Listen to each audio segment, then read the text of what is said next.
Oh. Good evening, everybody. I've just deafened myself. Jesus. Alright, hello, hello. Whew. We are here.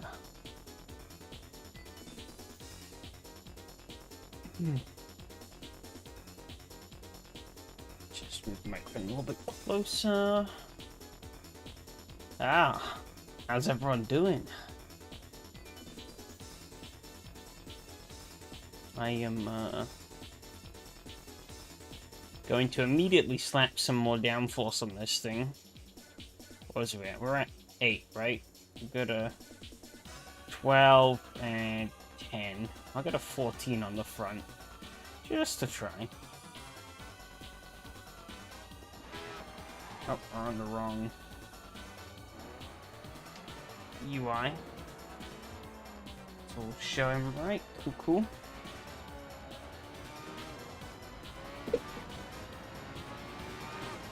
I don't know how much this DRS is going to be available to us, given that it is active everywhere.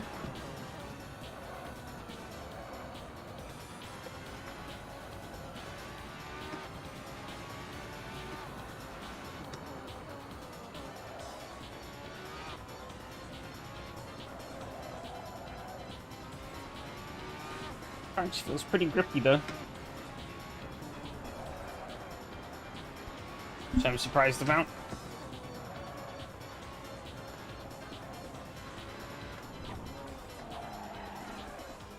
It's more grippy than it has done any of the prior rounds, I can tell you that much.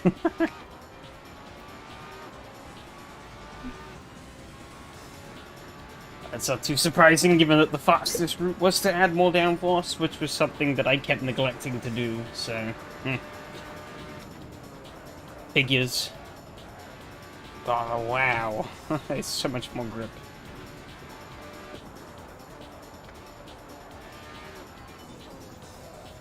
Hey, Adam. How's it going? Almost feels like a different car.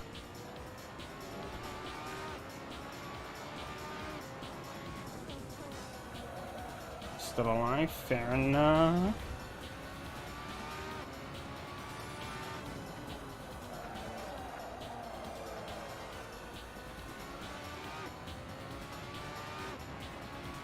Button box forward a bit. Just realized it sort of pushed it to the back.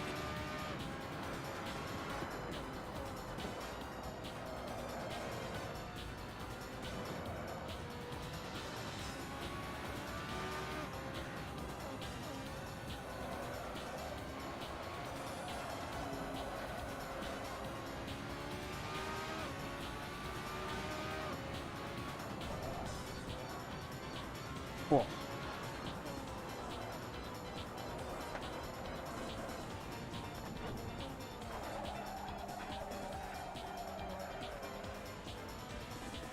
Okay, 3.1 PSI on that front right.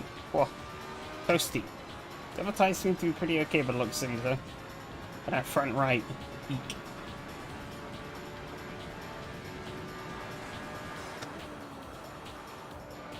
Of course, since we were last here, I've been incredibly productive and done absolutely zero development work on completing this UI. So, yay me.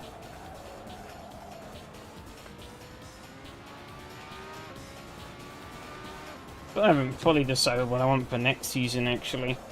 I have a concept that I want to try, but I need to, speak to the boss man and see what he thinks.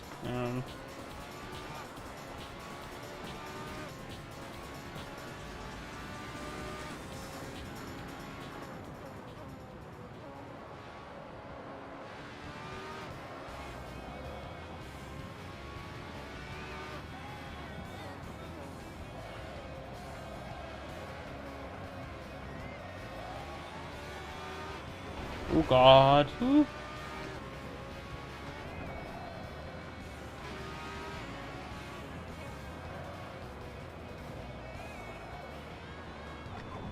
It's gonna be pretty fun, I think. me go and take that tire pressure out. 1, 2, 3. I don't know why that was so high. 22 minutes of fuel? That seems pretty decent.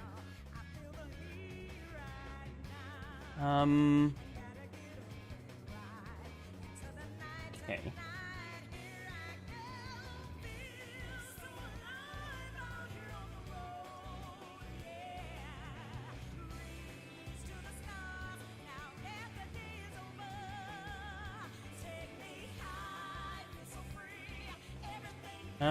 Anything else we can really tweak? I wonder. I'm not sure, actually. Maybe? This could be a terrible idea, but we're gonna try it.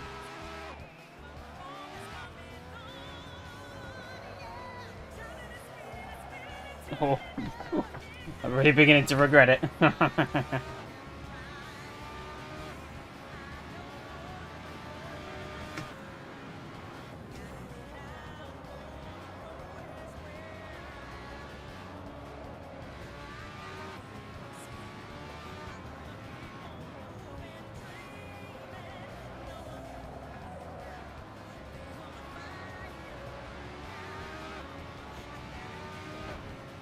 Be a little less, and I think that might be pretty spot on, actually. Not sure. I might just need the tires to get up to temp first.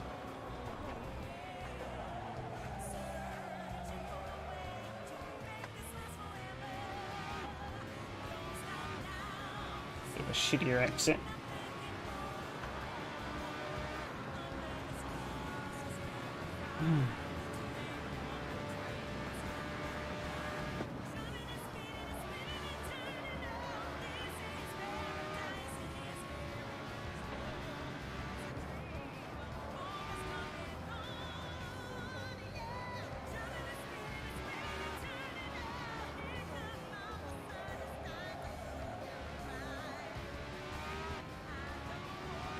It's feeling pretty nice, actually.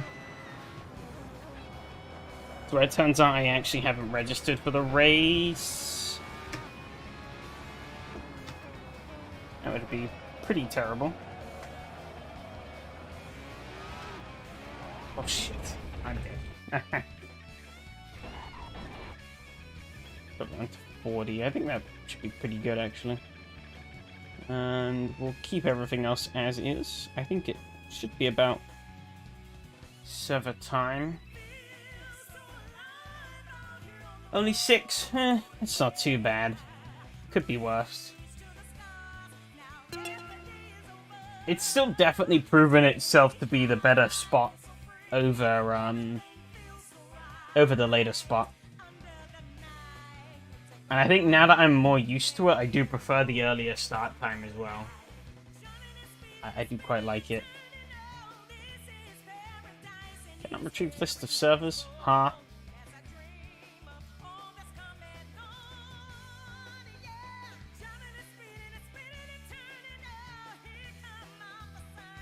Okay. Fine. Have it your way, game. For the time being, maybe. Yeah, we'll see. But I think in general, it's probably the better.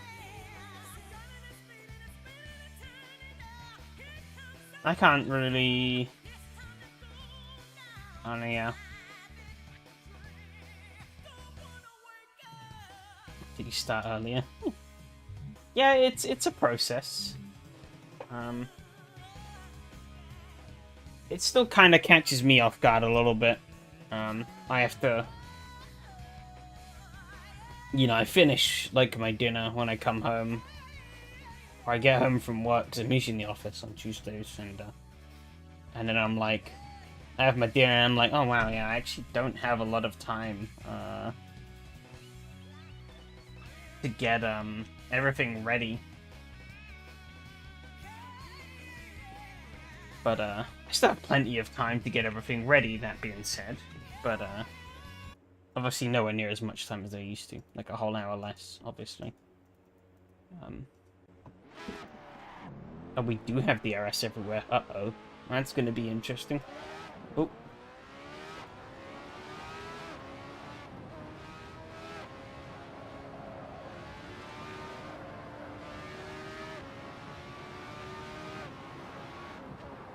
Have to run DRS through some of these corners, I think, because some of them are long enough definitely to do that.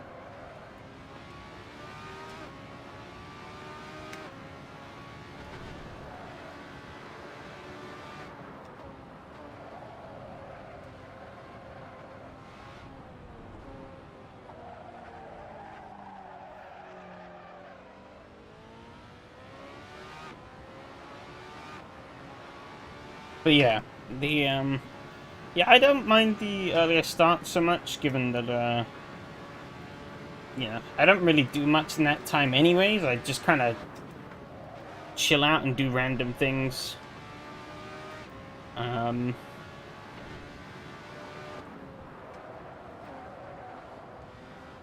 Whatever I felt like for about an hour or so before I set everything up. You know, it's not obviously not the end of the world losing that. But I definitely do like being able to fit the same amount of stream in, but finish earlier. You know? It's still the same old content, but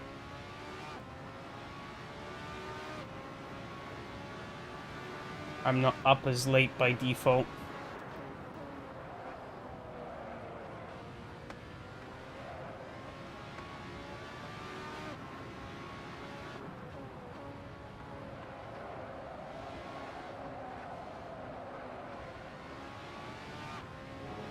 Oh god. He's got some... Do we again have more downforce? Still.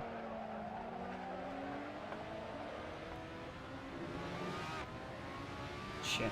Kind of buggered that up a bit.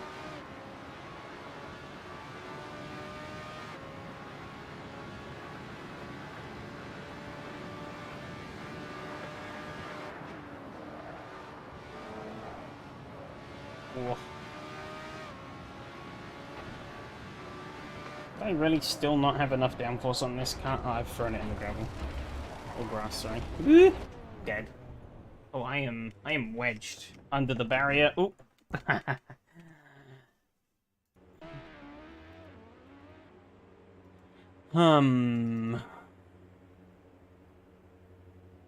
We don't have a lot of time in qualifying.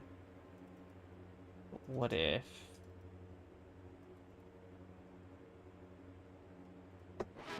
Practice still seems to be running for some reason, so I'm gonna make use of as much time as I can get. See how this goes. Oh, I didn't get a lot of extra time. Never mind. You know, I think I'm just gonna stick with what I had, because I feel like that was working, so... Not enough to beat Nico, obviously, but I don't think anything will be. So I have 5 a minute to see chat again. Damn. What did I say? Regarding what specifically? I guess just everything. I was just saying that I don't, I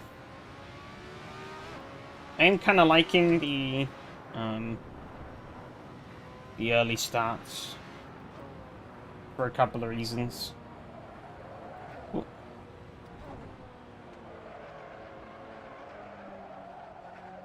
I was then talking about changing downforce, whether or not I wanted to change downforce.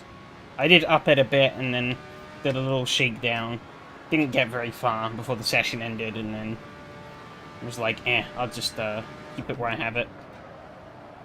Stick to my guns.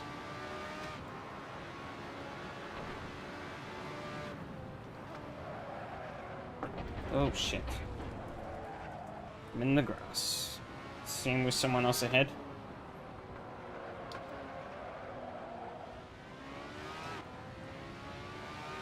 Track seems a little colder than it was on my My local, I guess less grip actually, never mind. That'd be the reason. Less track grip in general.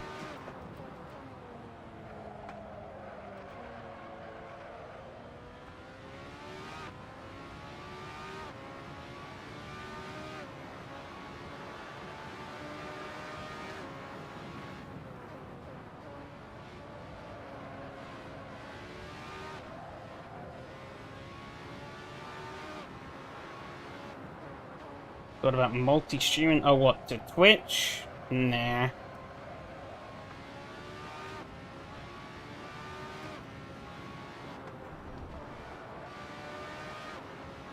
I don't really see it as being worth it. I feel like it only really works if you're predominantly on Twitch.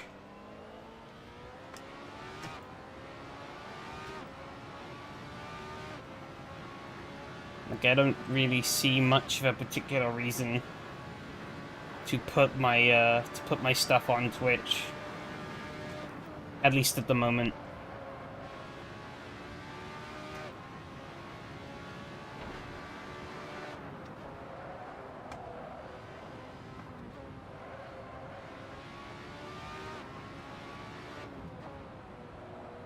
Not many options out there, yeah. Not wrong.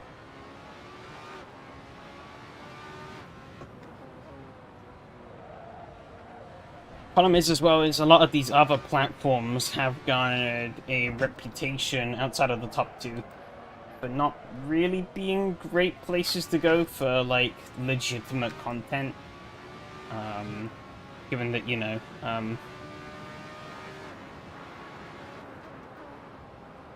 most of the people on those platforms kind of end up just being people who have been kicked off of one of the other platforms. And usually for good reason, as we recently found out with the whole Doc situation, which was something. Not that I really followed him, but, you know, sucks to anyone who did.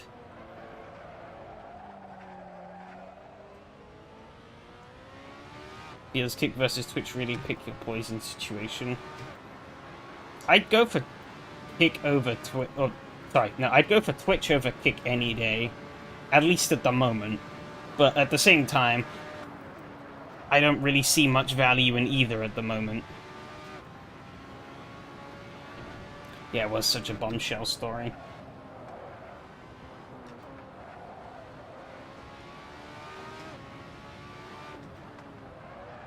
I do quite a lot of work around this track.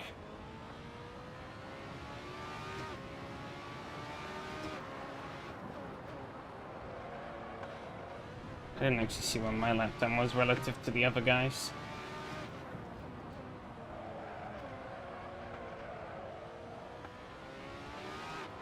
I'm hoping it's not too shabby. 33. I'm doing 29, so I'm like 4 seconds off. Holy shit.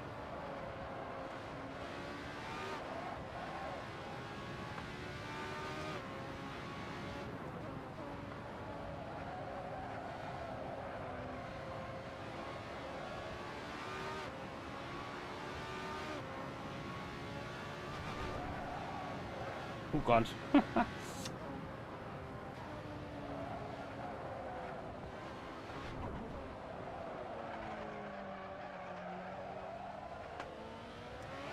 Oh no! Bollocks. I overcooked it. Overcooked it. Sheet.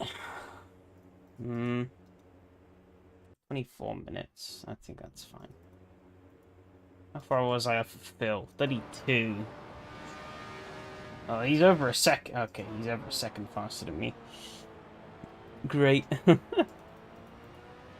gonna try 2 more clicks on the front and the back. And do that as well and see how that goes. It might end in complete disaster, but we gotta try.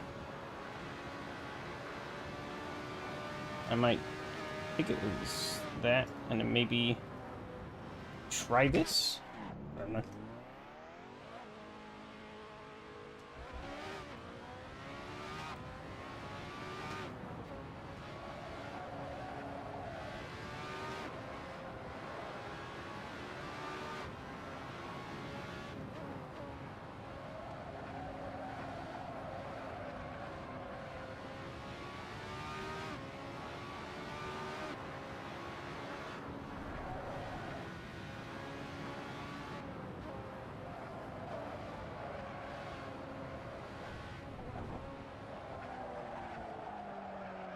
shit, yeah, he jumped me. No.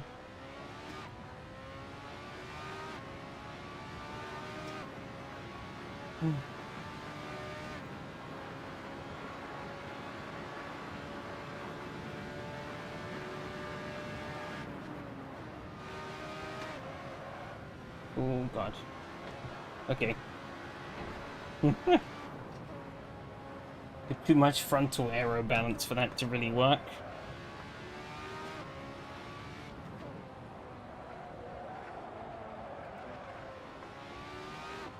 I think the speed gain elsewhere might be worth it. I'm just waiting for me, really? I'm surprised I haven't ticked over. Oh, nope, there you go. Now it has.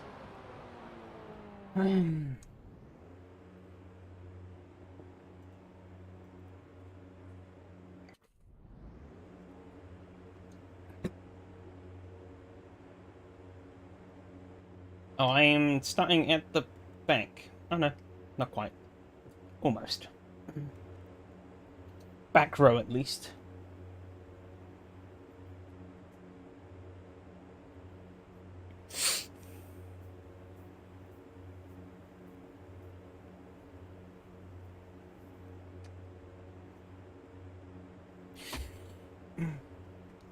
Guess it more motorsports related stuff though. How about that British Grand Prix at the weekend, eh? That's pretty decent. We had what, 5 cars realistically that were in contention? Of course that eventually got whittled down to 2.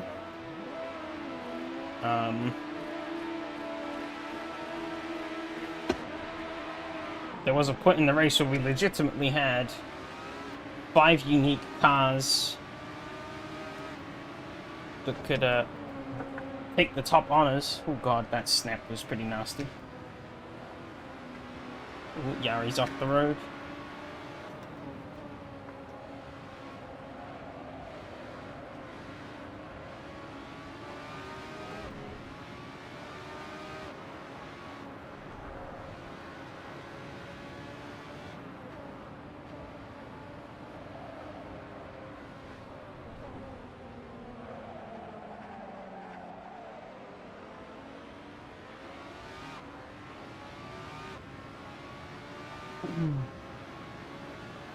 Whew. Okay. We're alive. Yari is in tow.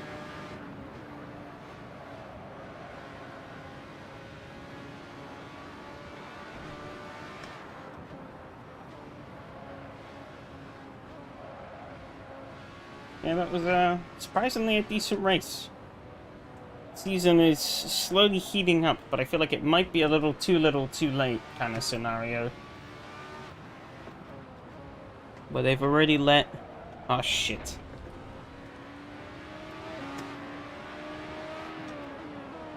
Yeah, where they've already let Max pull too much of a gap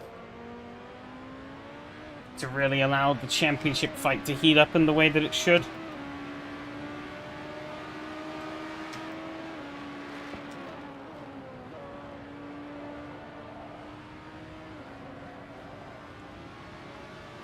He just pulled away again from me. Holy shit. Just for the luck, I will need it.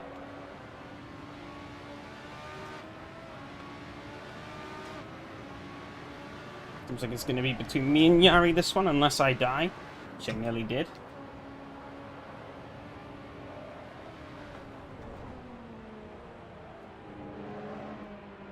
But I got that all wrong.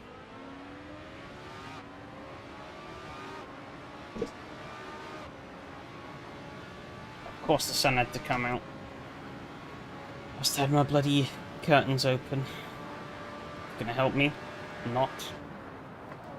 Oh yeah, he's getting twitchy. I'm really lay the foot down through this turn a bit.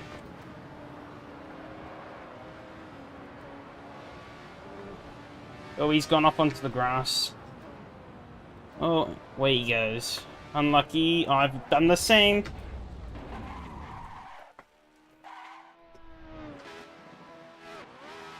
What are the chances, eh? Fucking hell.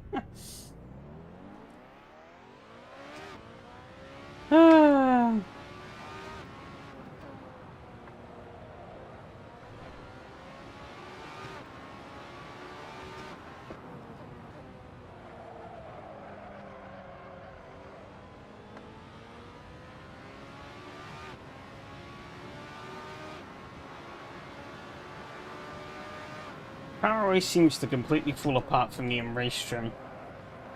There is obviously just something there that I can't quite figure out.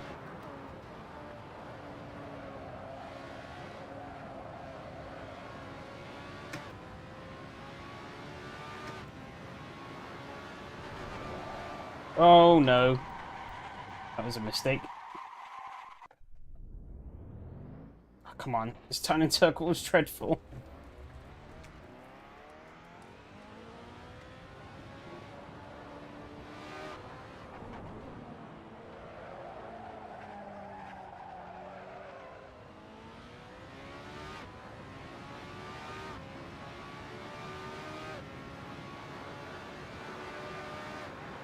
Damn tires are burning hot. Be careful for a bit as they calm down.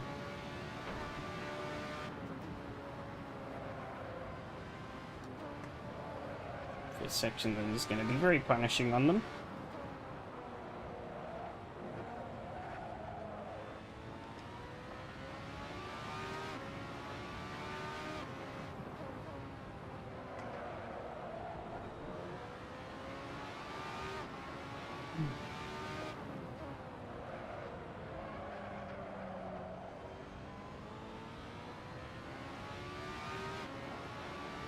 But yeah, the others are just a bit too far away, it seems.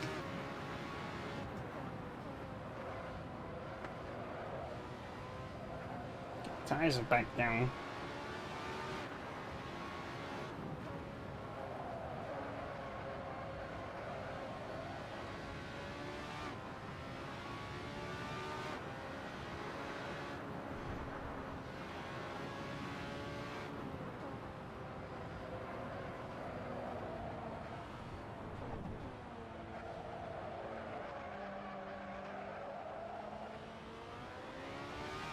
Sun is getting a little distracting, but we can work around it.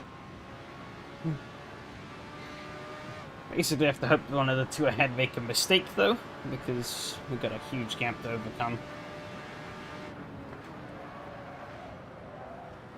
Which I don't think I'm doing on raw pace.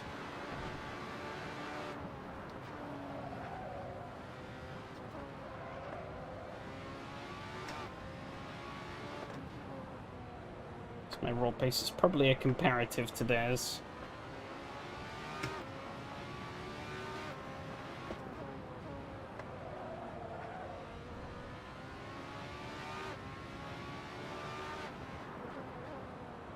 Keep working that DRS button.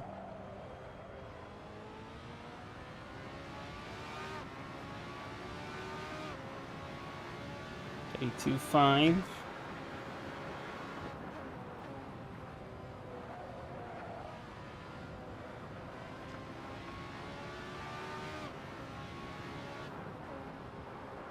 Oh, yellow flag. Oh, Yari's gone off again, it seems. Oh, yep, there he is. This race maybe isn't quite over yet.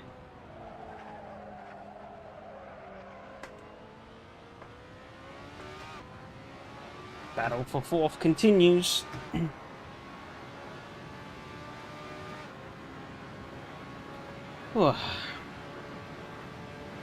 Yeah, I'm not quite sure what it is. There is something quirky with this car that I've just never really been able to get to the bottom of, I don't think. Kind of plagued the whole season, really. From a performance point of view.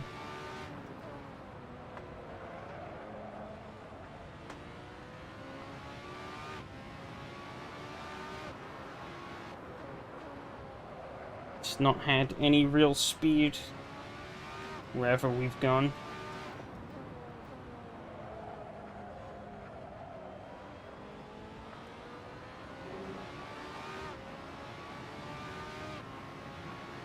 $32.0, though. That's a decent point. Okay. I can keep that sort of pace up. P4 is maybe gonna be mine. As long as I don't fuck it up again.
Getting the dirty air a bit here. Oh yeah, he's on the grass. Oh, 131.2. Okay. I think I realized the problem with my driving in this car, and that's that I wasn't changing up, or I was changing up too early.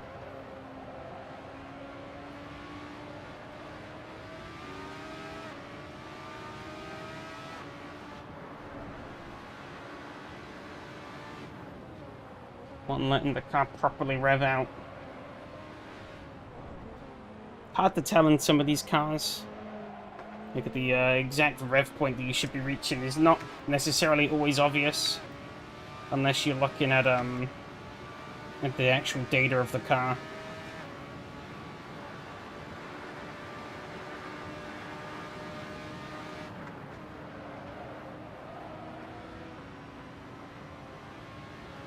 I bugged a bit in fifth.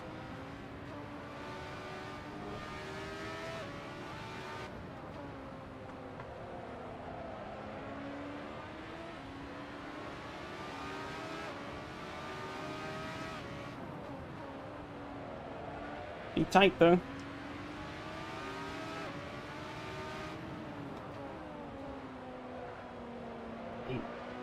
A little under 9 minutes to go. Slowly closing Hanu as well.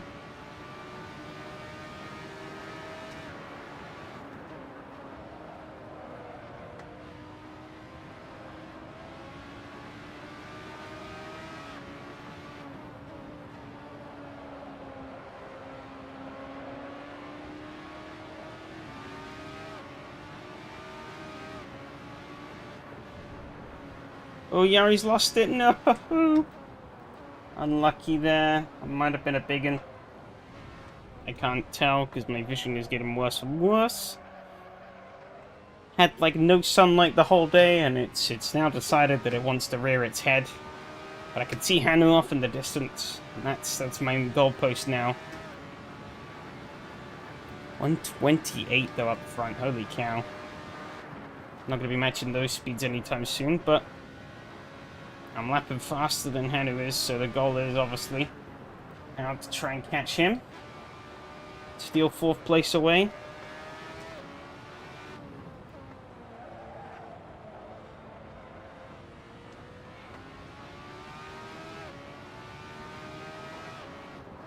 Yari's not too far off either, so I can't really afford any big mistakes.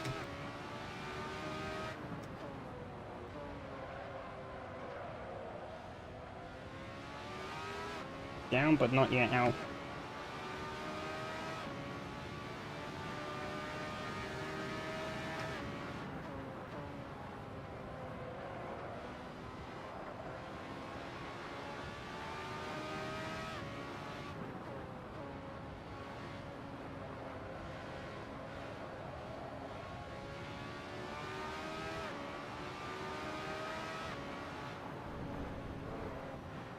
Oh God. Jesus.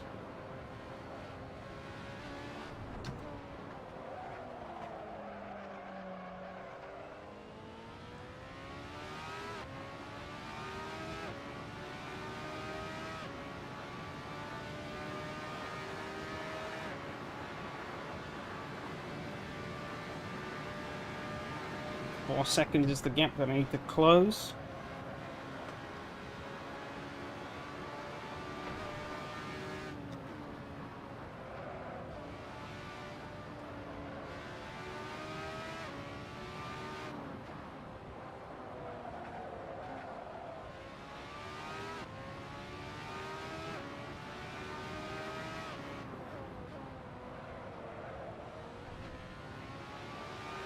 Ooh, a little bit of dust there. That's what I like to see. Some slight inefficiencies. Have a bit too much fuel, but we can roll with that.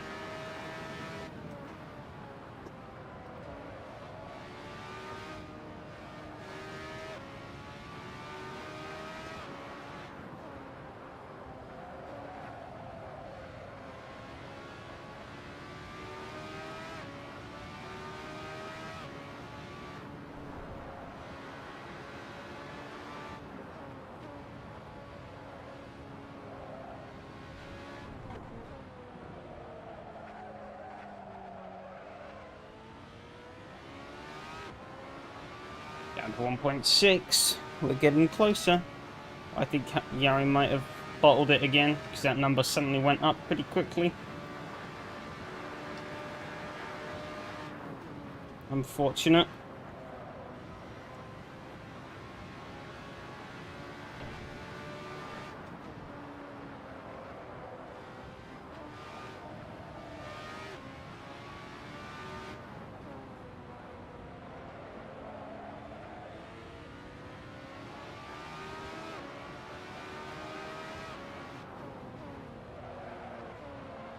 Oh, Hanu's gone wide. And that's a move for 4. Now it's got to keep it. Bill is miles away in 3rd.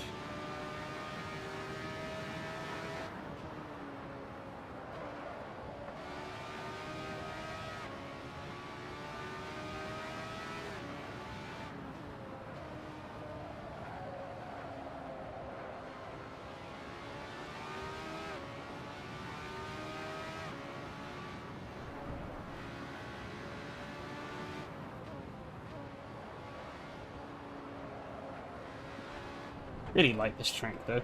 Shame it's been demolished in real life. It's a nice fast track with some pretty great flow to it.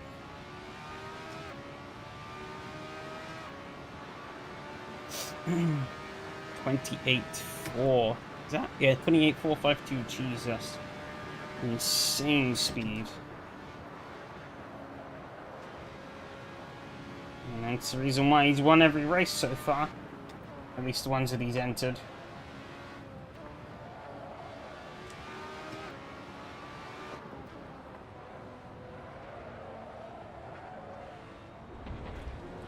Oh, a little bit on the gravel there, or grass, sorry.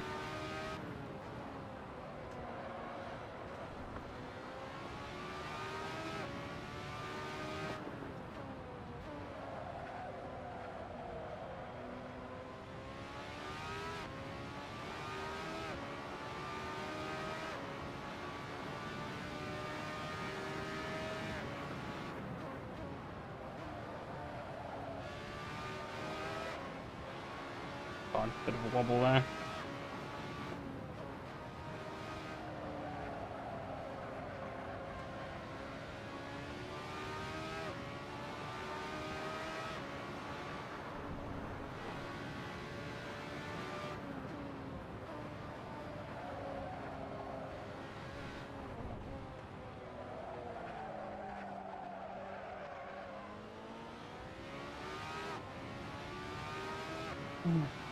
Few minutes to go. It's about, yeah, a few more laps, I think. And he's doing a pretty good job at keeping up, though. Not dropping too far behind. Should be able to hold the Ari at bay.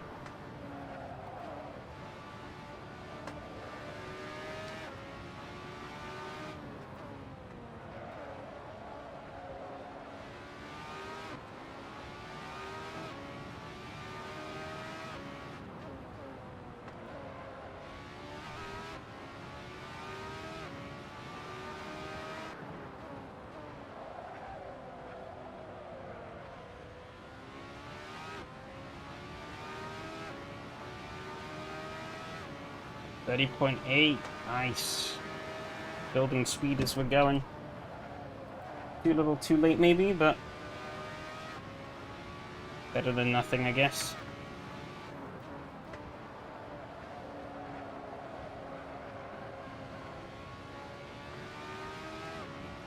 Some good positive momentum I could take into a next round at least.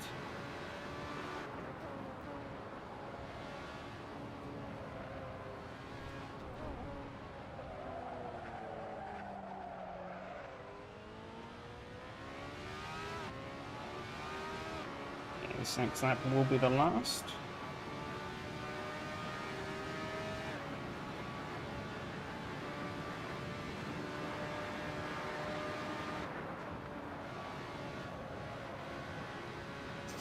It's probably time to wind back off the speed a little bit and just take it a bit more cautiously. Not gonna get any higher, I don't think so. Just need to put the main focus on just not binning it.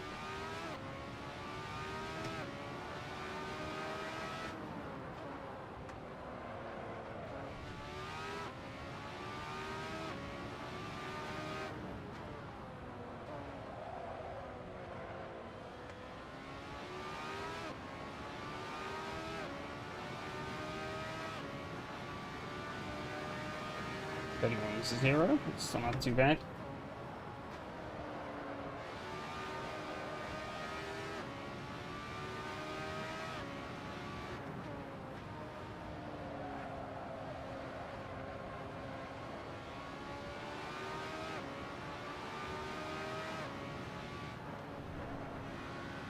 Okay.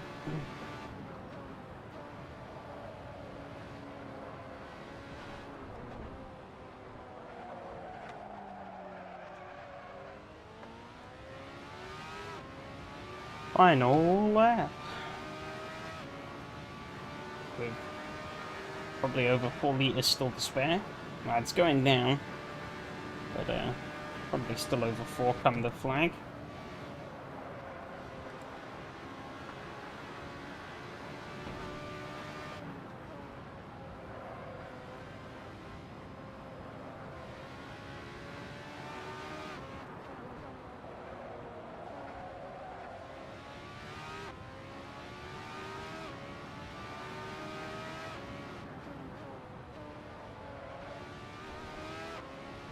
Okay.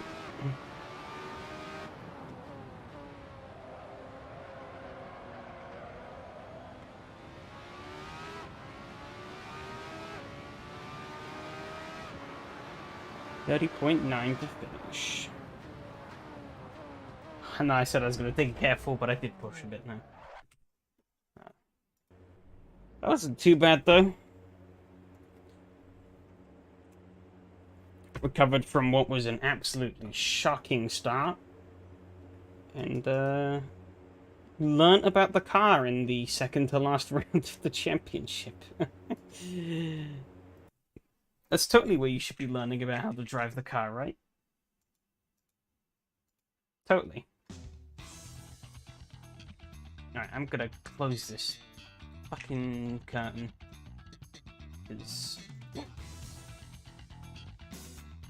Yeah, started the stream. The sun was nowhere. Now, it's out in like full force. And I can see bugger all. 2 secs.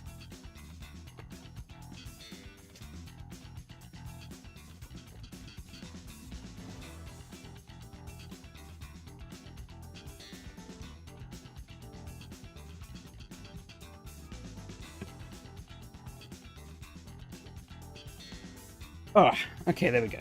Sorted. For now, at least.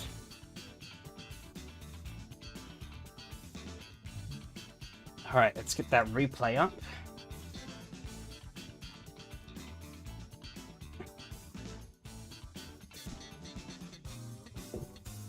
We get to see how much I absolutely fumbled the start of this race. Absolutely fumbled. By the looks of things, maybe that was the highest I was going to get anyways, but could have been in a much better position.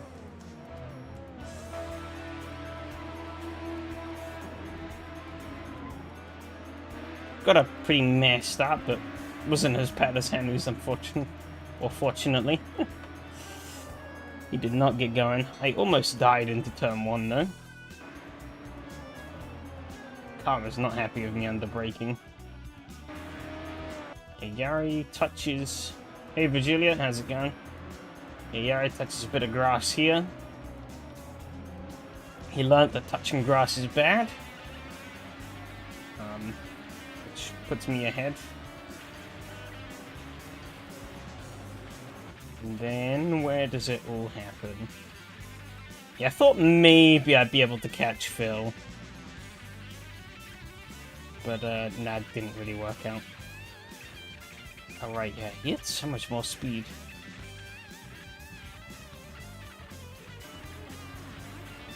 Yeah, we did, yeah. I've raced at the track a couple of times before. I really like it. It's a shame they got rid of it in real life for the bloody, Olympic Stadium that now no longer gets used. What happened here? So I got a bit wide on the curb. Guess he just carried more speed through. Yeah, I think he did. Oh, right, I got on the grass here a bit. That allowed him through. But I held it. I think, yeah, he got more power on the exit. Just shot back through. And then up here somewhere, I think he... No, not quite yet.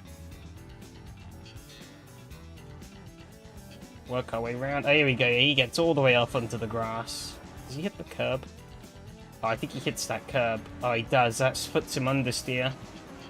And off he goes. Where does he end up, actually? He kind of gets stuck going straight. Oh, he gets it back under control nicely. And then, the fucking idiot that I am...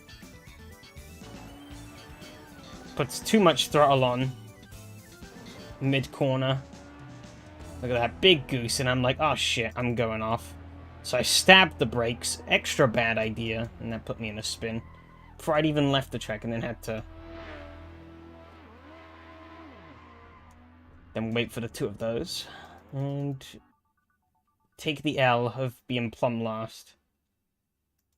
However, things looked up from there, as I finally learned how to drive this fucking car.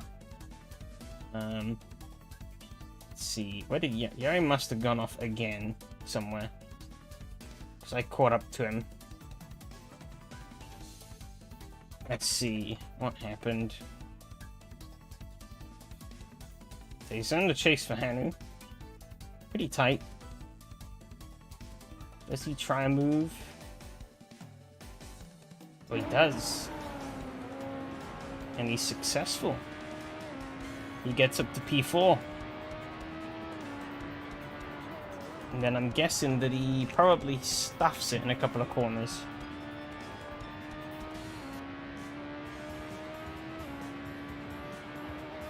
Oh no, he spun here. He did it again later. Well, Hanu gets through, and he's left just a spinning top off on the grass. See, try. He lifted a tiny bit, but obviously the DRS was probably still open. And I think, yeah, that just pendulumed the car around, and whoa, off he goes. Which is great for me. Does that put me back in the fight? He's only up the road there. Seemed to have a bit of a miserable night, though.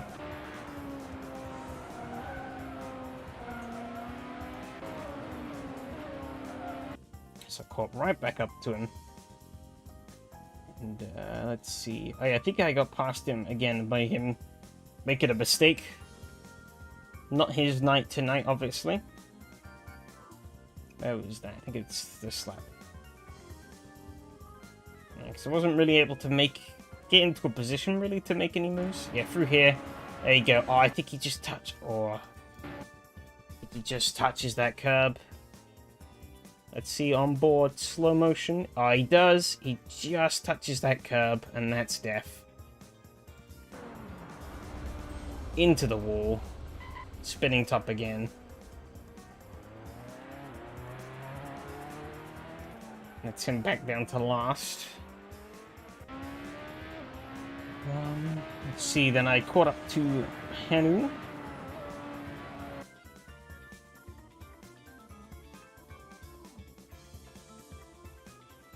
Yeah, I didn't really seem to catch up, though. I think he must have gone off somewhere else. We're here.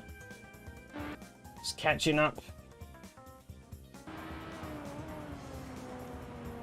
He just overcooks it a little bit. Gets on the grass. Oh, and then he kind of just let that happen. I should not be given DRS rights. Oh, no. Did you do it again for a third time? Please don't tell me you did. Oh, no. Oh, let's see. Oh, no. Lived that time. What about next time? Oh, it's not the end yet. Okay, here we go. Happen again? No. When did it happen then? Here? Oh, there's a... Oh, shit. God damn it. This is the last lap, I'm not... Yeah. I caught right up to Henry, though, at the end. At least twice in the same corner, yeah. Second time, granted, when I got past you, you touched the curb. So I think you were buggered there anyways. Aw, just missed out. The drivers, if F1 kept racing here, yeah, it'd be pretty crazy. I think it'd be amazing, though. Pretty close to the front, too, actually. Do they have anything really going on? Oh, they did. But Nico eventually won. Oh, Mattia led. Mattia lead from the start. He did. He got ahead of him at the start. Kept him behind for a while. Let's Miko get past eventually. Oh.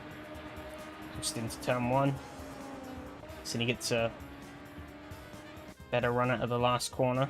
Oh, he lines him up, shoots up the inside. Mattia, ooh. Oh, he's gonna get the slipstream. And then funky rubber banding. And through he goes. Mattia tries to keep his foot in, but it doesn't quite work. He tries to go back around the outside. Not gonna work there.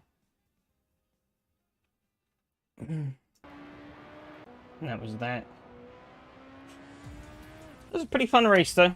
I fucked up the start completely, but other than that, it was pretty fun. And that track's always good fun to race on, so... Well, to drive at least. Racing varies on the car. Just did some league racing in Interlagos Oldly in a category that doesn't exist anymore. Basically, the cheapest cars are turbo slick tires with cheap factory backing and all. Oh, factory backing and all. Yeah, some old motorsports stuff. You look at it and it's a far cry back then of what we have today. In quite a few cases for the better of the old, really.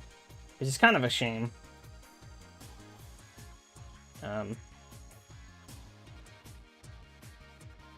Much as I really like some of the new stuff that's come into racing, and I try not to be one of those people that bang on about the olden days being better. In some regards, it's kind of hard to deny it. There are some things that were definitely better. Especially with parts of racing these days becoming so commercialized. Like Formula 1 and stuff like that. That, you know, the money isn't just... It's more about marketing a brand than it is running a race team, the money. Which is... not the biggest fan of that, but it is what it is. Overall results, though. Miko obviously takes the win. Pretty tight between him and Mattia, as we saw. Surprising. He had the fastest lap, though, by a few tenths. Phil in third. Pretty lonely race for him, I think. Because we were too busy screwing up at the back. Yeah, myself in fourth, 138.5. Not too far for Phil's lap time, actually. Actually, no, quite a far. Nope, sorry. That's... Yeah, it's over. It's like 1.7 seconds off of Phil's time. That's quite far off. Hanu in fifth.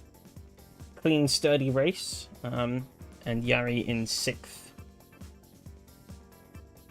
Cool to be emerging market racing. Apart from the main 1 or 2 national categories, things are really about racing and not money. Yeah. I mean, I've been to Silverstone a few times over the past couple of years or so. And I've not once been... Oh, every time I've gone has actually been exclusively to watch club racing. Like, sort of grassroots level stuff. And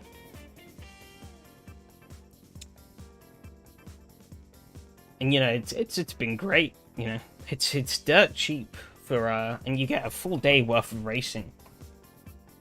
I can't really complain. But you also get, you know, there's a lot less people there, and you get a lot more access to everything than you ever would at like a larger race event, which is quite nice. You can pretty much go wherever you want and just sit there and be like, oh yeah, fast cars.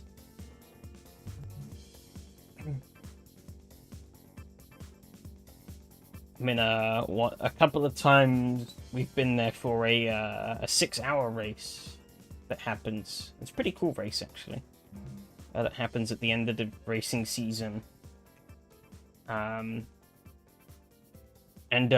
Yeah, both times I've been to that race, I've walked around the entirety of the like sort of outskirts of the track, because why not? But you know, if you were to come there for like a Formula 1 event or something, it'd be so ram-packed that you couldn't really go anywhere.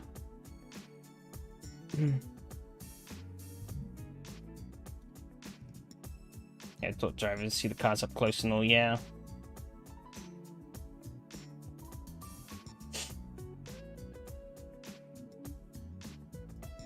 It's a much more casual attitude.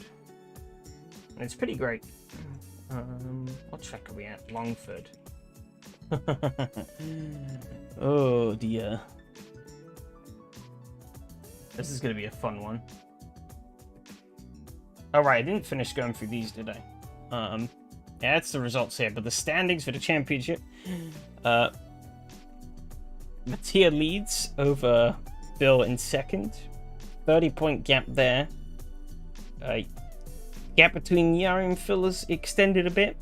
Gap between me and Yari is closed up a bit. Quite big gaps though. Nico, unfortunately, Sport has stopped him from getting a perfect season. And the championship. But it is what it is, unfortunately. And the rest are all sort of more sporadic. That's that.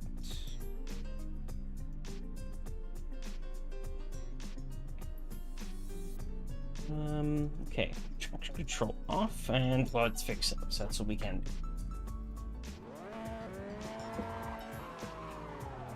Yeah, I do definitely enjoy going to see some of the lower level stuff. Granted, I actually haven't been to any major motor racing event in person, unless you count the Goodwood Festival of Speed, but I wouldn't really. That's a very different thing.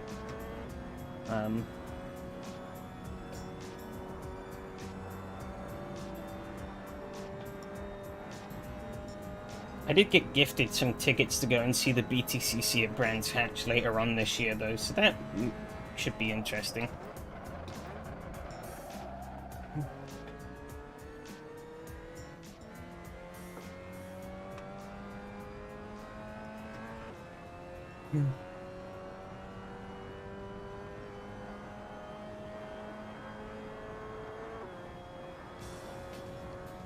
And I will also be at Goodwood again this Saturday, which will also be interesting. Whoa, big slide.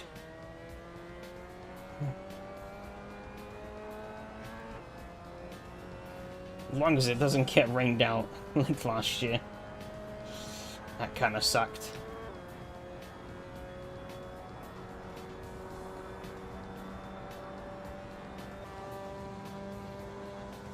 Big open road.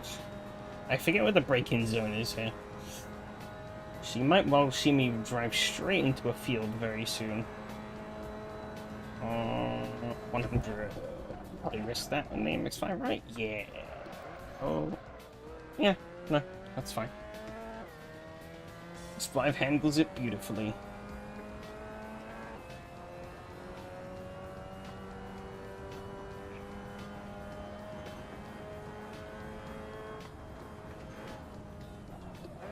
Oh shit. Overcooked this corner though. Look at that.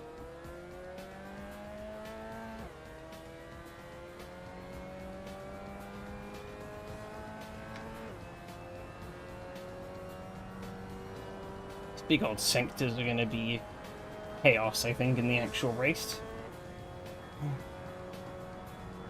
Slipstreaming aplenty. Especially given that you can't quite get into 6th gear on your own. But I think with a slipstream it definitely will be possible.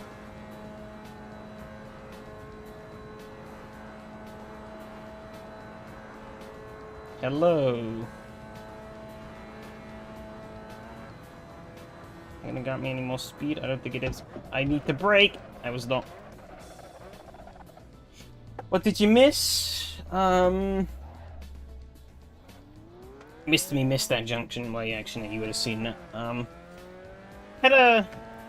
Last thing you saw was me spinning. Oh, what a great note to leave on. Well, I learnt how to drive the car and bounced back to 4th place. I picked off Yari, who was also struggling, and then picked off Hanu.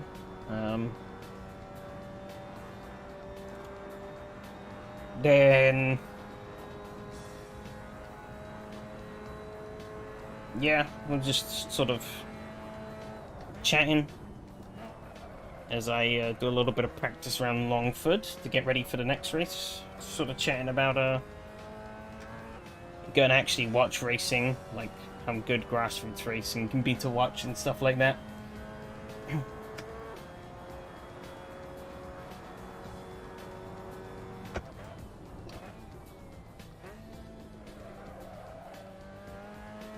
That's much cleaner.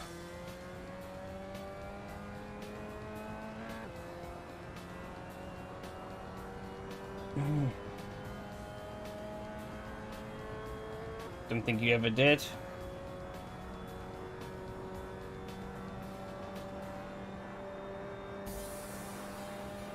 Too expensive, really? Even for more grassroots stuff?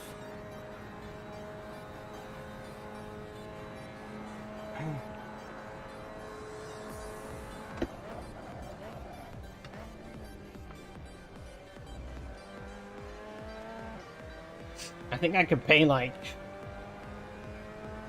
how much was it? I don't know, like 20, 30 pounds, I think, and to go to Silverstone and get like 6 to 8 hours worth of racing.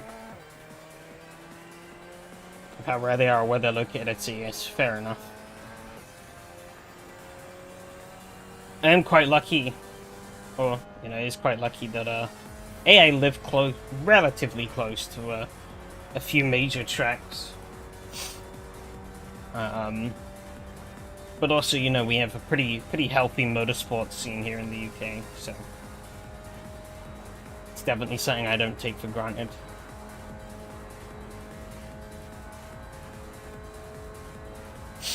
Next up, see with shared events where they'd rent airport land for drift drag races. Fair enough.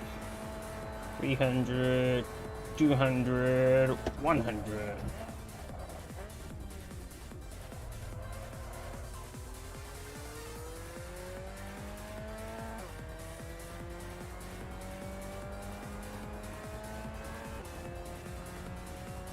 I mean, that's fair.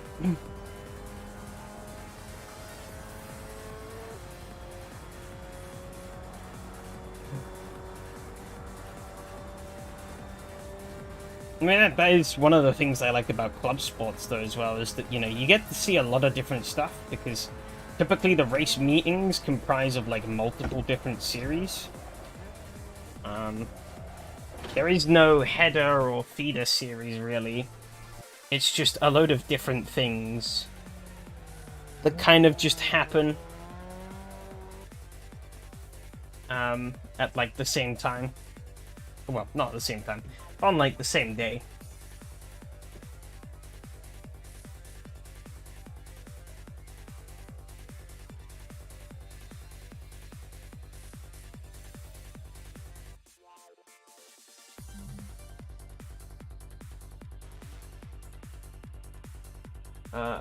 I don't think I spelled that right. Oh well. Oh no, I did.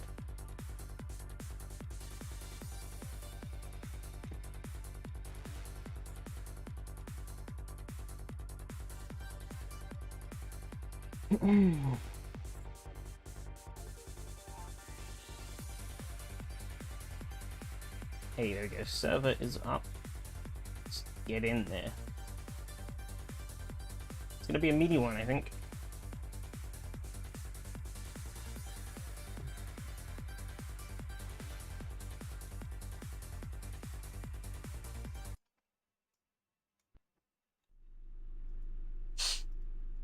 Cool.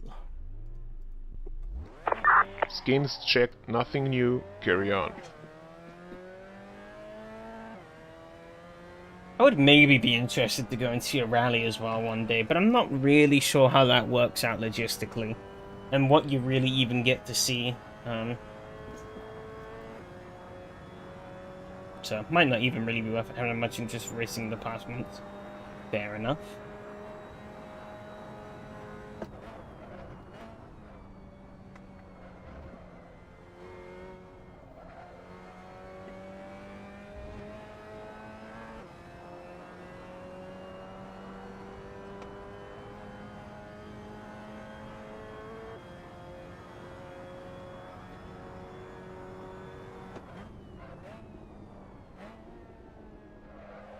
I have a lot of interest, but racing typically comes along. But I always just resort to watching roadside highlights. Oh, what you mean for like the road sections? Or like just what people have recorded?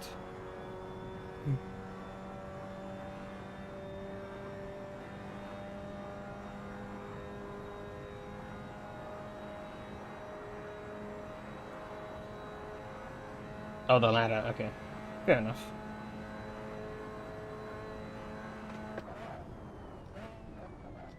Honestly, seeing like fan footage of the...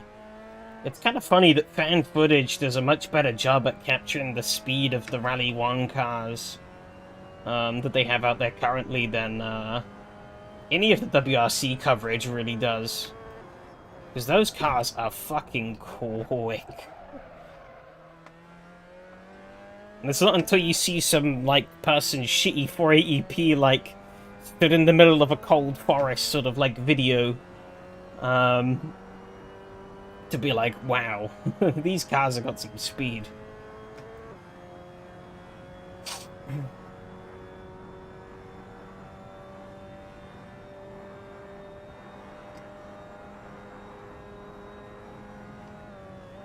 Oh, accidentally nudged the handbrake.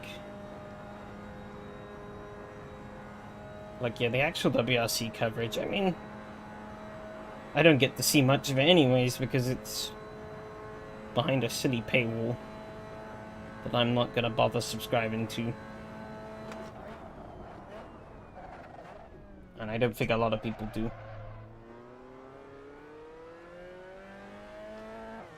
Unless they ever turn to follow the car for the whole stage. Don't even need that, you just want people sat around with cameras at like some of the key corners throughout the stages. And capture the car as it comes through. Like they do with normal racing. Just so you can really sort of see the speed of the car as it comes flying through the section.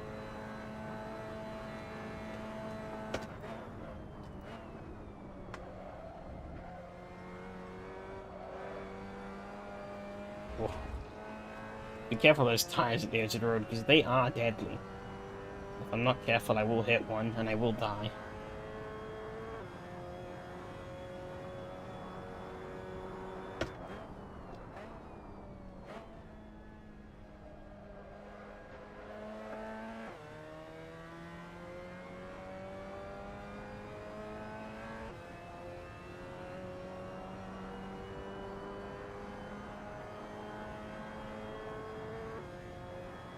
But you need, I mean, you just need a cameraman to operate them. It's like any other sport, really. And you probably have a marshal on those bits anyways, if they are like the major parts of the track. Not just gonna stick a camera in the middle of the woods and say, there you go. You're gonna have someone on it.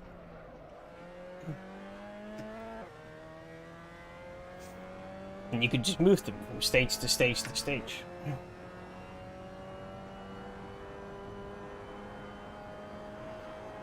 They already have. I think they already do it. To an extent. But none of the angles... Once you place the operator, you put them where you put the fans. Like, that's... I'm not saying they need to stand literally on the edge of the track. You just put them slightly off, and that's good enough.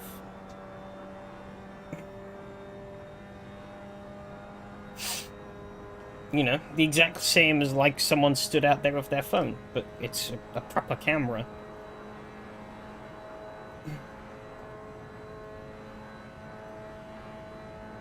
Just beaming it back to like the broadcast station.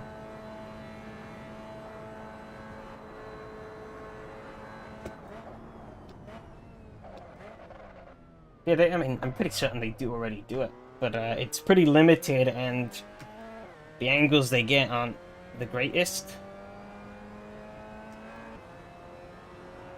At least for like showing the like actual speed of the cars.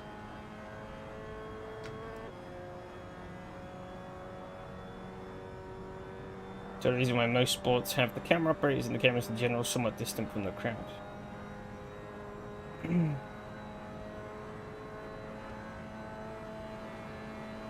I mean, in general, it's because the crowd can't get right up to the edge of the track. But the cameras can, because the cameras need to be, because there's a wall around the track. That's usually why in most sports. And I mean, for like other sports as well, the cameras get closer than the fans are allowed to get. For obvious reasons. Don't really want to be looking at the fans, but, you know.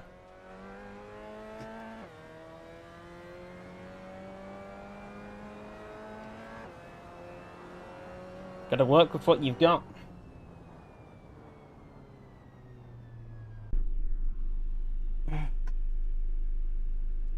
And then all you've got is some dirt and some trees.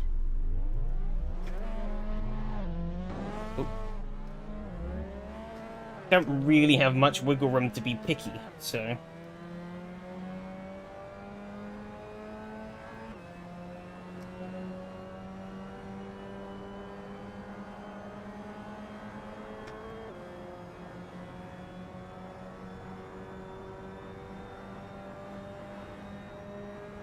We do the same for Rally 2. I mean, that's the thing, you just work with what you've got. They could surely find something that works. Because like I said, they already half do. They just need to make it better. And utilize it more.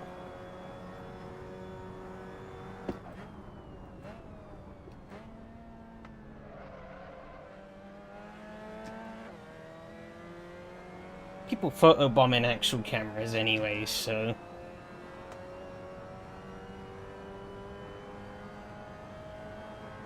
Besides, if the camera is pointing out, is near to the stage, and it's just pointing out onto the stage, you're not going to stand in front of it because you're going to be stood on the stage.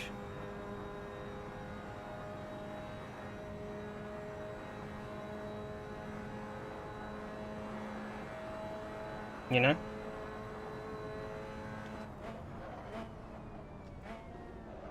The camera isn't going to be on the stage, but it's going to be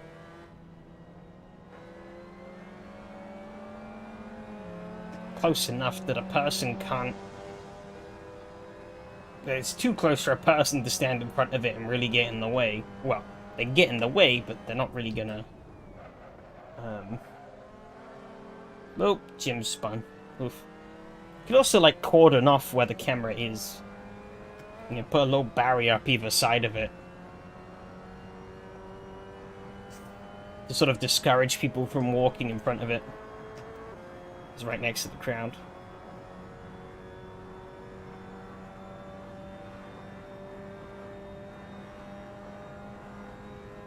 But I mean, I don't know. They gotta work with what they gotta work with.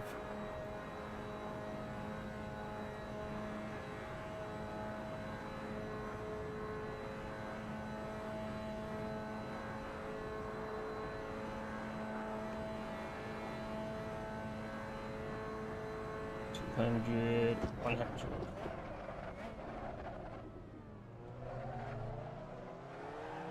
Oh, big slide out of the last corner.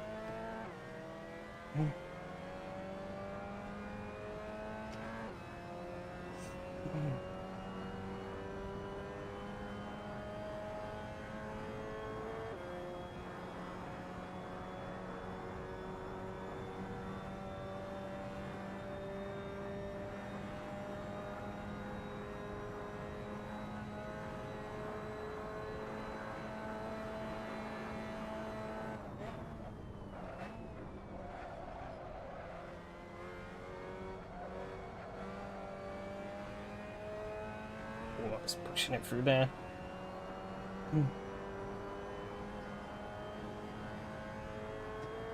Maybe could have slowed down a little more on entry, but I didn't.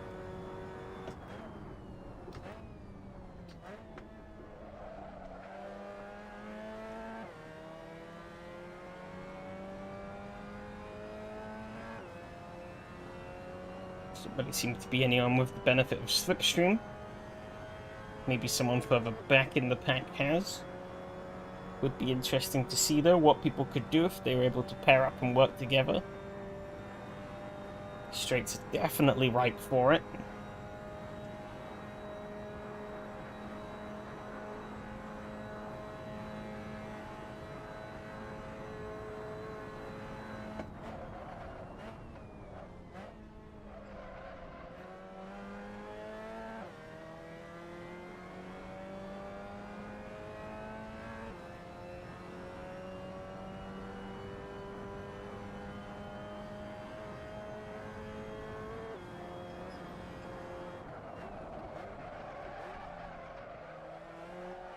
Ooh, only so many cars to try to pair up.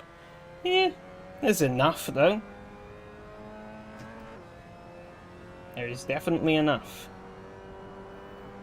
Only takes two to tango, as they say.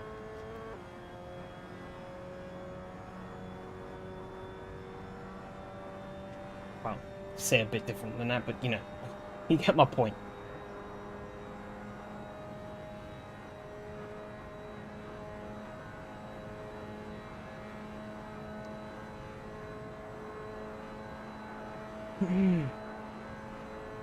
There's a red flag. Looking at the signs coming up to this one. No, it's this one.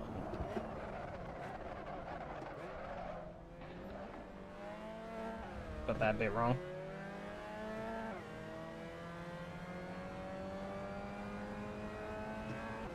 The bottom out on the straight. Oh, there's nothing I can do about that.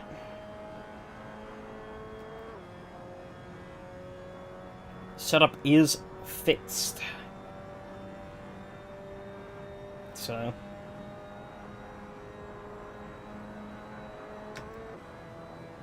gonna have it sick through here, see what happens. I don't think much.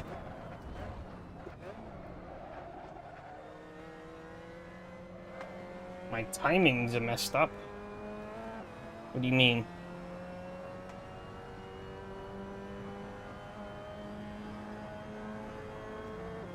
This is qualifying, not the race. So.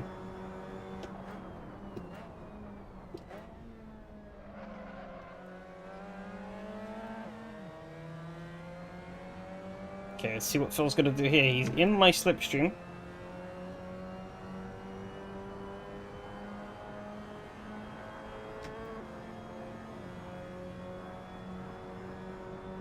Can tell look the same.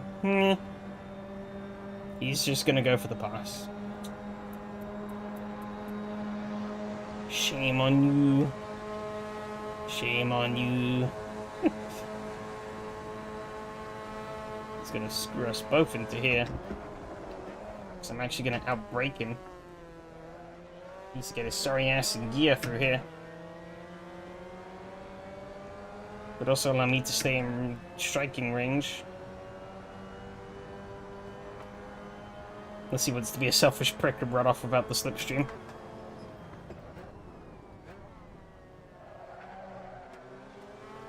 Oh, he's bottled it. Never mind.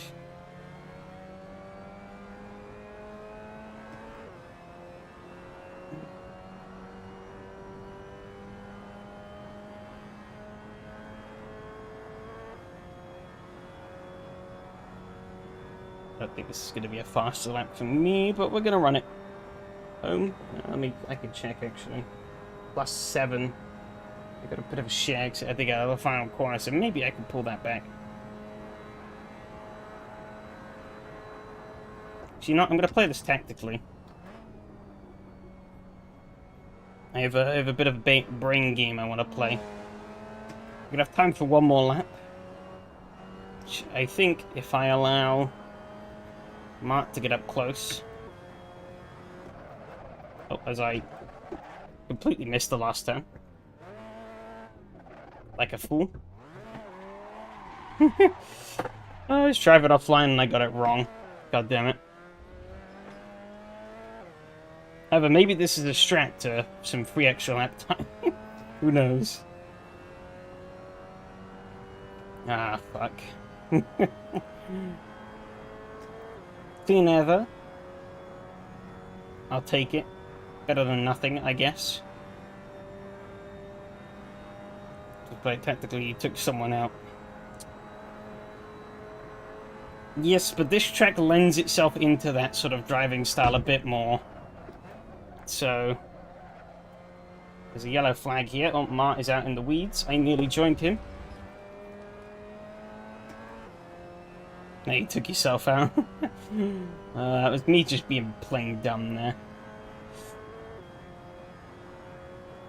Progress. Yeah.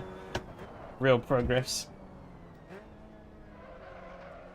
What is the next evolution beyond that? Took someone else out, I've taken myself out. What's next? I take the track out? I make the track crash? I don't know. I think I fucked this lap also though. I got a really shit exit on the Christie's. Plus 0.4. I guess I can make that up. Don't want to continue and laugh at others. True. 200. 100.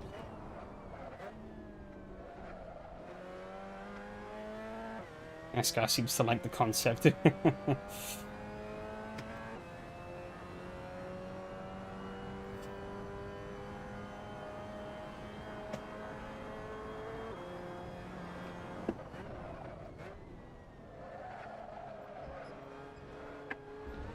Oh, not a great exit onto the straight. Am I going to be punished for that on the run down? And +0 actually. I'm in the negatives ever so slightly.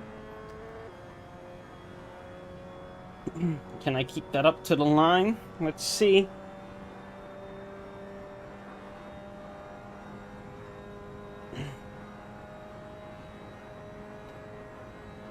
I'm in P5 currently.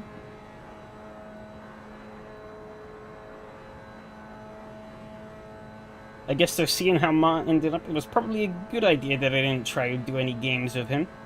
So otherwise I would have ended up dead with him.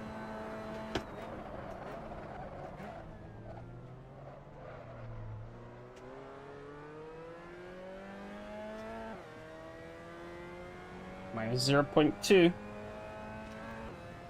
It's not much, but it might be enough. Up to 4, that was enough to get me up to 4th. From 6th, I got bumped down. I'll take it. I will take it. Get a little bit of fuel out. It's saying it's going to last me 30 minutes. Using 2.3 a lap, and each lap is 2 minutes, so... Run the race on less fuel than I did in qualifying, that makes sense, right?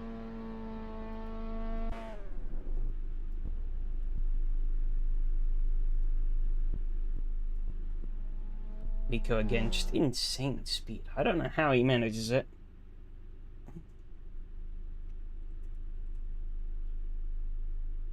That man is just built different. Oh god. Oh no.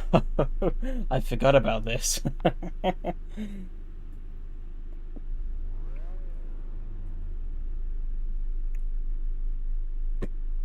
Just for the luck, I will need it.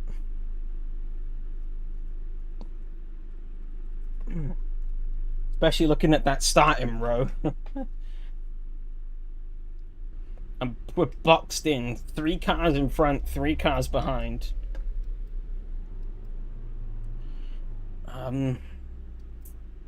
It's gonna be tricky.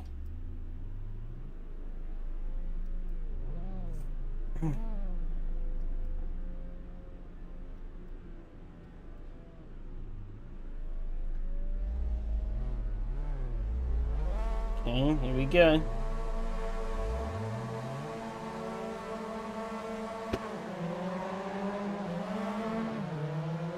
There's still 3 wide up ahead.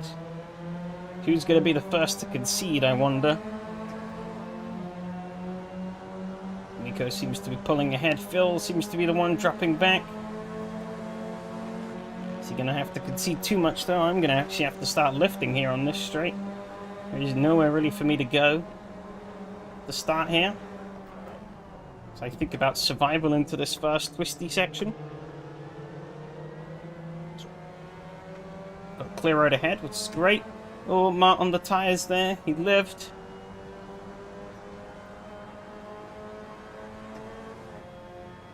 $300, $200, and $100.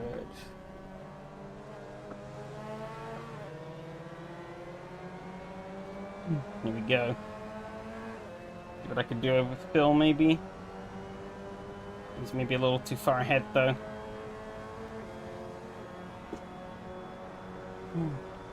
This isn't great. He's seemingly trying to stick really far over. Oh, did he die? Oh, no.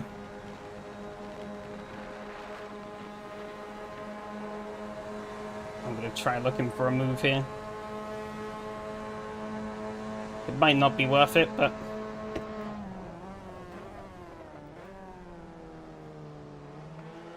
He's going to slow up Phil. That's going to put Jim right on my butt. Of course, the other dudes... Oh, no. Yikes. Real fast through here. I didn't get a great exit, though. Jim is right behind me. Could be right all over me now. See what's he gonna do. Is he gonna line up for the push? No, he's not. He's gonna jump out.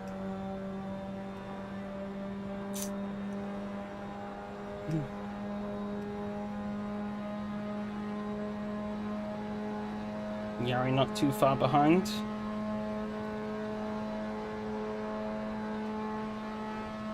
See, where's Red Flag Man? There he is. 400, 300, 200, and 100. Oh, God, it's really tight through there. Stay side by side through that whole thing. Wonder if people pair up in the race. Yeah. Bit rich of me to think that. Me and Yari, though. This could be an interesting combo. I don't really have anywhere to go on Jim here. Maybe could try, but I'm gonna ease off for now.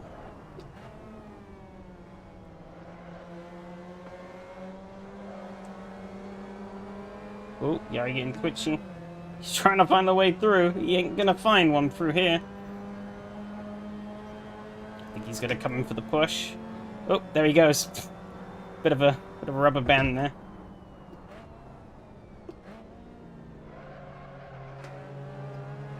See if he can do it on this back straight though.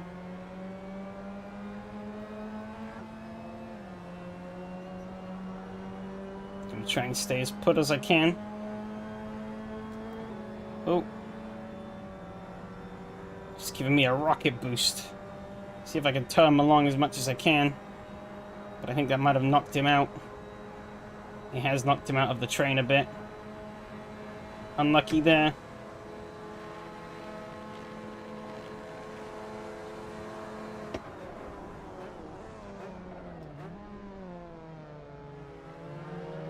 Car on the exit.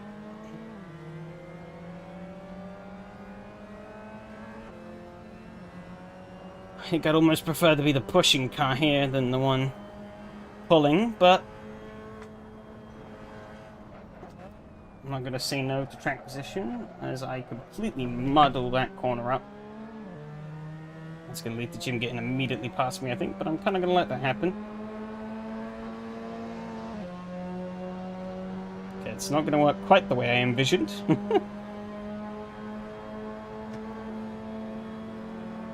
Actually going to tuck behind me again, I think, almost. Yari's going to go in for the push on Jim.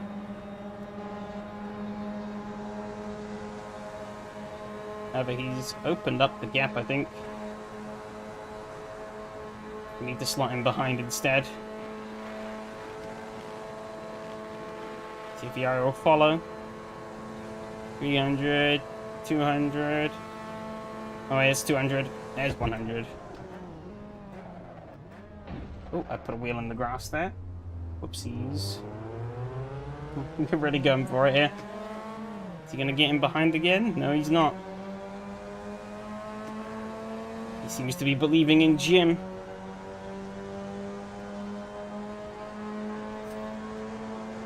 Rather than me. Side by side going down into here. Kind of risky. See, is Yari going to put his eggs in my basket now? He might be.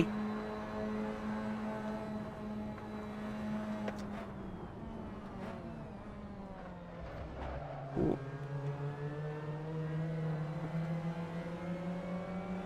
Try and play as hard as I can through here. And see if I can pull Yari along.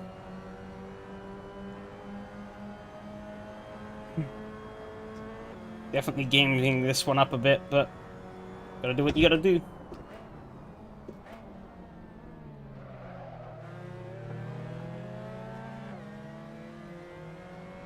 Seemed like he didn't get a great run out.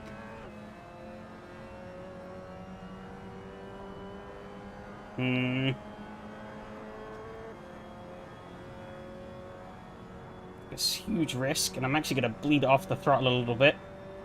Add him to come into me. Bleed off a bit more throttle.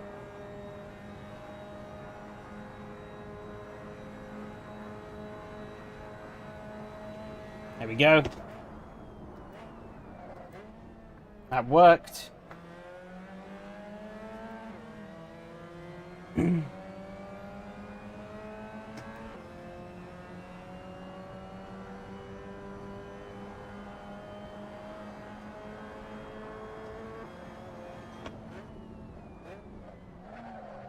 gonna go a bit wide here. Now he's gonna go for the move, I think.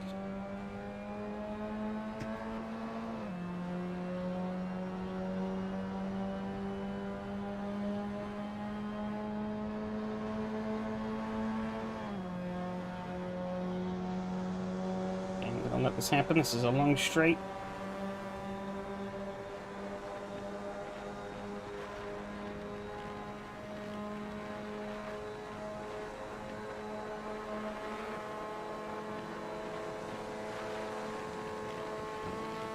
Ooh. Big bonk.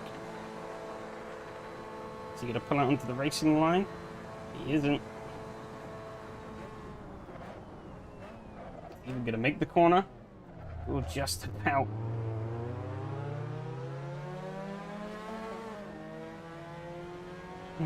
Villa's actually jumped a tier. That's interesting, actually.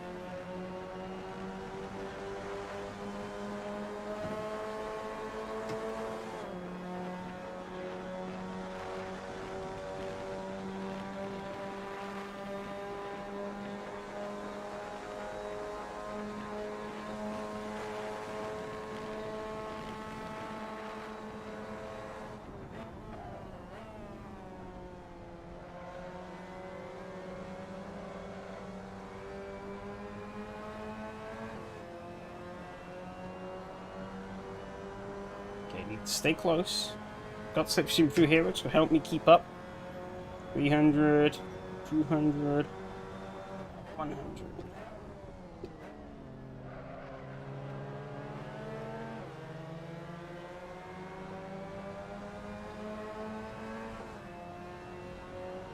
Okay.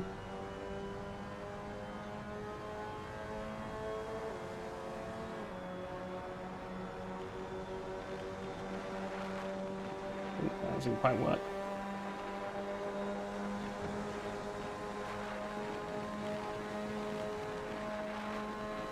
It's a little bit janky. All this rubber banding going on.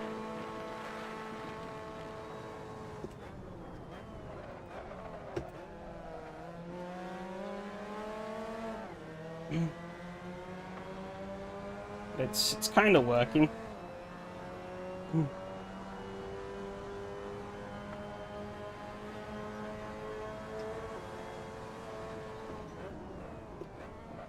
And not fuck this corner up. Oh, he's gonna get away. Shit.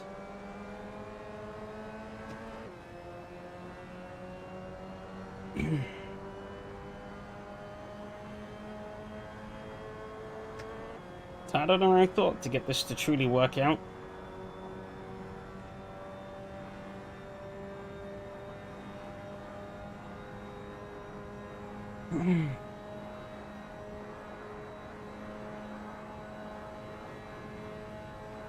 I was hoping to see if we could maybe try and stretch forward a little bit together. Flagman. 3, 2... Oh no. 2, 1.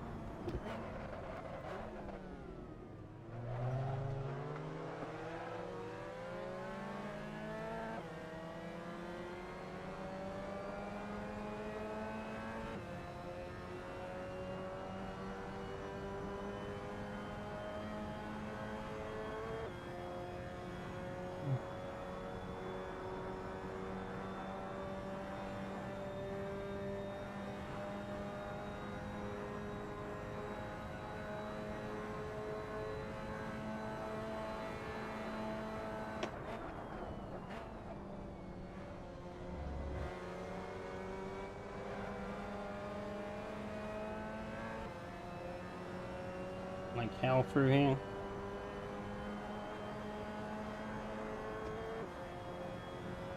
Wonder if maybe staying in third.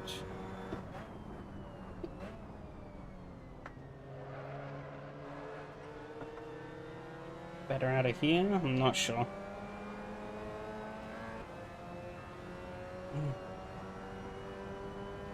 Maybe slightly.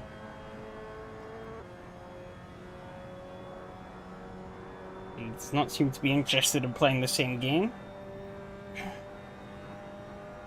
So, I'm kind of stuck here. Admittedly, it was quite lofty thinking that we'd be able to catch the two ahead, but there's no harm in trying.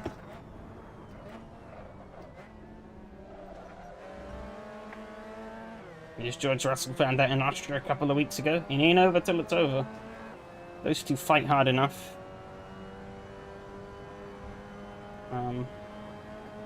Might get flunked out. Seems like he played me a bit. I wouldn't necessarily say that. Give him the benefit of the doubt, not like we really communicating. He did give me a push earlier. He is under no obligation to work with me either.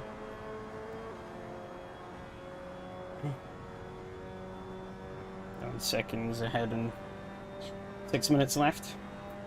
Stranger things have happened. However, I am back in the slipstream range just by a whisker, but that should reel him in a bit down this straight. So, this is good.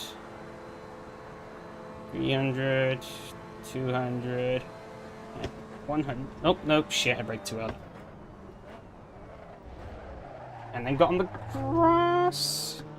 That was nearly death. I got that all wrong. Those braking markers are too hard to discern, because they all look the same when you're whizzing past them, even in something like this. Yeah. Back to square one. That would have been a pretty... I mean, that was my fastest lap of the race, but that would have been even faster had I not have absolutely butchered that last bit. They need some neon light, yeah. I don't think those existed back in 1967. I don't even know if this track would have had those brake markers back in 1967, if we're being truly period correct. But they might have done. We are successfully pulling away from Jim slowly, though.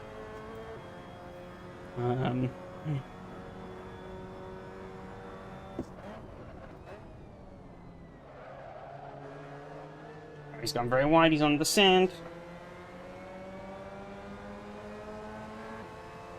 He'll catch the memo here, maybe.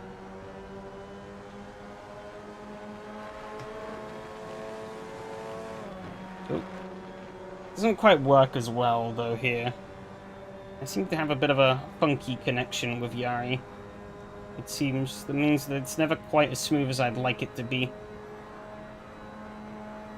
Because the problem, if you get big hits like that, as you see, it benefits him more than it does me.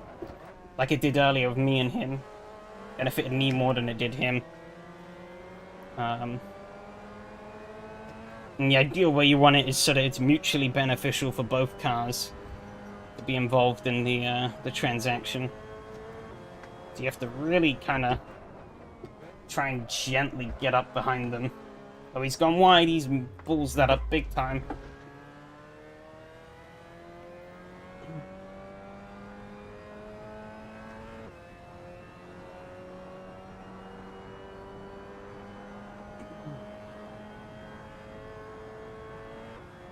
It was pretty unlucky. Easily done. Easily done.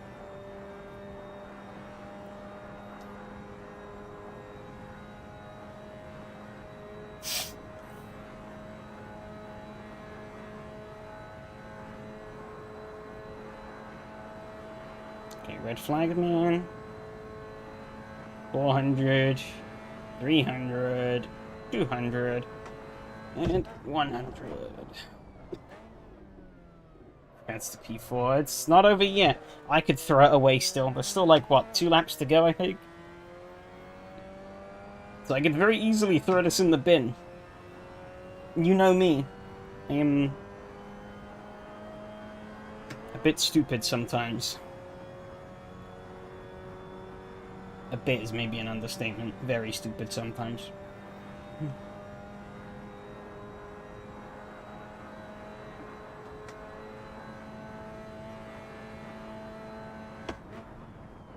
Sometimes. Yeah, I have some smart moments, okay? Otherwise I wouldn't be in the position I'm in. Oh, yellow flag. Mattia looks like he's binned it. There he is.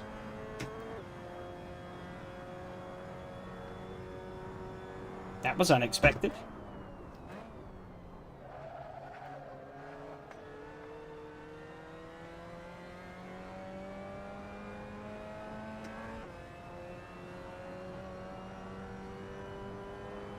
Oh, Mart has disconnected.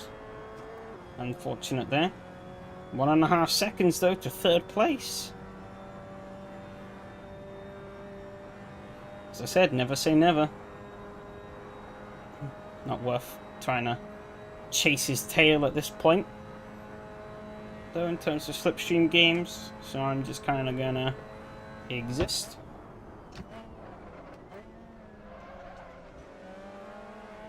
Just push as hard as I can for these corners to try and pull myself in.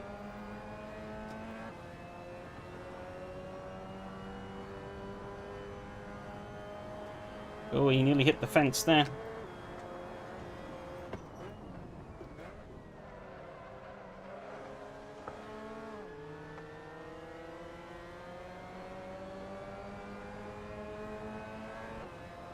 Better exit than he did, I think, but not enough to make much of a difference at the moment. Yellow flag up ahead. That was quickly resolved, though. Probably just a car going a little wide. Am I going to start catching? I am. Seems to be a little down on the old power.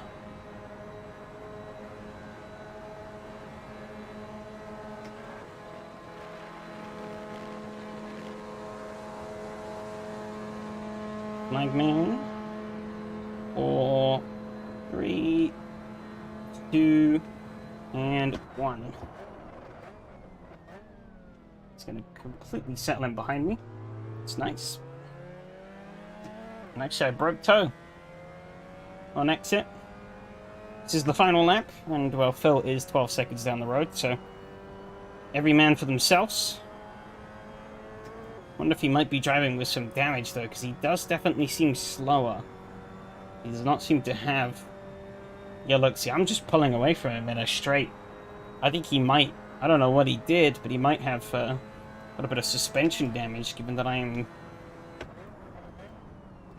pulling away from him in a straight line. A pretty decent rate, actually.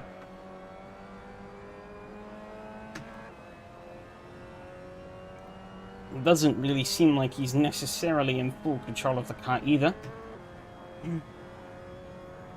200 and the 100.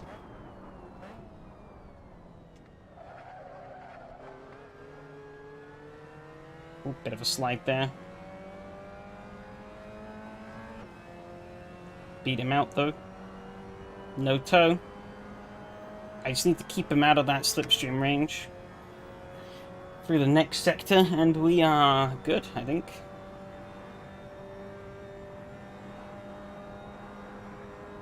He definitely, I think, has broken his car slightly. I don't see how else he would be losing temps like that.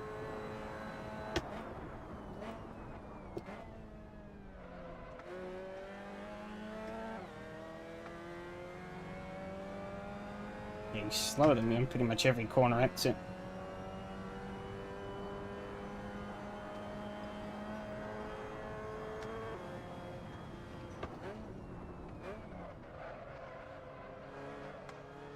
Oh, he's made that wrong. I wonder if he just bucked out of the corner because he knew he wasn't going to make it. Decided it was better to take the runoff. But that seals it. That seals P3, unless I completely blow this corner. We've snagged away P3 at the dying moments. That's that was not expected, but I'll take it.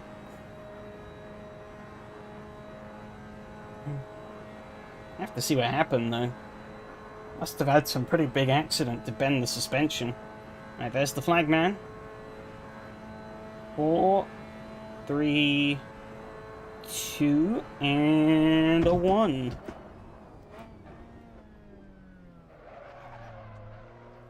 And the final corner just fine. And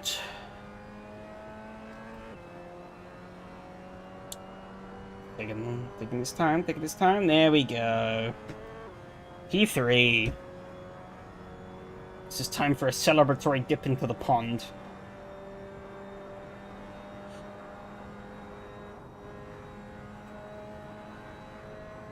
Geronimo. No. Oh, there we go. We're gonna make it. Yeah.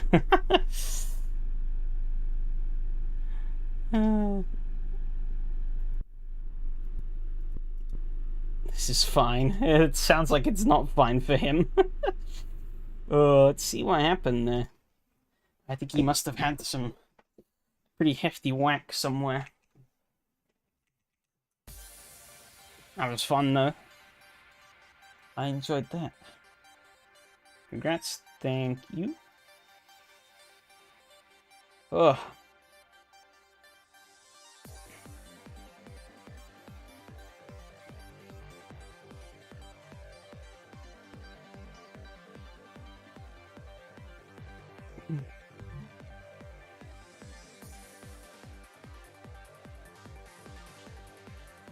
Not a flawless run, but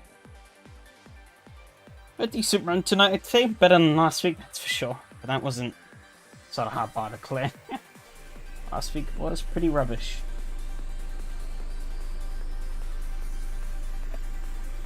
Alrighty.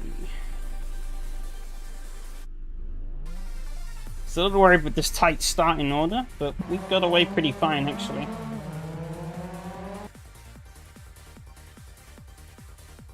Started bleeding off the throwhead, try not to run into the back of Phil. And played it very handy. Which allowed me to put me ahead of Jim.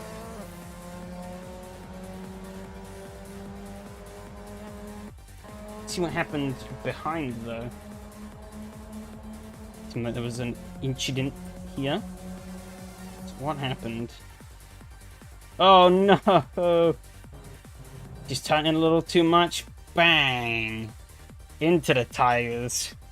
And Robin Fernando could not do anything about that. Oh.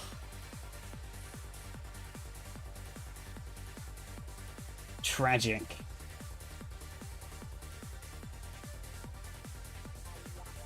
Yeah, those tires on this track are brutal.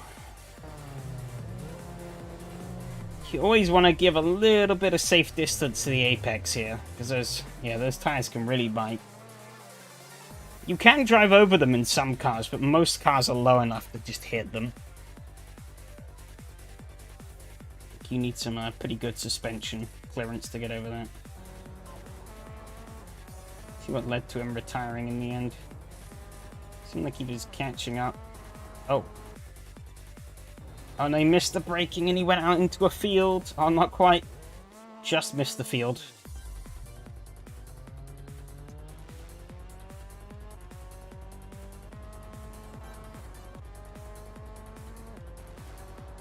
Let's see, where was the death? Uh-oh. Into the fence here, maybe? Oh, he hits that into the hay bales. Oh, then into the fence. And that was it. Check from my side though.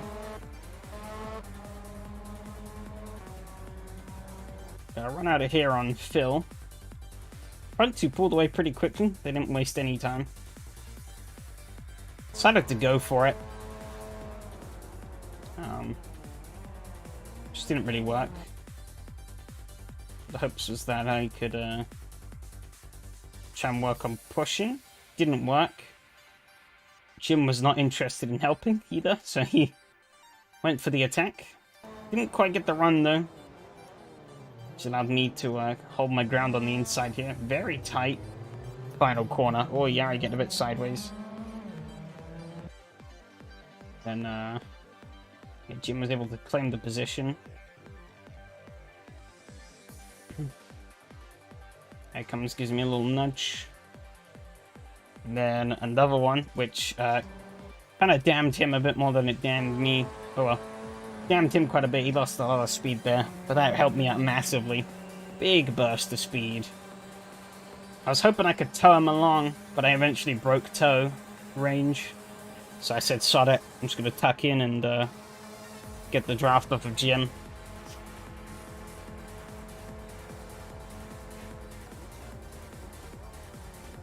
And then ran him around the outside here. Got the better exit. I think that banking does screw you slightly when you don't have the luxury of swinging right out on the corner exit. And then here, obviously, Jim tried to go again. Yeah, I tried to give him a help. Well, he did. Just put him back ahead of me. However, again, He hit a little too hard, which slowed him down massively. And that allowed me to tuck in between. Pretty comfortable gap. And get a bit more slipstream. Wasn't really enough space to push, so I settled and just putting my car back on the outside, using the little bit of draft I'd gotten. And Yari comes steaming in. Of course, just about made it through too wide there. Had a slight advantage coming through. And we made it all the way through here side by side. Nearly an advantage, but never quite full. Of course, he was able to come back through here. Better line. But I still won out. I think Yari forced his way in. I was definitely hitching on Yari a bit more there. Try and pull him through.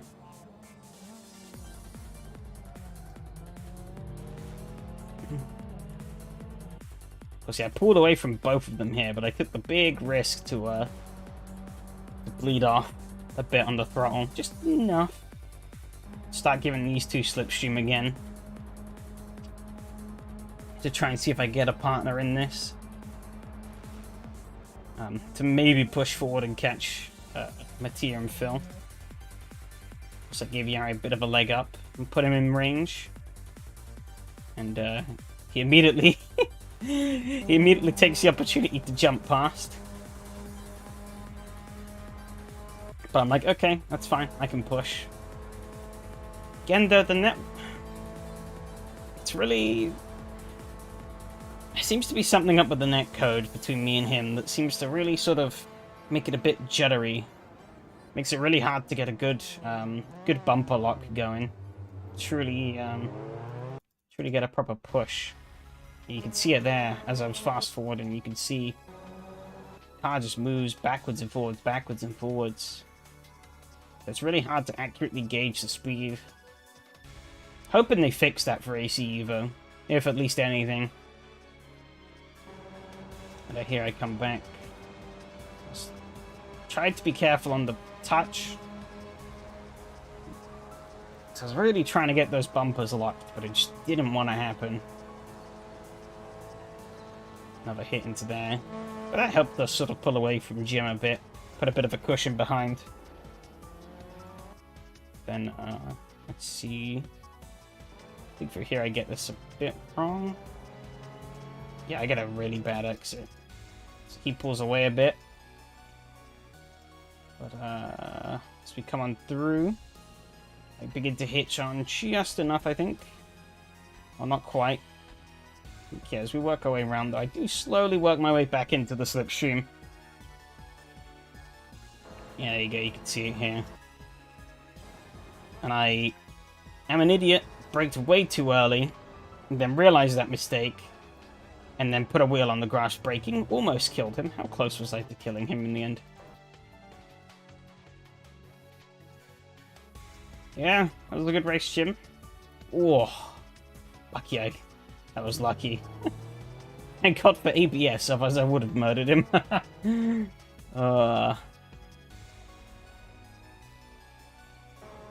Then, thought that might have been that, but I think he got it wrong somewhere through here. Oh yeah, it was really bad on the exit here. Yeah, he gets on the gravel. Puts me back in the mix.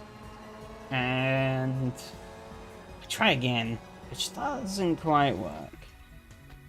Gives him a big old whack ahead, which isn't what I wanted at all.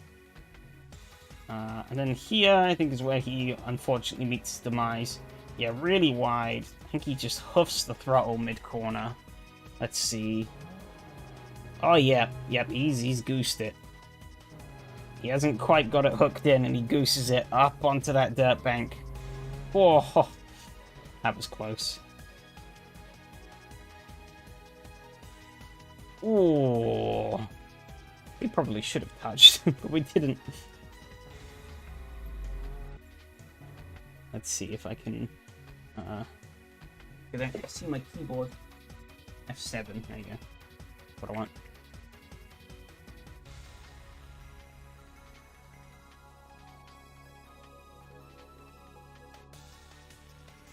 Oh, look at that. By a whisker.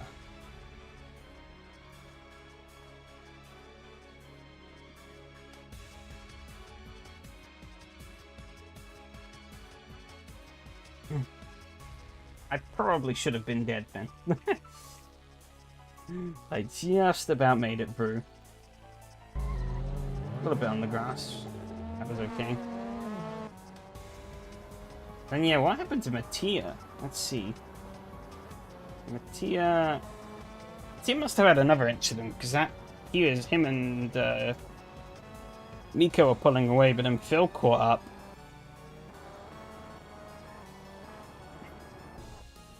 Let's see. Seems like Mika might have just had the pace advantage on him. I think so, yeah, he was just losing pace. Not great. Oh, that was not a good line, actually. He got that a bit wrong. Yeah, very wide on the dirt, then out wide onto more dirt. Over the tires, but he survived. And that Phil to close up a fair bit. Not quite enough, though. Must have made a mistake somewhere else. Let's see, or is Phil just faster? Well, that was very wide, actually. He was wide all the way through. Yeah, he was wide. Still not quite close enough yet, though. Ah, okay. He's up to some games, too. Look at that. And we'll start seeing it down here. Off the throttle, on the throttle. And he's blipping it a bit. He's letting Phil catch up. Because he obviously wants Phil to work with him. To get back up to Miko.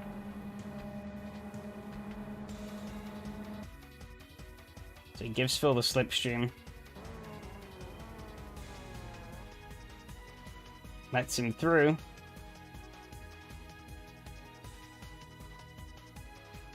Let's see. Stays on him. And he's gonna have to run up him. Is he gonna push or is he gonna... He's gonna try and push. Gets a much better push gun than we did.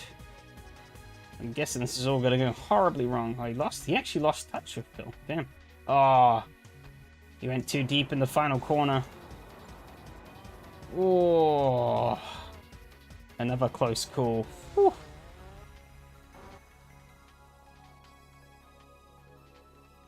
Very tight. There's about a bicycle's width there, actually.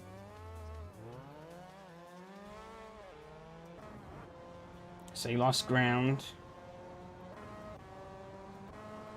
Starts closing him in a bit, though. Something must go very wrong here. Is it this lap? Oh, what the hell? What happened there? Oh, he clips the bridge. Oh, no. Oh, he clips the edge of the bridge. That's tragic. Yeah, he's just he's angled a little too far to the right. Oh, and he actually misses it with the front axle. It's the rear axle that gets it.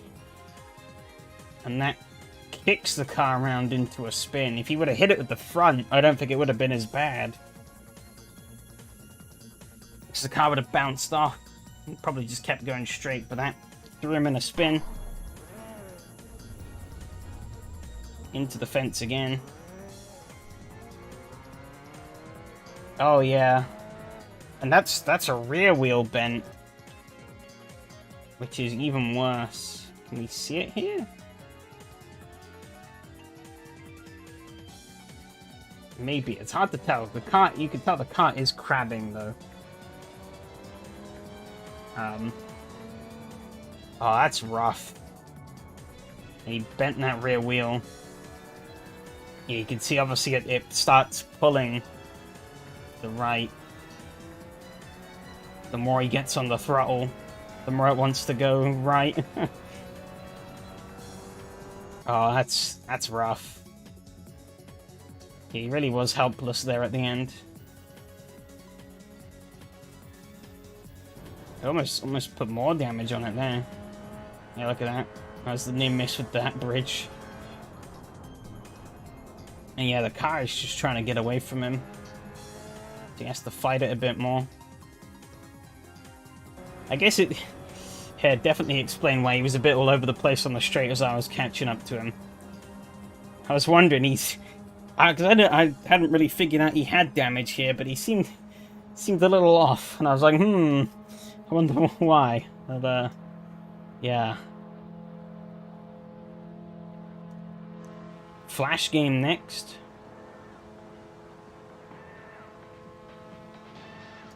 Flash game? Oh, he gets a bit wide there. Let's see what happens on the final corner. Or second last corner. I start pulling away from him, obviously because he's got a bent suspension. But he absolutely drops it here. Oh, the rear slides out on him. Oh. He gets under braking, he locks the... of course, that rear suspension damage. Oh, God. Oh, no. That rear suspension damage really came back to bite him there. Oh, yes. Looks like a Flash game. Probably has the same budget as a Flash game, to be honest. It's actually a PS2 game. Yeah, he got stuck in the embankment there a little bit as well. It's only Compounder's lost. Oh, he lost out to Yari as well, and Fernando. And I think the only guy he didn't lose out to was Rob. Let's see, actually. Does he hold on? In the final corner? I assume he just plays it handy. Be a fool not to.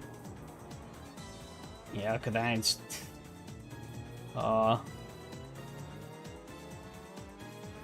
rough, but he did only do it to himself, so... Oh, hang on. Fernando's faster than you, he understood.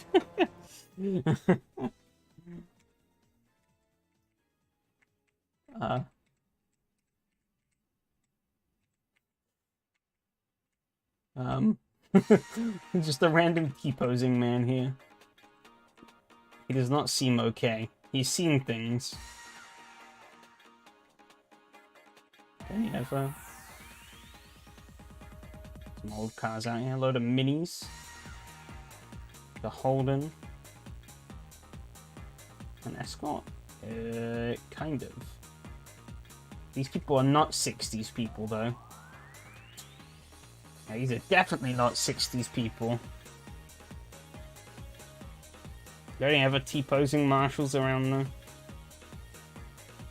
There's this whole like thing back here. You never see that. These have got some funny hand pose. Same with those. There's a... Guessing he meant to do some animations, maybe.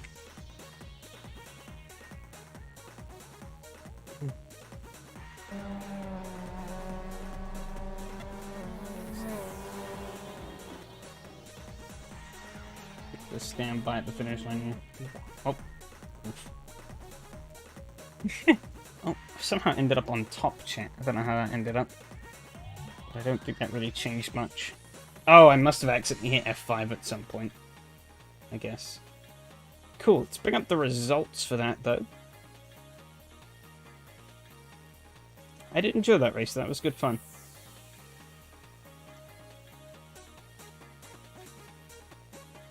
It was good. Not as much as I was maybe expecting, but there was some gamesmanship there with the slipstream. Which is, I always like to see that. Adds a bit of a dynamic we don't get a lot. But yeah, Miko took a dominant win. 244.395 fastest lap. Insane speed. Can't even insert another thing on there. I got an incident point? What did I get an incident point for?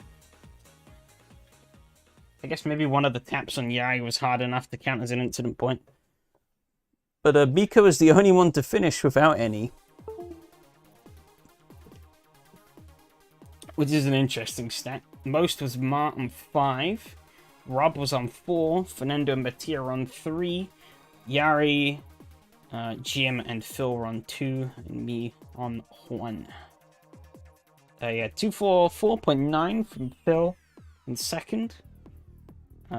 Myself in third with a 245.7. Jim with a 246.8. Yari with a 245.9.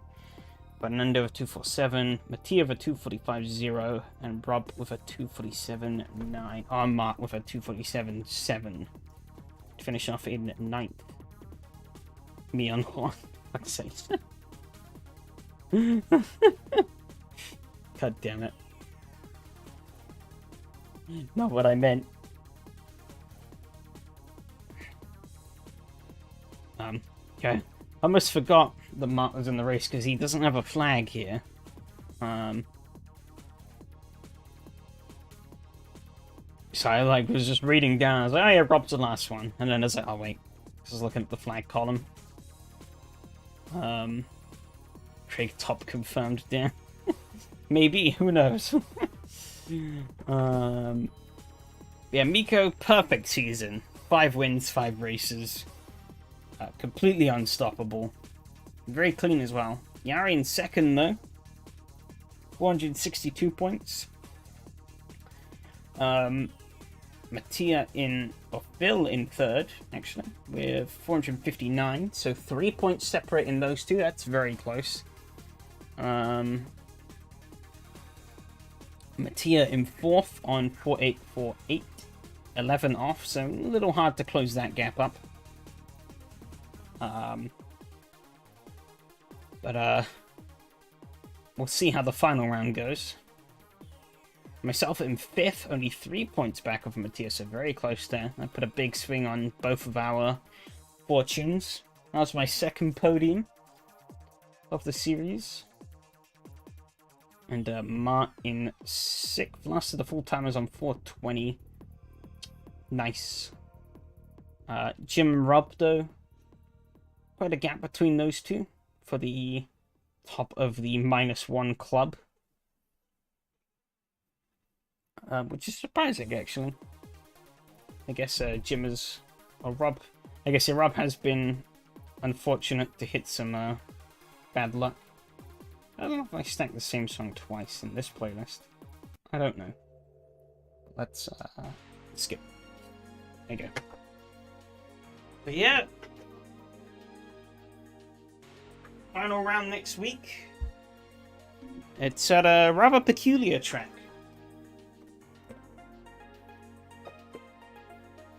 Which is an Irish road racing track. Which is going to be suitably terrifying and sketchy to round off the season. Because, of course, I couldn't have it any other way. For the kind of tracks you've been driving. Now, could I? Where would be the fun in that?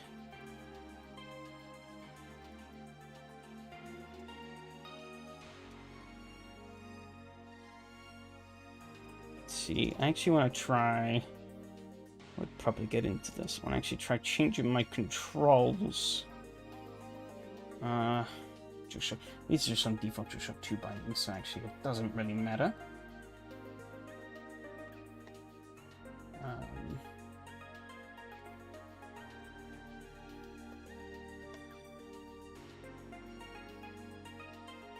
You bring it up the window.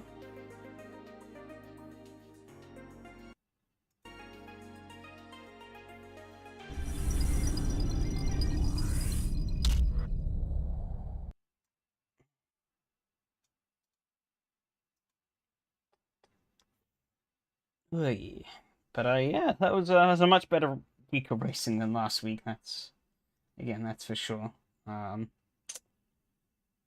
yeah, it was pretty rubbish last week, so not hard to do inherently, but PS2 flash game time. Yep. I've adjusted the controls so they're more bearable.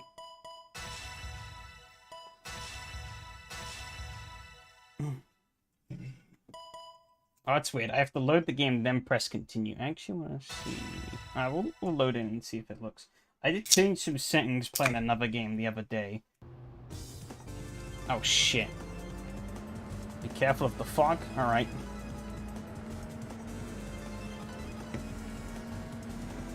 Actually, this looks fine. My car immediately has a fuel leak, though, because I trashed it last time. Oh, and I've been crashed into. Oh, I need to... Hang on. I remapped the controls so that X is now on the right trigger and square is on the left trigger, so I can actually use the triggers to accelerate and brake the car. Much more comfortable than having to hold down, I guess, A on my Xbox controller. However, the problem is now is the horn button. The horn button was on left trigger. So I was pressing the horn every time I braked.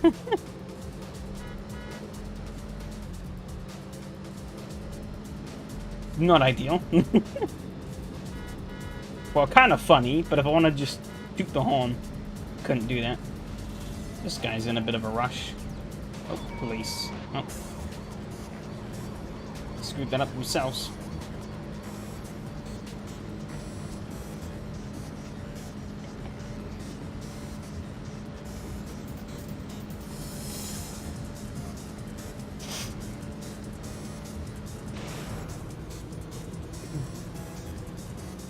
I'm actually curious to...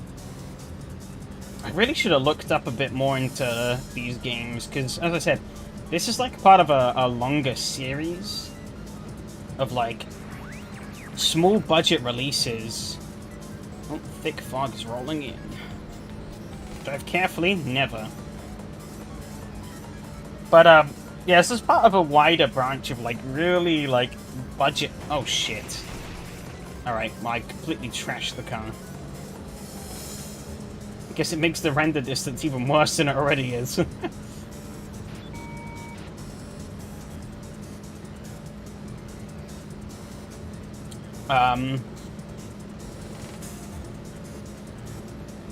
But yeah, no, they did quite a few of these, a few different games that are made by different developers in a similar vein. I wonder if it's like maybe some kind of like maybe almost like a precursor to like a game jam, but not quite. But like maybe it's just like, here's like a bit of money, you have like, I don't know, like a month to develop a game or something like that. Go wild. I don't know. Oh. Uh-oh. This is not good. I'm running the wrong way. Why are there no cars? Right, well, we're gonna have to fight, I guess. Can I steal the comp car? Please tell me I can. No? Oh, shit. Run away. I don't know where the other cars are at, though. There is none, apparently. I guess I'm screwed.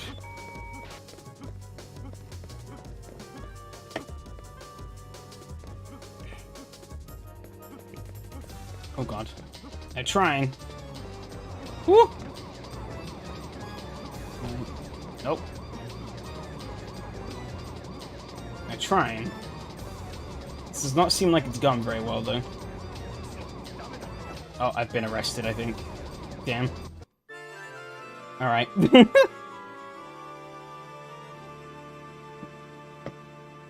Shit.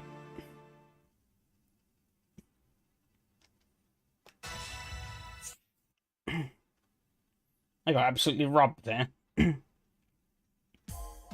Oh no!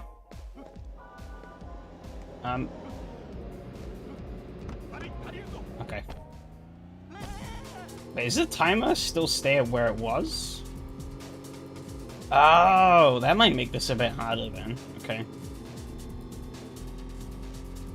I don't remember if the timer has gone up or not. I know we're back to the start of this leg.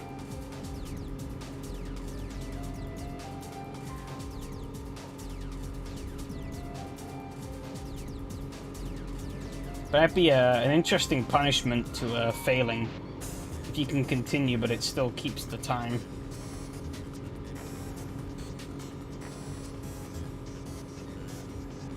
Oh, shit.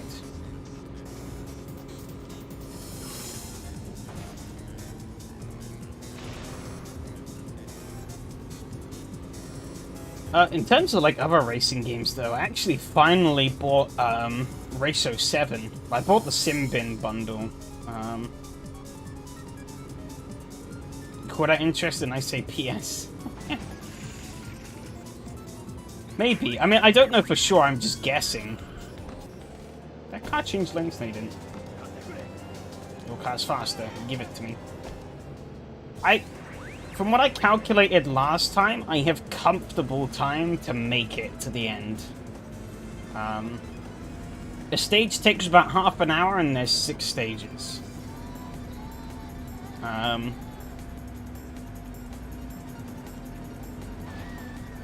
You know, I'm a third of the way through, and I have over 3/4 of the time left. So,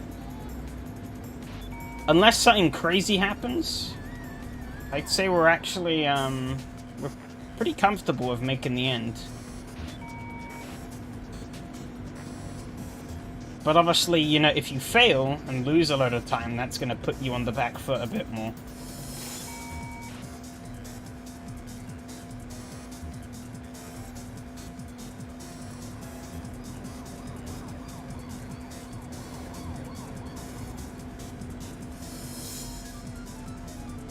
Oh shit.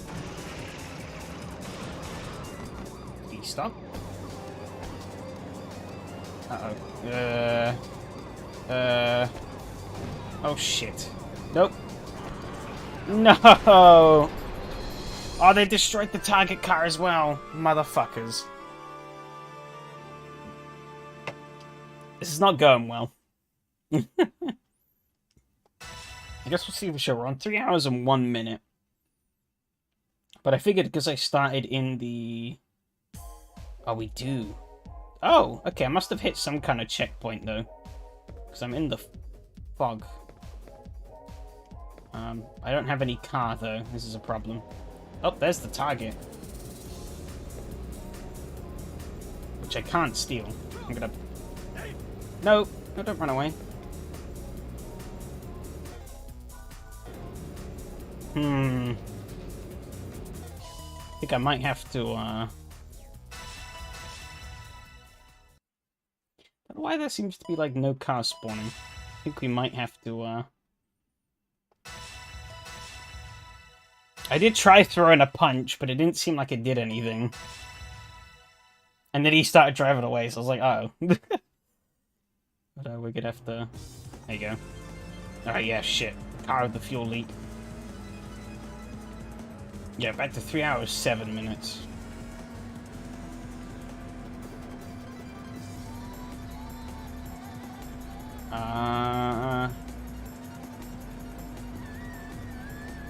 Oh, there we go. Nope.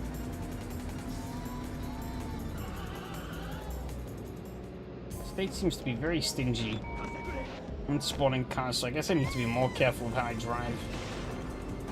Doesn't help that the driving model is a bit iffy sometimes, given the budget nature of the game. Like that. That didn't do much damage, so we're good. Oh, that's gonna do a lot of damage, though.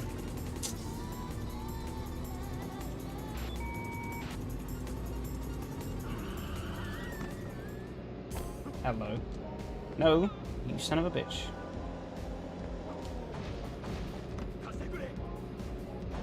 Oh, okay. I shouldn't have done this. Oh, that guy was running to nowhere. Oh, I've caused a pile-up. There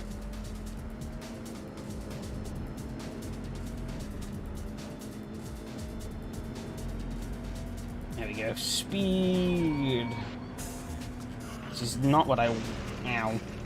Not what I want. As we enter the fog, but you know.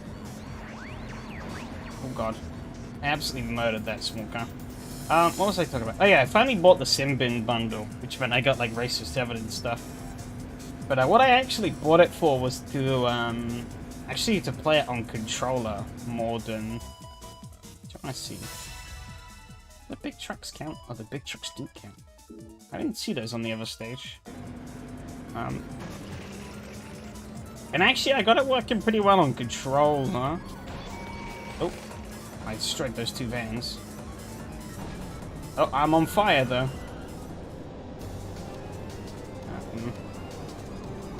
Perfect.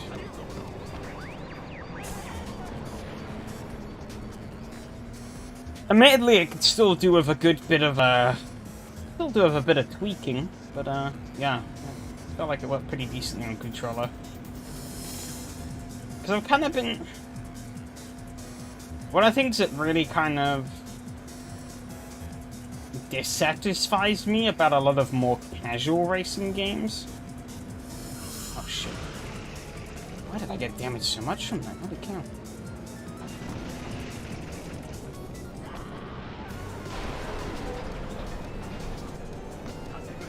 Get the document, cool. But yeah, like a lot of more casual racing games, I'm kind of disappointed by like how you never. Nah, keep going. It's like none of them have really been able to deliver that same kind of feeling you get from like actual close wheel-to-wheel racing in like a sim. In some cases, it's more understandable than others. But it's like I don't always have the time or the energy to really bust out the wheel all the time. So it's like I'd like to have a game, and Racer 7 seems to be the game to fill that niche for the time being. I need to, I think some of those settings could do with some more fine-tuning, but I think they're pretty decent with how I have them. Oh, shit. Oh, that was not the way to go.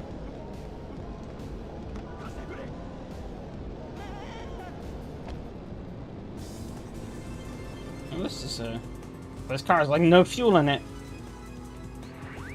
Can I come off it? Oh, that's a wall. Trash this car. Already. Oh. I've stopped that SUV, but there might be something on this. Oh, never mind. Made it pissed everywhere. Yeah, it's a bit of a mess in 07. They're both good and awful. Yeah, I mean, to be honest, it's the exact same as Racetron, so I'm not surprised. Racetron's AI, I like that as well.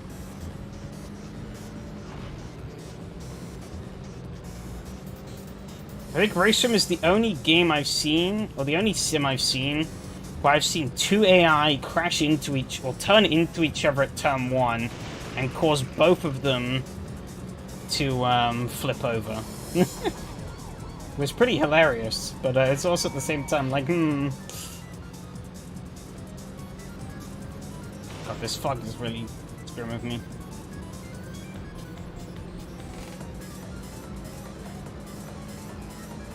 I guess which lane the cop's gonna be in. Oh, that's cop's catching up behind me. Racer May at least gets updates. Yeah. I am somewhat tempted to play Racer 7 with the wheel at least once though, because I'm not sure, but from what I'm feeling on the controller, it might have better physics than Racing, which is kind of ironic. Given that it came out after. But obviously playing on controller really doesn't give me the full picture.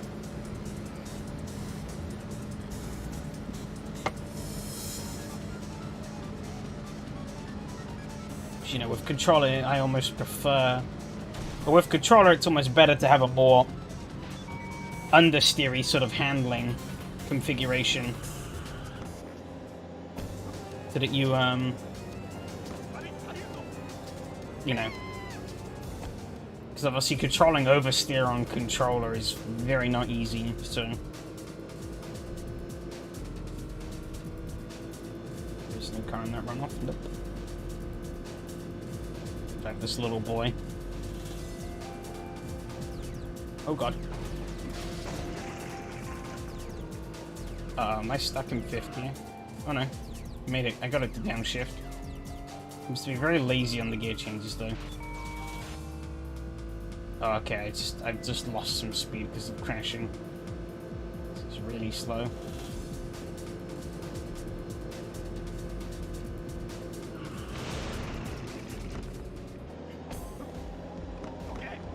It's not the car I thought was behind me. I took in a go freeway, several cars have been stolen. Alright.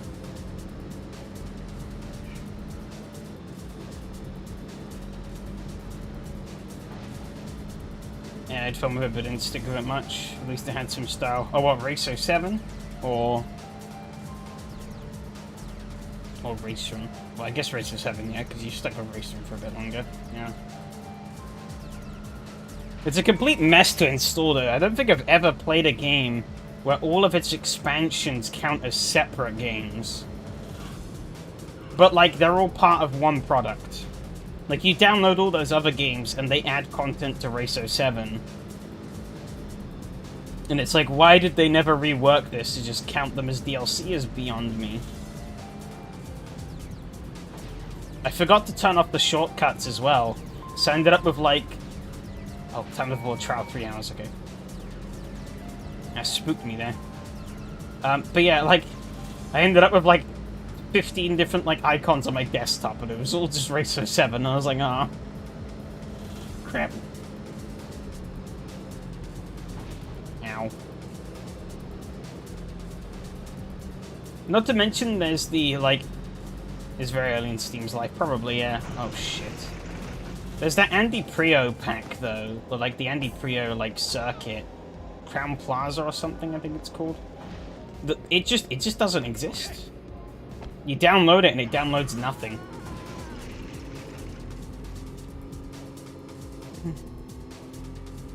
Traffic jams. God damn it. Oh, no. It's not too bad, actually.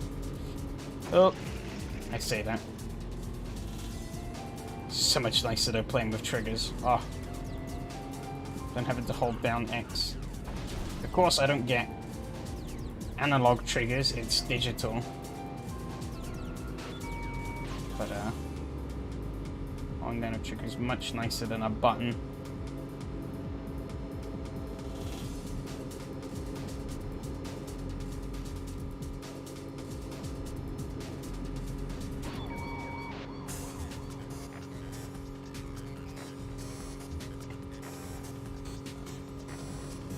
I guess back then DLCs weren't really the norm. Still,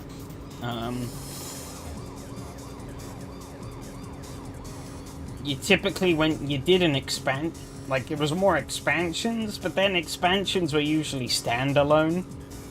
So I guess Steam probably just didn't have support for DLC. But you would have thought maybe after all this time, especially given that they're all still up, you know.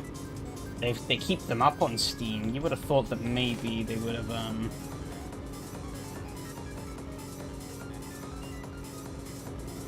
Yeah, Oblivion with the horse armor and shit, but, like, it wasn't a commonly adopted practice across the industry yet.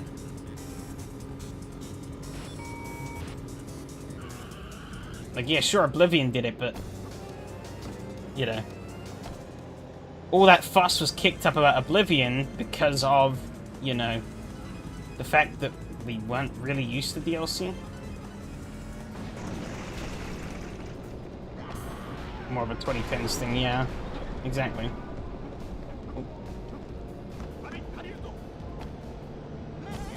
Oh, tailgating there a bit. Oh, I heard, speaking of, like, monetization in games that had evolved, I heard what they've done to Apex Legends, and oh my god. I can't believe EA, well, the annoying thing is they might get away with it, but I can't believe they had the audacity to try. I mean, I'm not surprised, because again, it's EA, but, what they've done is they're now doing 2 battle passes a season. And those 2 battle passes a season cannot be earned in-game. They can only be bought with real money. So all those people who used to, you know, get the battle pass, grind it all the way through, get the coins, so they could buy the next battle pass and so on and so forth, can't do that anymore. Not to mention, you now have, you know, they've cut the season in half with 2 bouts of FOMO in a season.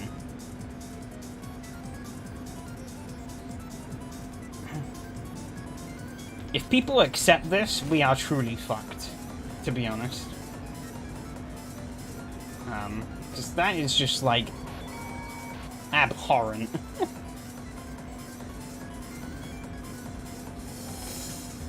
Oh god. Thanks for expiring, I got separated of LESC. Oh god, big checkpoint here. Uh-oh. I am fucked, I think. Please? Car, come and run me over. I can't turn the camera around.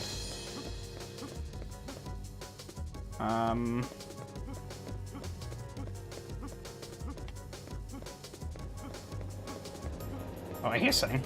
Oh, perfect. Out of here, Sonny Jim.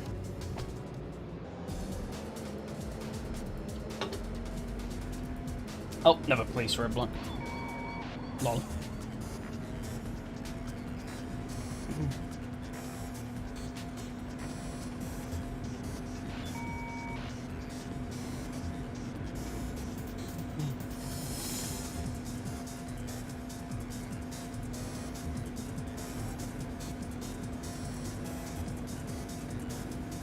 Can I pull off here?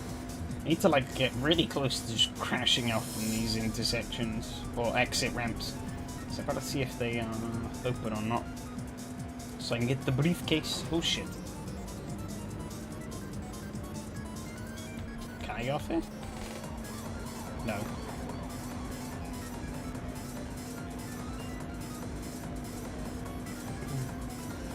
The more I hear about Creation Club, the less I feel about ever playing SE. Fair enough. Sounds like Starfield has come under a lot of shit for the Creation Club stuff as well. Because it seems like Bethesda are trying to push it really hard there. The people are not happy.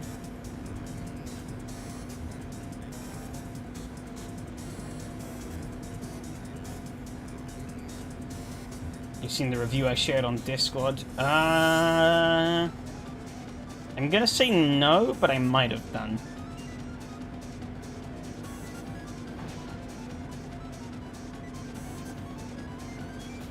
Best stuff I've ever seen.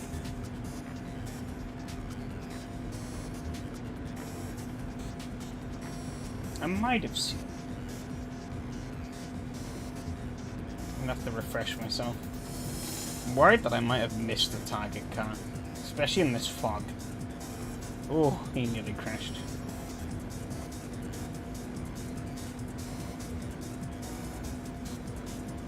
Pretty much every part of the game gets roasted, huh?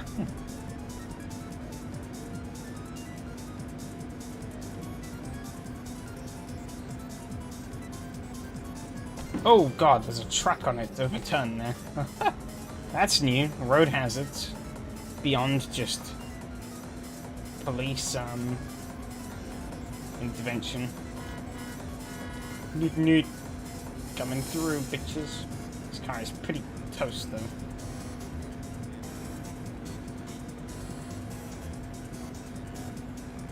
About halfway through, though. It's not too bad. Might need a new car soon, though, because this one's a bit broken. Also running a bit on the leaner side of fuel. Can I go off this exit ramp? No. Is there going to be a car on this exit? Oh. Nah, it's even more broken now. Is that just an exit ramp? No entry? Oh. Bit of a pile up ahead. Car? Nope.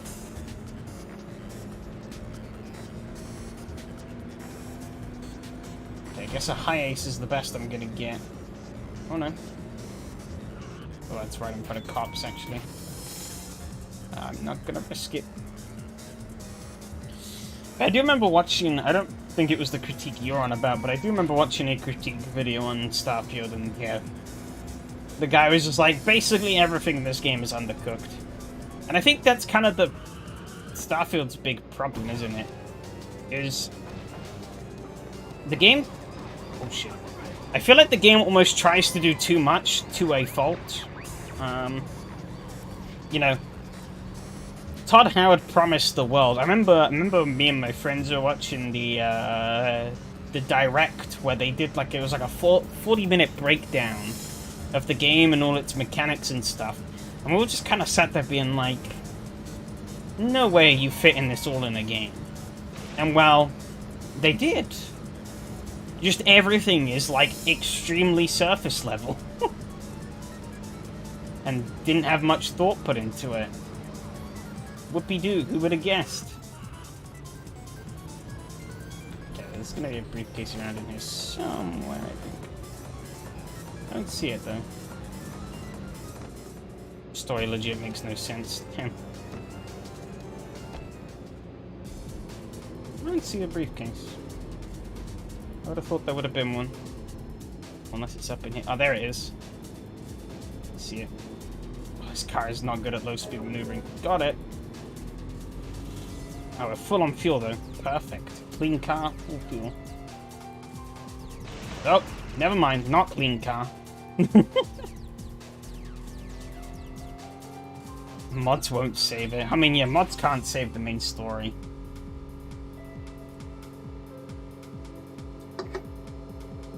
No matter how many mods you throw at it.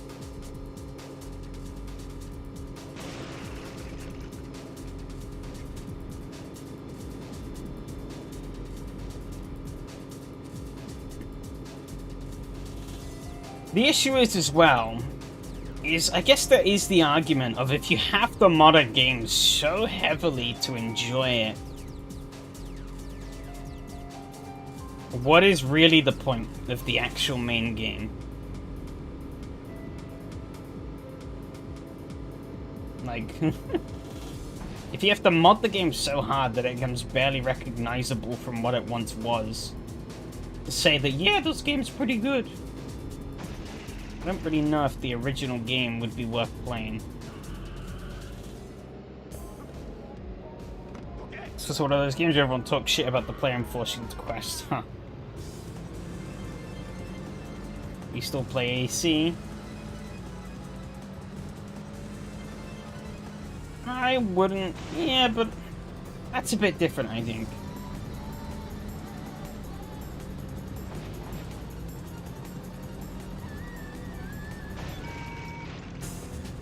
It depends on what you do, I guess.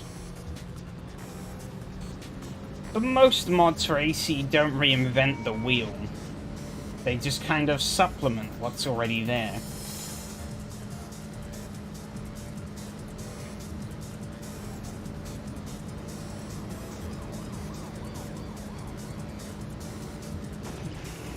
Yeah, exactly. There's also not really much of a game there. It's more of a sandbox platform, which changes things also.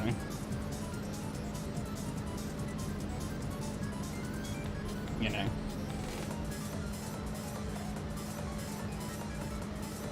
As you said, if there was a story or like voice acting and stuff, then it would be a very different thing. But, you know. It's kind of just like, here's some tracks, here's some cars, here's some settings, go race.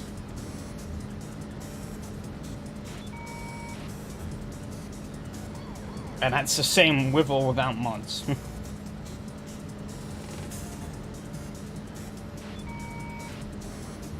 We do hundreds of cards of tracks and make our own stuff for it. Yeah. But I mean, I personally, at least, still play AC because I like what's there at a fundamental level, you know. Others I don't know, but for me personally, you know, I like the base package that Kunos provides, and the mods are just kind of the nice cherry on top of the cake. Asshole. Oh, this thing is wrecked already. I was about to say only 3 gears on this high ace. Holy shit. It's got 4. At least. Oh no, 5. Took a while. I think it's quicker than I thought it would be, actually.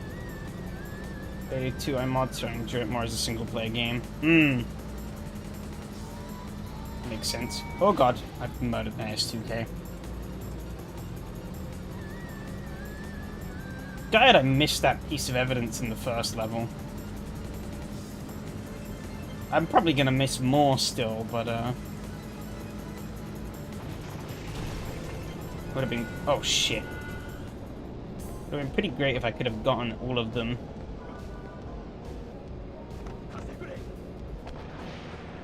But that... Oh wait, upside down, oh my god. That blew up pretty spectacularly. Oh.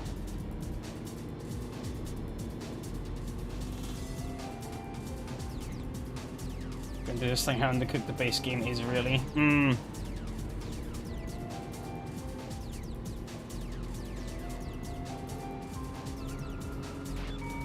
Let's make that game feel alive, yeah.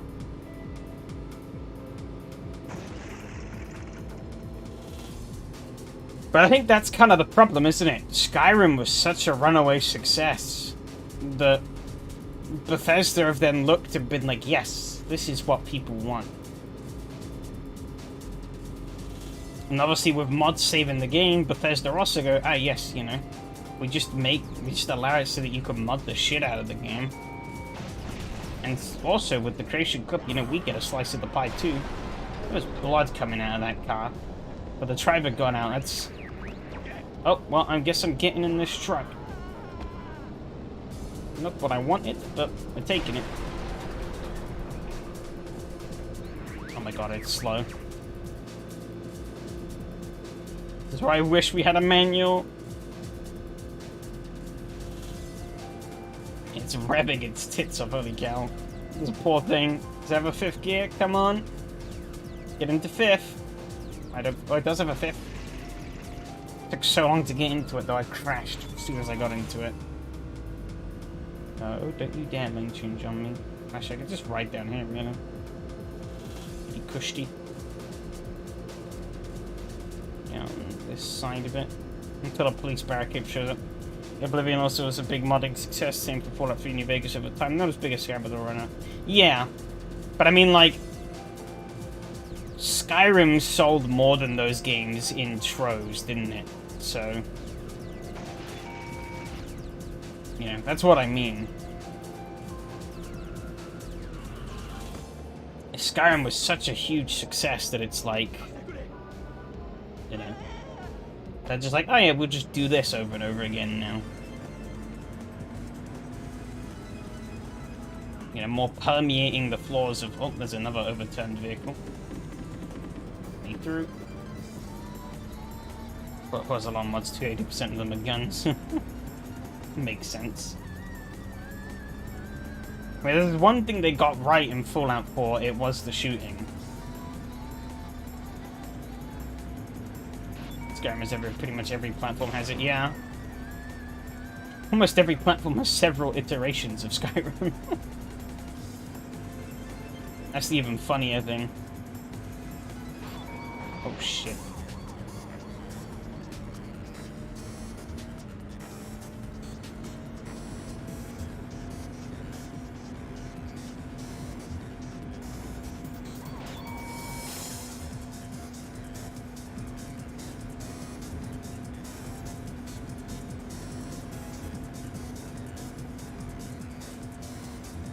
Moving. For one more target car, though. I don't know where it could be.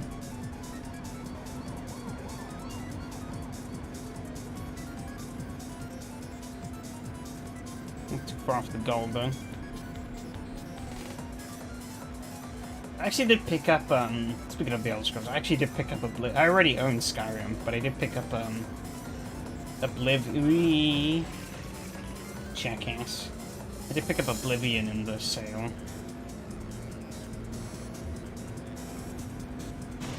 Let's see what that's like at some point in the future. I do really need to start getting on top of my backlog a bit more, though. It's a complete disaster. You know, there are games I want to play through and finish and stuff, but... Oh. He stopped. Right, if I move out the way, maybe he'll get going again. There he is. He's coming to my lane now, though. Come on.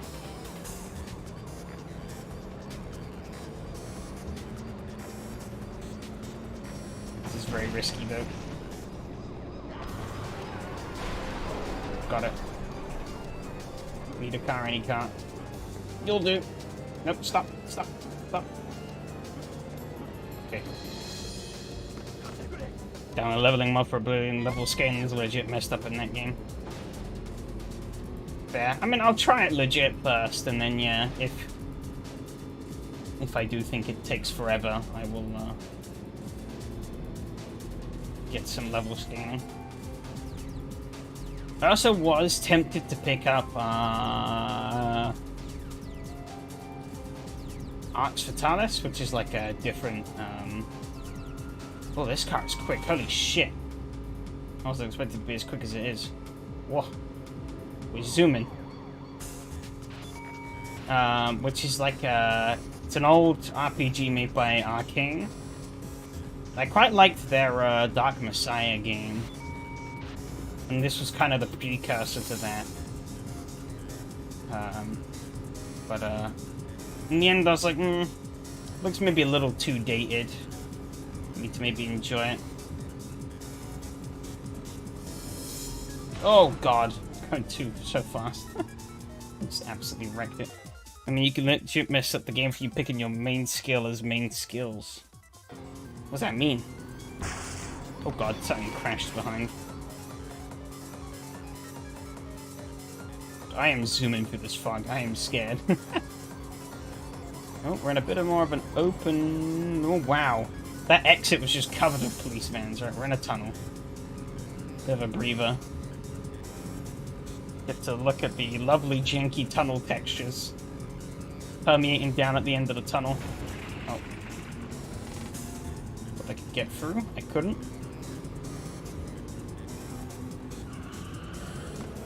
Pinch this red car, though. Oh, he changed lane on me, motherfucker.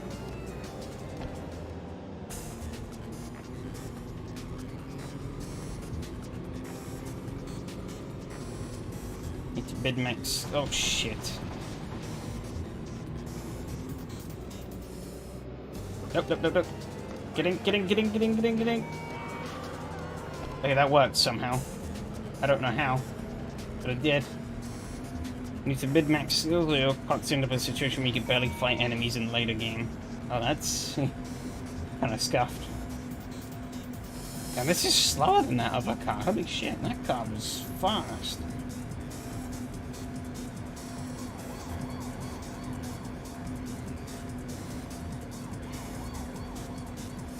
And yeah, that exit completely blocked off by the cops. Oh shit.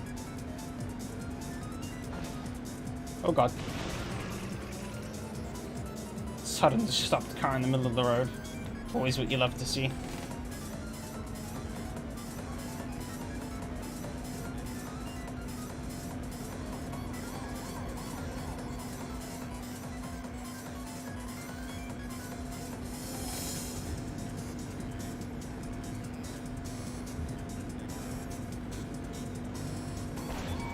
Oh, dead.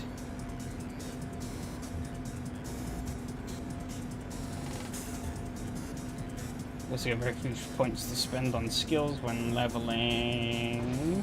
Oh god, ow. Oh my god, that pinged me across the road. When leveling up, so legit the most common fix is download a mod that increases the points you get. Huh. Fair. Oh, I'm out of fuel. Oh no.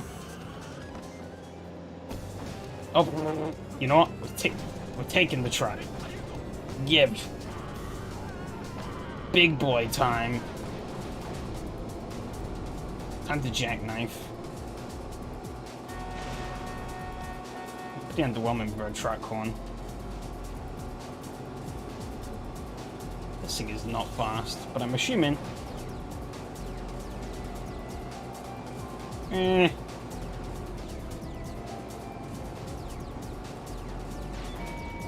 Yeah, lose a bit too much speed, maybe. Oh, that bang got pushed completely out of the way, though. Oh, I've lost. Ah! I lost the trailer.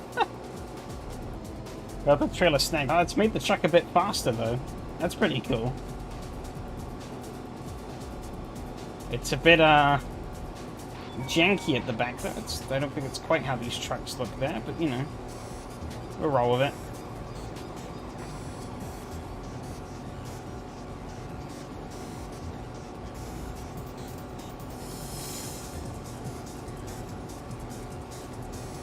Just at the goal.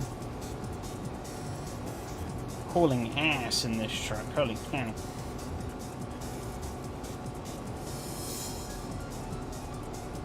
Through the roadblock. PR. Unfazed completely.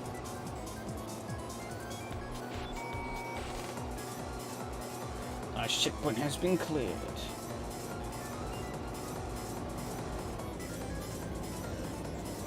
1.2 kilometers, I think.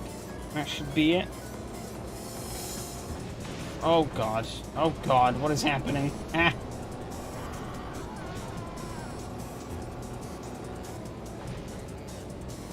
How fat this truck is not coming in handy here. Okay, 700 meters. Come on. These twists in the road are not helping me at all. Gotta get it through this roadblock.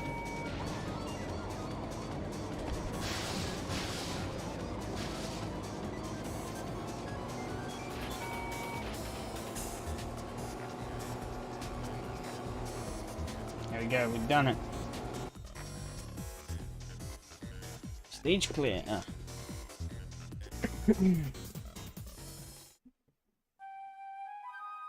How long have we got? 3.5 hours? Oh, 2.5 hours. Okay. That took almost... it took about half an hour. About 34 minutes, maybe 35 minutes.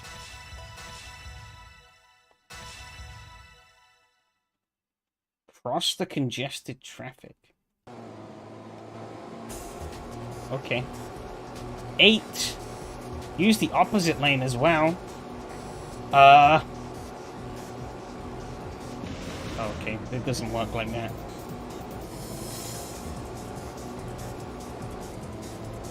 I'm guessing there's gonna be openings where I could just jump over to the other side. Huh. That'll be interesting.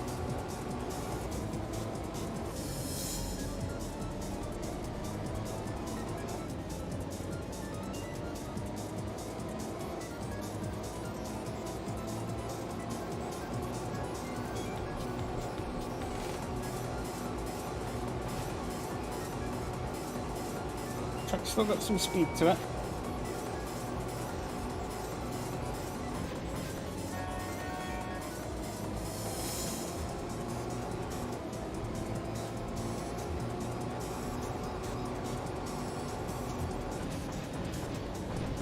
Oh god, this is, yep.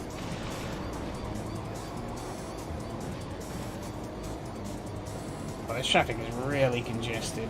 Oh boy.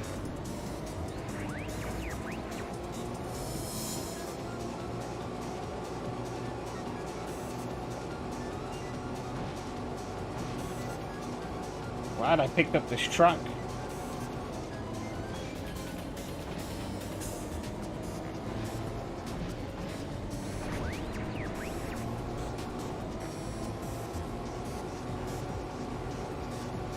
I'm obviously hitting more cars than I am not, but it's helping me get through them easier.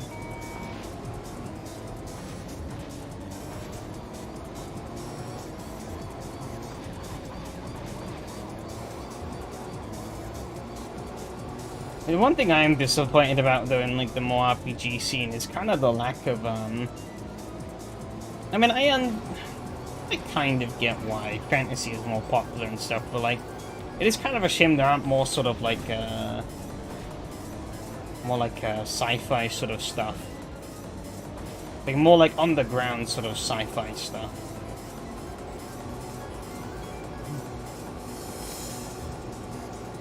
For like RPGs and whatnot.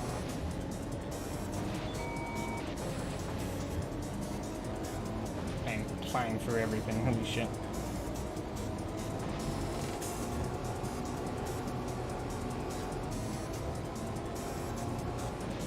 Bonk.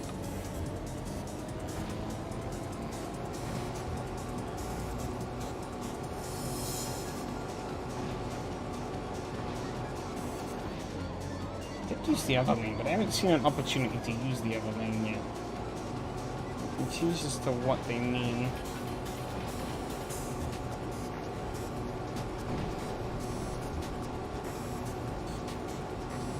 Unless I can run to the other lane, maybe?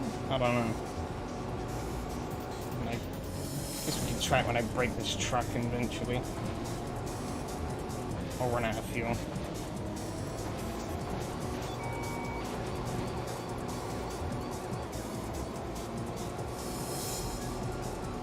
Target is a trailer. I don't think I'm in a trailer, for sure.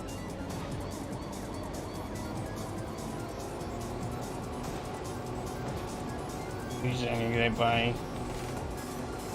what you need is some few builds and your game will be a success.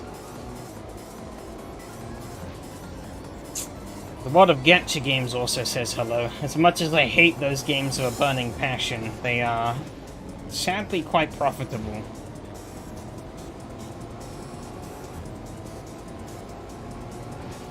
And that's like the only thing that people play those games for. Gameplay? What's that?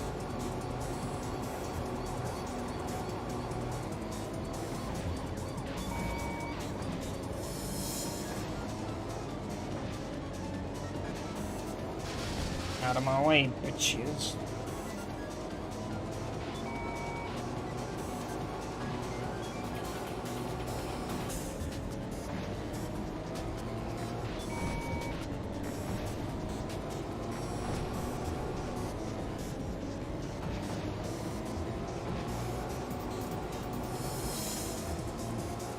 Truck is still holding on though, I'm impressed.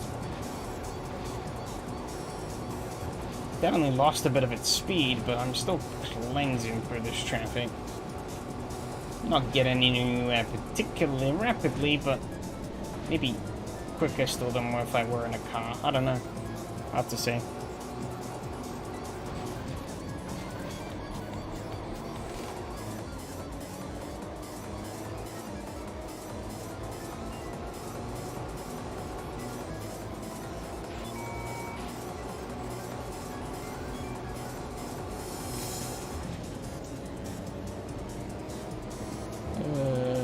Dear.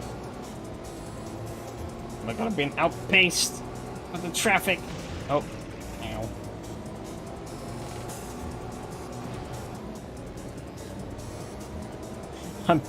Now that the road's opened up a little bit, I'm being outpaced by traffic. Oh, wait, never mind. Haha, suckers.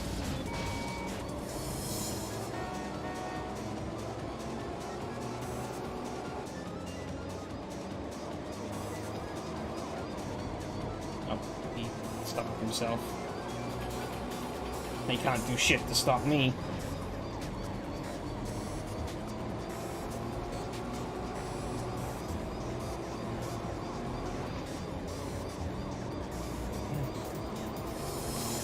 I wonder if any... Probably not. I wonder if anyone's completed this game with just one car, but... It's probably doable. Did I not get a headache? I'm not thinking about it too much, I guess. Admittedly, I do have the actual gameplay to focus on. If it is getting annoying, I can always mute it and put back on the normal stream playlist.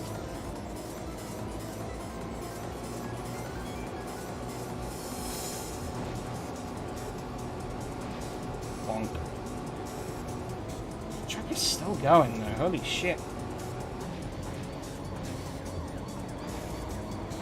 They're absolutely slamming through everything.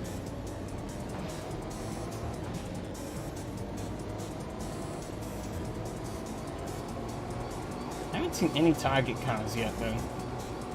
Or any places where I'd be able to get some briefcases.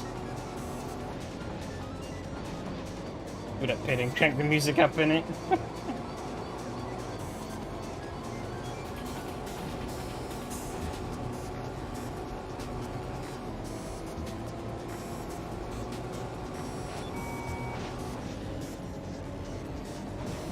Fleeing in a car. I don't think this is a car, nor is it a trailer.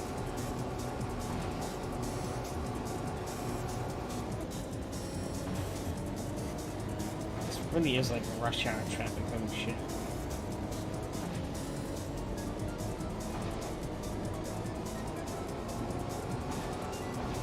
I'm so glad I picked up this truck. Being said, I got a long way to go.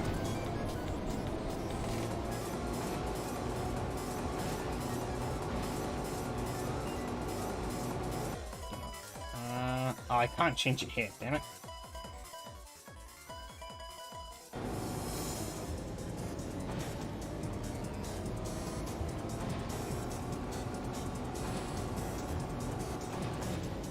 So I guess we're stuck with it for now. I could play the music louder over the top maybe, but it's probably just leave both of them sounding horrible.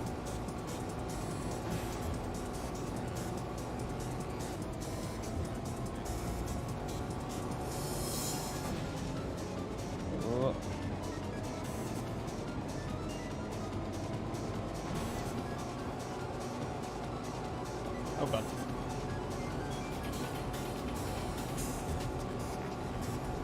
I guess because I'm going so slowly as well, I'm not escaping the police. Oh, target car, finding them.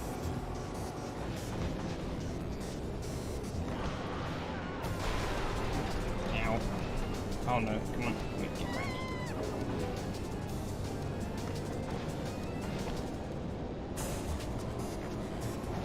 I can't get away from the cops, I'm going too slow.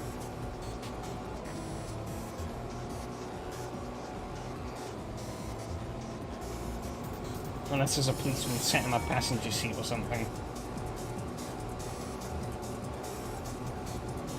Only 7 more to go though in this stage. That's a lot.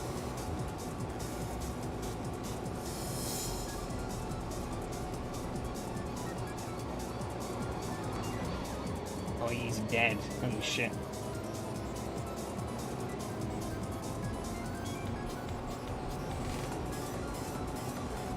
Oh, never overturned vehicle.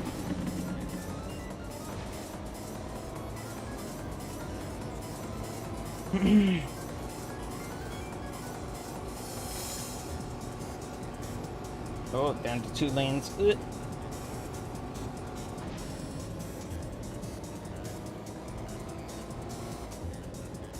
I've been thinking about what other games to play on stream though. I mean, Maxi Tune is pretty fun, but there is, and there's still some stuff I'm left to do in that, but there's only so much you can do with it. But, yeah, I don't know. If that's really what I want to keep doing, post races, or vary it up with something a little different. Bonk.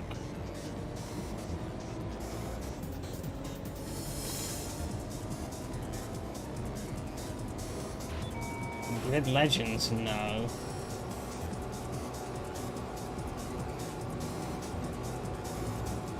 We can cringe together. It means I have to buy the game, though. I have played it before. I had like a... I got like a... I think I got like a... Oh god, there's a K car in front of me. He's dead. I got like a... I had like a sub to EA play for a little bit. I think I got it for free. Or something, I don't remember. But, I played Grid Legends through that, and I was like, this is like the most okay game I've ever played. It doesn't do anything bad. It just doesn't do anything that really captures any kind of feeling or excitement in me. I played it for like an hour or two and I put it down. I was like, It's a game. I didn't hate it. But I also really didn't... I didn't feel anything. Probably one of the most empty... Oh, another truck. I mean, this truck has been completely bulletproof. It's pretty haggard, though. So, if I can... Oh! Bastard. Oh, that K-car has been murdered. Yeah, but I'm stealing your truck.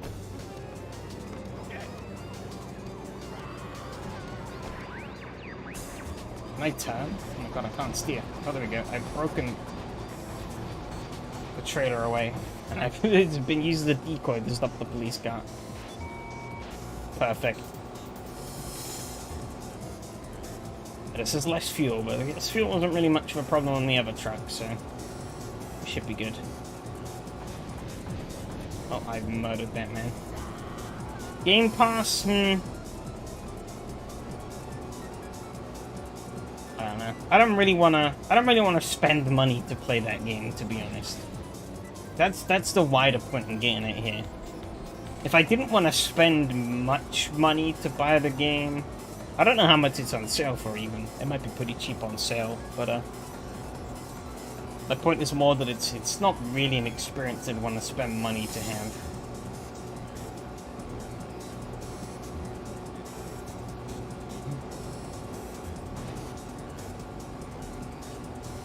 Don't really know if it's a game I necessarily say would be worth sailing the seas over either.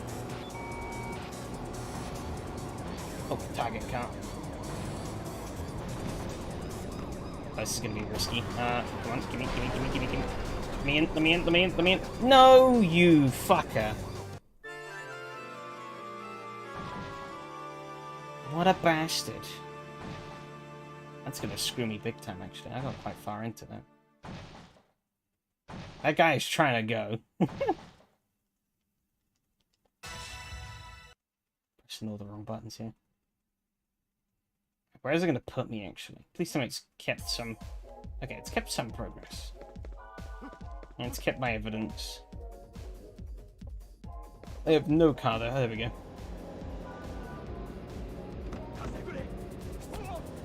These days, who's know what you can even keep accidents too. Oh, no! Oh, shit!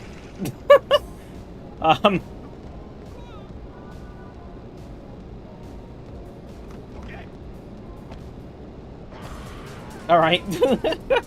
That happened. So you need to get everything I can on Steam or for Steam.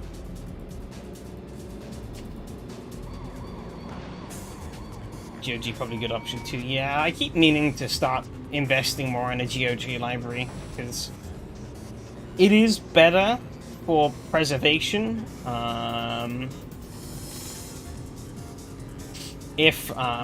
But like, you know, because you can get the games like installers locally on your device, and then just install them whenever. They're not tied to like a platform like Steam is. You know, if Steam dies tomorrow, if they don't implement a way to circumvent Steam DRM, we're kind of buggered.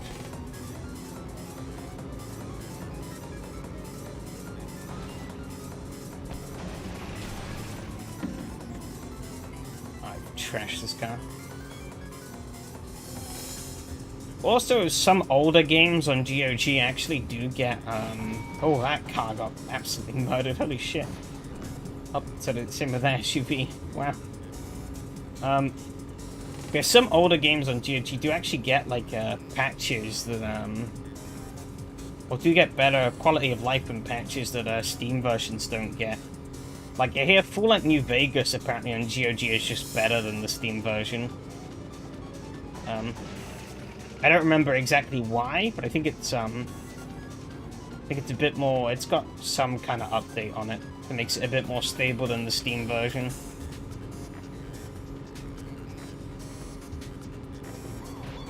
There are some other older games as well that just generally have,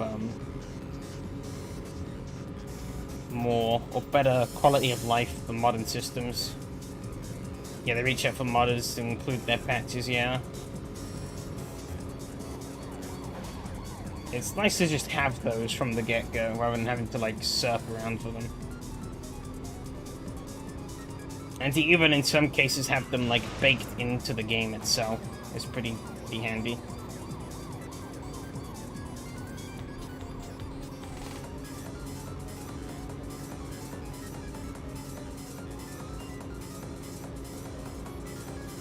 Oh.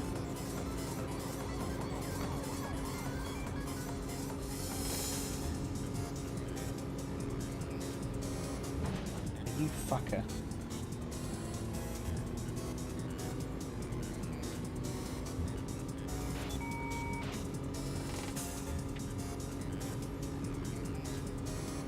A plus or GG is the option down in specific versions. I didn't know they had that, actually. That's pretty good.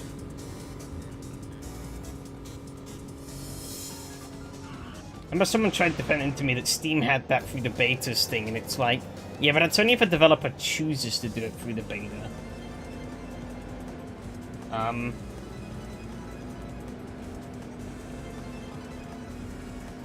Hello, officer. I'm not breaking the law, I swear. Oh my god, he actually doesn't care? What the hell?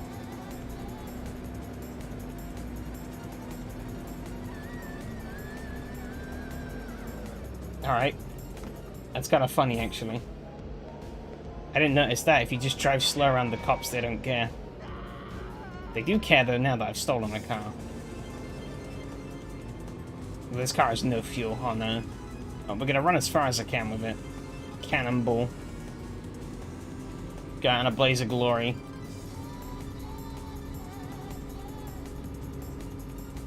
Short run is gonna be trying to make the most of it.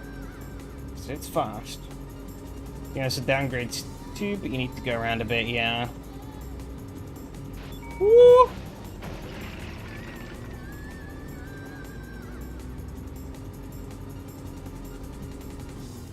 God. Crazy with it.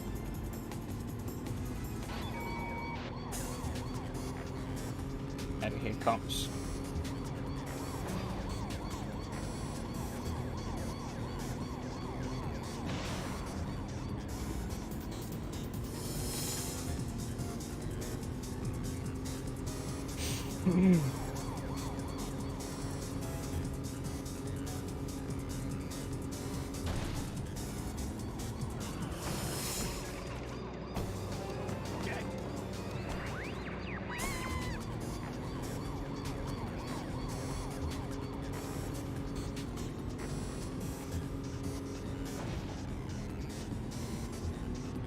Oh, this car also has no fuel. God damn it.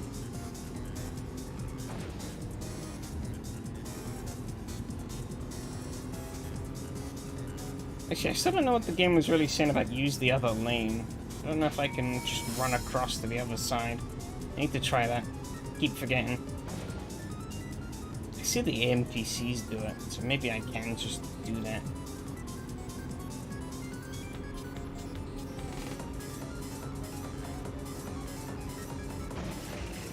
Oh shit.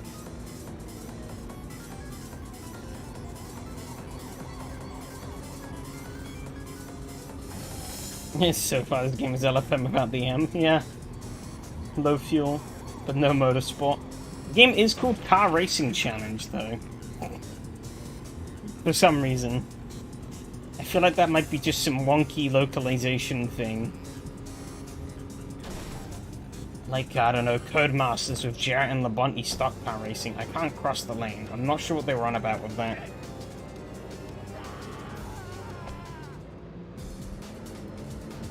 What they'd be implying that I could jump across the other side of the motorway. Nope. Unless there's just like a random opening somewhere. Or some magic jump button I don't know about.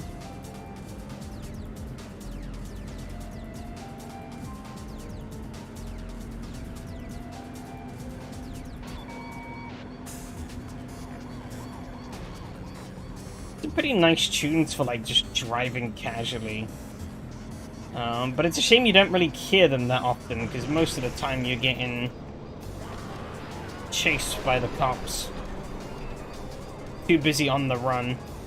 And obviously when you're on the run you get this funky one. Just had a lull moment. Oh no.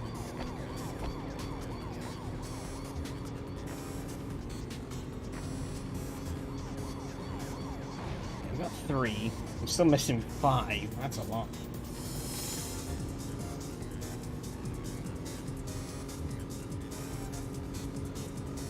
Alright, 3 lanes now. I can breathe. At least for a little bit, anyways.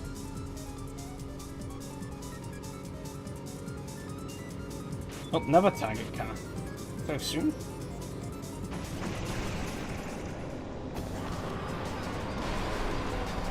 Oh shit, that's a cop car. Let me in. Get in. Drive, drive. No, no, no. Okay, we're good. Punched him. Oh no, I have no fuel. Run!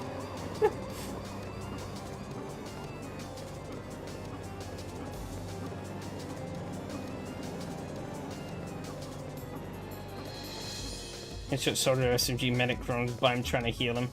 I notice there's a bit of a stamina thing actually. I can't... Yeah, I actually slow down if I run too far. Okay, there's a car coming. I keep being in the wrong lane for the cars coming. There's gotta be a car coming up this lane eventually, right? Come on. Nope, that's the cops. There are no cars coming up this lane! Oh, go down. Oh, there's 2 of them. I'm running in this lane. Get in, get in, get in, get in, get in. Go, go, go, go, go. Brakes are not working. Alright, well that's fine. I can live with that. They're actually not working? Oh yeah, they're not working. Who needs brakes anyways? I sure don't. Does that give me extra speed? No. Oh god. Well, I got through that.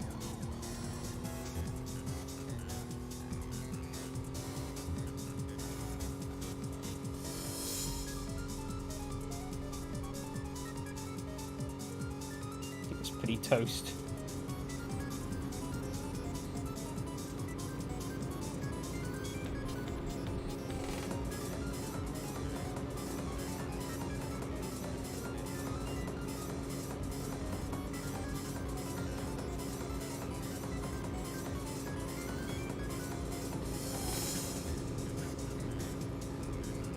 I can pull off here. Oh, it's another one of these. Ooh. Right, time to crash on the way in.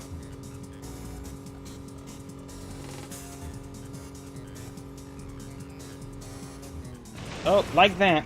Oh, I have a fuel leak. Oh, you're right. This car has no brakes. Almost forgot about that. Oh, there's the briefcase. Oh, this car's stuck at 50.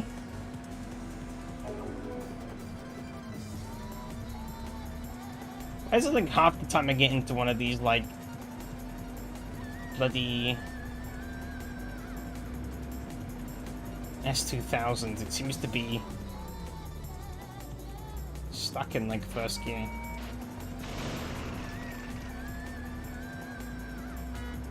Alright, well. Down to 45 km/h now. I might actually be faster walking. I get a run with it though. I don't really have much of a choice. The other car was... Well, actually the other car probably would have been better still, actually. It was completely trashed, but... Actually, no, I think I gas leaked it, didn't I? So... It got me anyway. Go back on. I know the police won't bother me, but we're not gonna...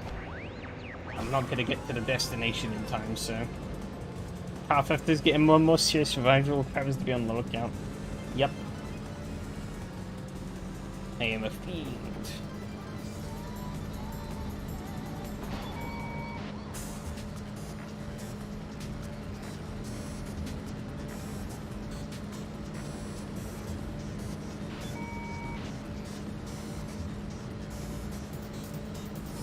Nice bit of breathing here though. Could just floor it. make up some ground.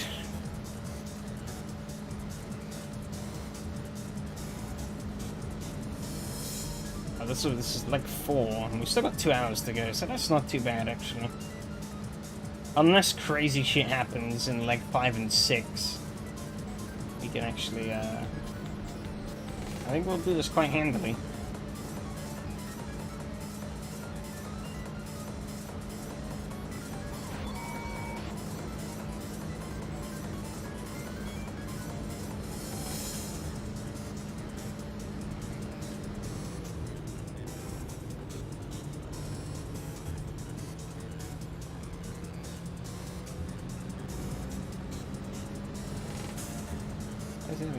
What if I slowed down? That doesn't do anything. Never mind.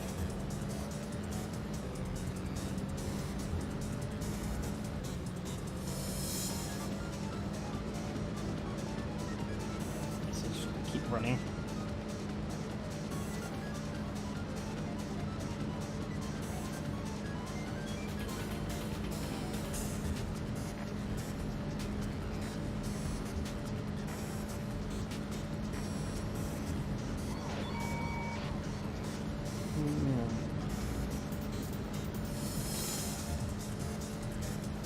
It's reasonably fast there, so I don't really have much of a reason to change it. Got a decent fuel number 2. So let's keep pushing. I'm saying another service is soon. No clue. I think it's 17 kilometers though to the next checkpoint.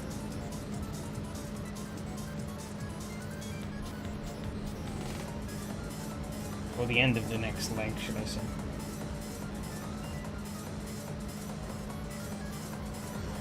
Oh, that's a whole roadblock. Oh, wait. Aha! Oh, God.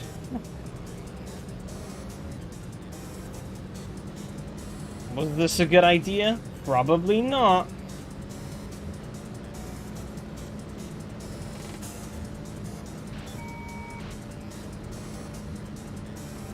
YouTube is now fleeing in the cowboys. They're not remarking.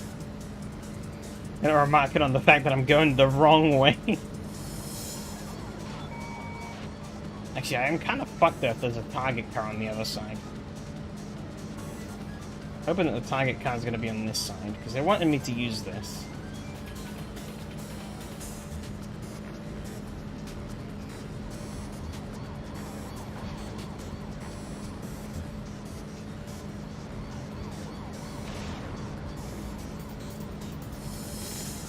Traffic gets queued up on... traffic's not really queued up on the other side, though. It's less dense on this side, being said. And there's no cops. It's just that I have a load of cars coming at me head-on.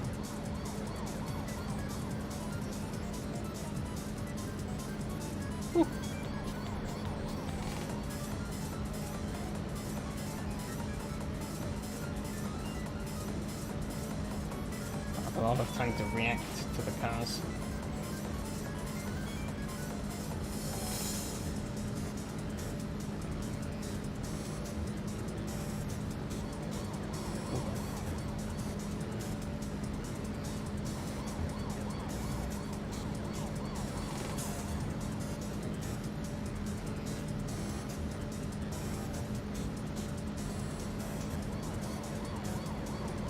Still looking for 3 cars. 3 target cars.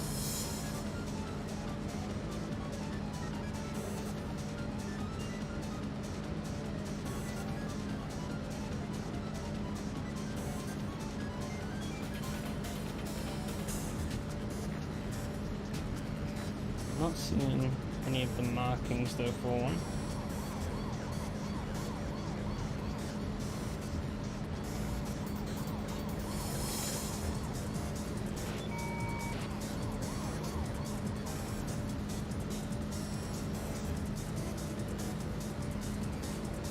There's a black car? I guess it kind of is. It's more of a, like a gunmetal grey or whatever. Yeah.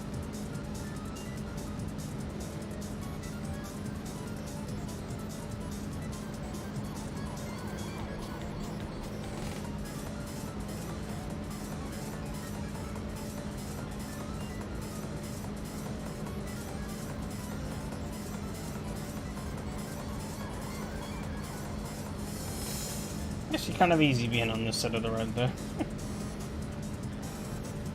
You have to avoid getting head-on slammed every like few seconds. But other than that, it's pretty cushy.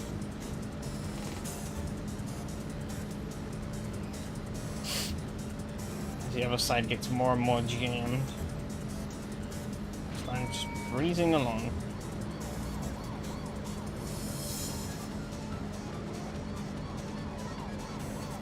Hurry to get there. You're on the wrong side of the road, fellas.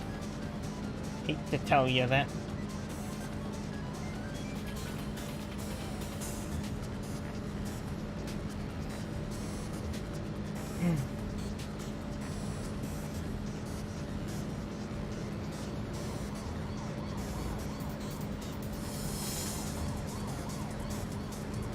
Oh god.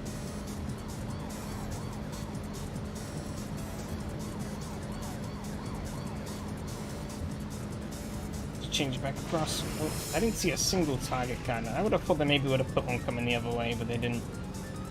Well, they did, and I just completely missed it. And I gotta weave back through this traffic. So I'm gonna assume like the Great Wall of High Ace was not able to be overcome. Because I completely trashed this car. I'm gonna jump out and grab a High Ace. Give. Mine.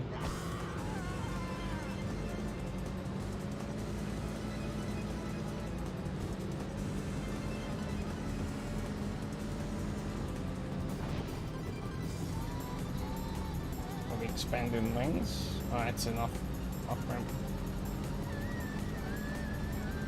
Cops apparently don't care about the fact I'm speeding past them. Oh, that'll do. Come on, go above 50. Go above 50. There we go. I don't know why I like this car half the time, just doesn't go above. Oh, I guess they saw me crash. Oh.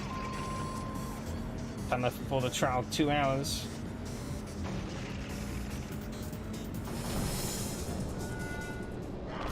Everything is on fire. Where is the briefcase? That cop has... Look, he spotted me. Spotted me. Uh-oh. Okay, we're in. Steering wheel's not working. Get out, get out, get out, get out. Punch him over. I don't know where I'm going. We're going somewhere, though. Yeah, we're good. Be back on the move.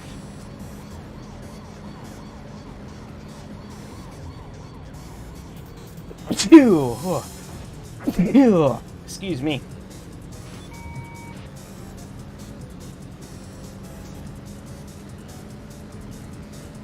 Absolute chaos. Bless you. Thanks. Oh, I've been sneezing quite a lot lately. I don't know what it is. Might be some mild hay fever or something. I don't know. Could also, I guess, just be a cold of some kind, but no clue.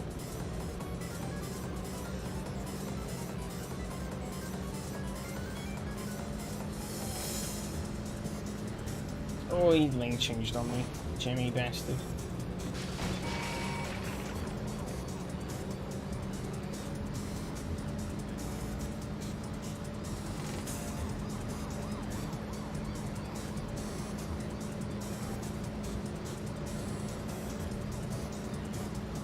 Trying to catch up. I'm getting held up by that traffic car massively though. It's kind of funny. The traffic pile up here even. Give.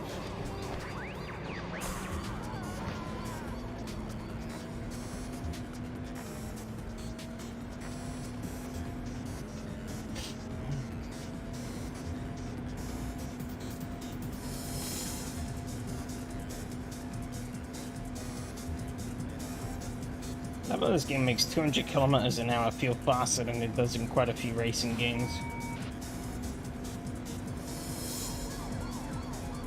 So yeah, the fastest car I think is what, like 245 with the S2000.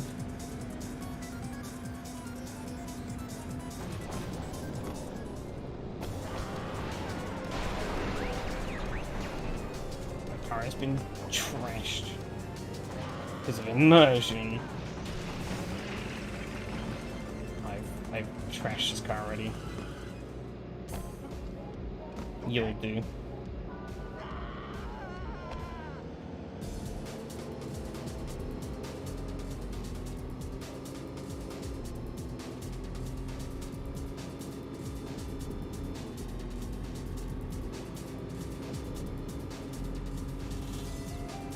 Oh, there's a bit of a careless nudge there. A little bonk.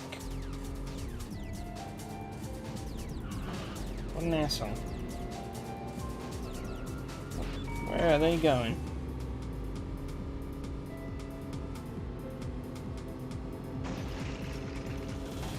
Uh-oh.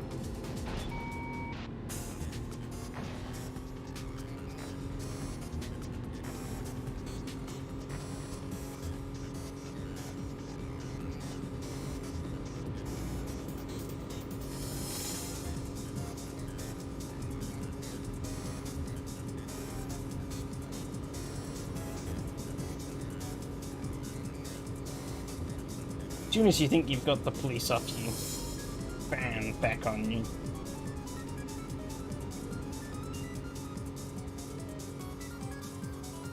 Kinda gutted I missed that one on the first stage though of info. I don't know how much of an impact it has on the ending of the game. I'd assume they probably wouldn't punish you too much for missing one briefcase, because it's easily doable. This car is wrecked though, I need a new one.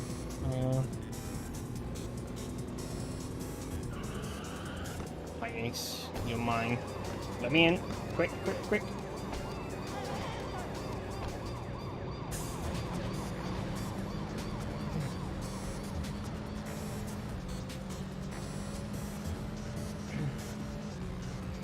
Like 2 kilometers right in hand, I think I am. I think that's a different thing. You know what leg I'm on? No. Oh, wait. Let's see. Ah, okay. Atsugi is the next one. Oh, wait.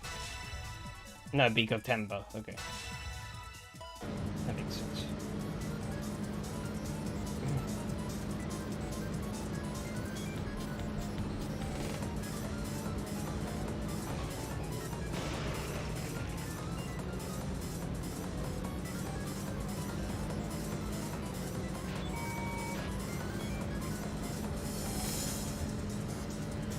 Being in a car, hurry to get there.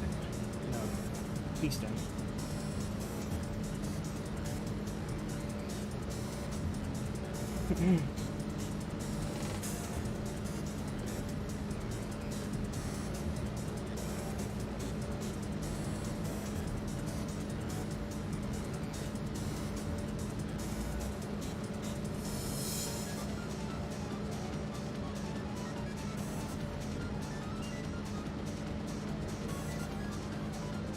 Oh, there's a little interesting tidbit of news actually that dropped today. iRacing, obviously as you might have seen, they've been kind of like expanding out their portfolio a bit lately. And trying to invest in like more varied racing games and stuff. And as part of that, they actually announced today that they have, it wasn't an acquisition, but they have signed a partnership with Original Fire Games, who are the developers of Circuit and Karting Superstars, to produce a new game, which is pretty interesting.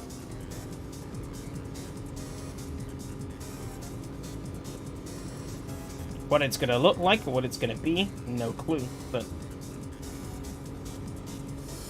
seems like iRacing's cooking a lot of shit for 2025. Maybe 2026.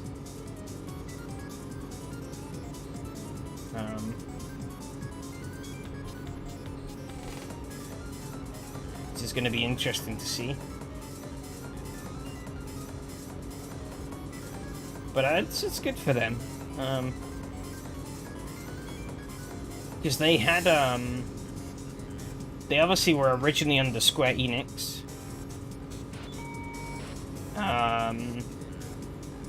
And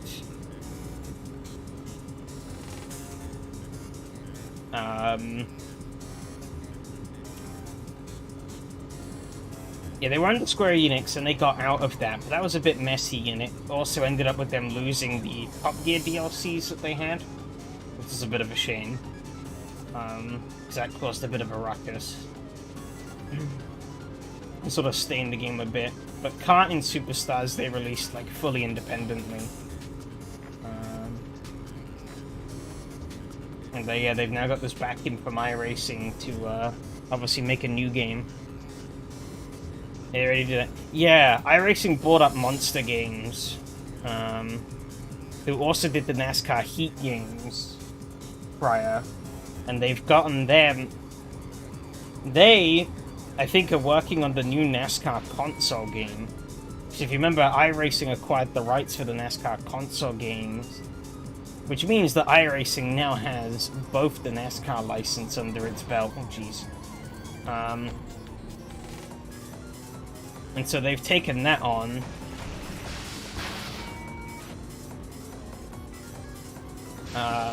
And yeah, they've put Monster Games up for that.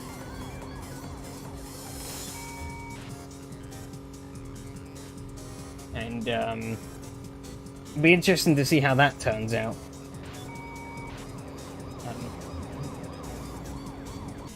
There we go. Stage clear.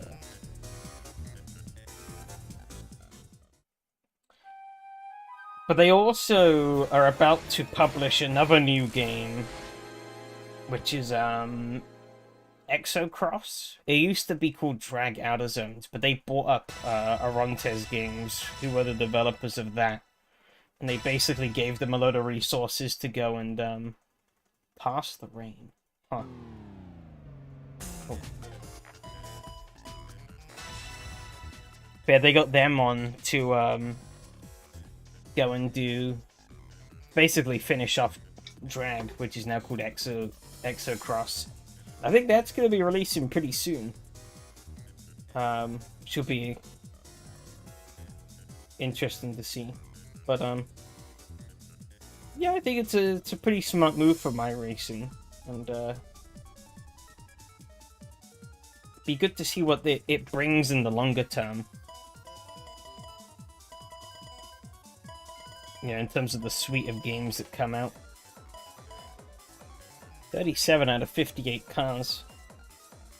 Have I driven every type of car? Well, I think I have. I think it's just color variations. Yeah, it's just color variations that I haven't driven. I haven't driven the yellow and the red of the compact car, the green and the red of the sedan. A black S2000. It seems like there's two types of S2000. I guess one of them is the slower one. Black and a blue one. Basically every color of the like Stagea looking car that isn't gray, white, gray, or black.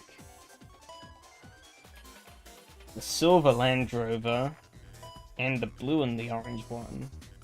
Blue and white bus, the yellow and black bus, and then black and blue Suzuki Carry, and then the white truck. Hope it's not just an excuse to get rid of the competition. Hopefully not, but we'll see. Cars destroyed 51, damn. Only one patrol car destroyed, damn. We changed car 84 times, traveling car 290, 49 km, traveling foot 450. Gas used 456.1 liters, damn. Some gas guzzling cars, that's for sure. Cruiser cover 22 out of 32. Should have been 23, but I fucked up. But leave that there, and we'll pick up the finale of this next week. I don't know. I don't think they will get rid of the competition. Okay, well, we have like a full slider? Damn. Interesting. But, yeah, I mean, hopefully, no. Hopefully they're not gonna do that, but, we'll see. Of course, only time will tell as to what their wider plan is, but at the moment, I see this as a pretty good thing. Let me get back to the menu. Interesting thing I did notice though. See at the bottom it says published by Digital Bros. I'm pretty certain this is the same. Obviously it was published by D3 in Japan, but this exported version was published by Digital Bros, which I think is actually the same company that owns Kunos, or at least publishes Kunos' games. Which is an interesting little tidbit.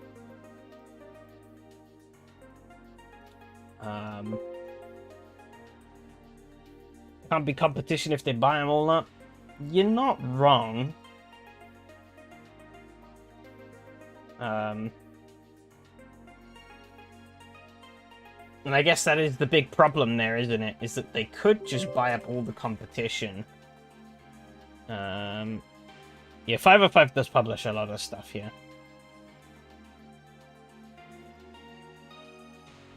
I thought that was just a little coincidence. This random ass obscure little Japanese game would have one.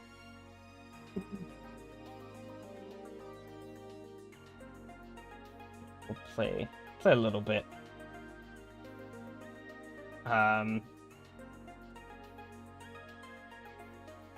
Yeah, I don't know. I don't know what iRacing plans to do. Obviously, only iRacing really knows what they... Oh, dear. Only iRacing really knows what they plan to do with all of this. But so far, I only see it as a win. Because it's given some of these companies the funding that they would, that they could really do with. You know.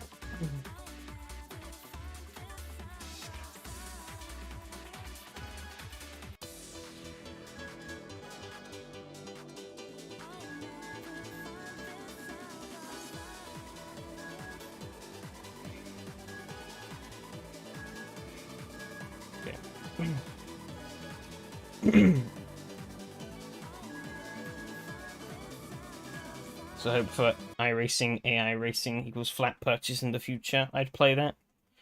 Yeah, I think a fair few people might, to be honest.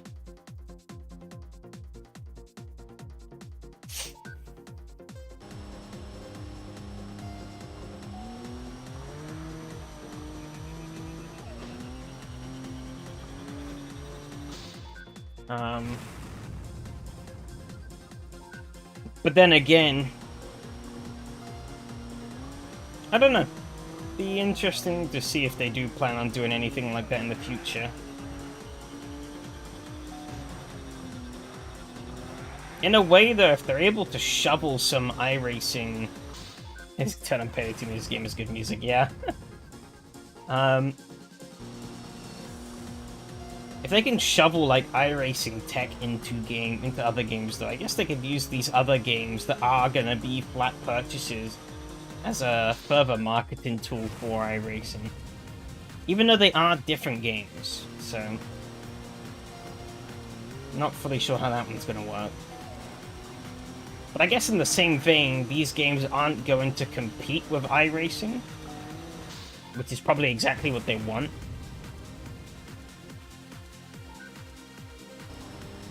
You know, you'd be pretty stupid to have two active simulators on the go at the same time.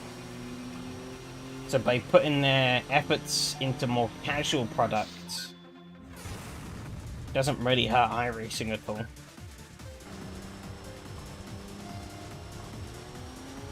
I didn't notice that skybox before, actually. It looks kind of nice.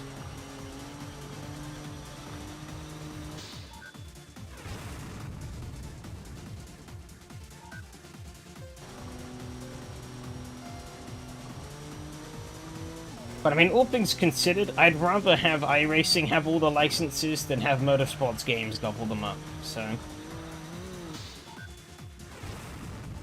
At least I think we can trust to get something that's at least somewhat reasonable with iRacing at the helm. With Motorsports Games,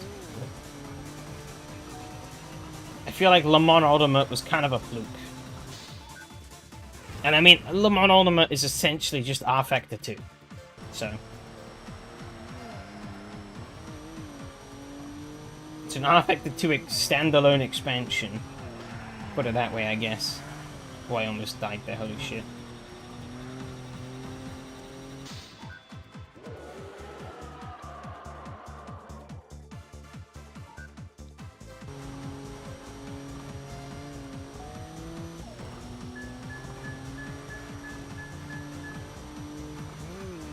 Oh, he's crashed. I've crashed too. Fuck. Come back here. Oh, I just put him really far away now. Come here.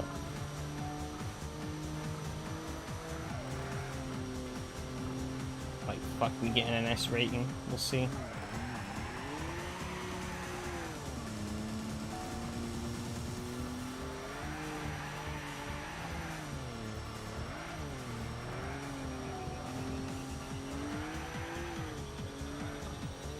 Got him.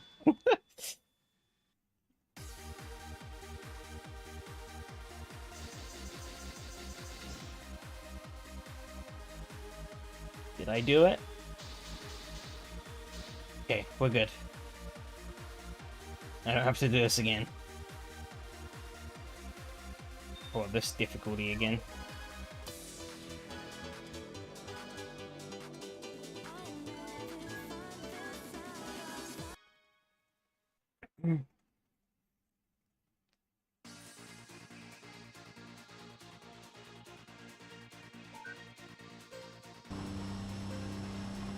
Seems like Motorsports Games, though, has somehow managed to just about survive. They've definitely retreated a lot. They're not as in the spotlight as they used to be, but I don't think they have closed down, have they? They're still kicking.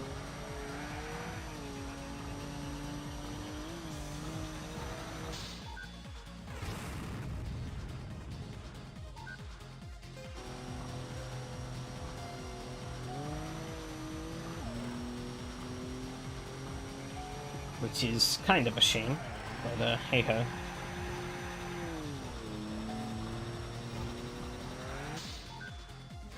Speaking of Sims, though, also, I guess, apparently Rennsport is coming to open beta, and I'll be completely honest, until somebody dropped that news on me, I had completely forgotten that Rennsport was even a thing.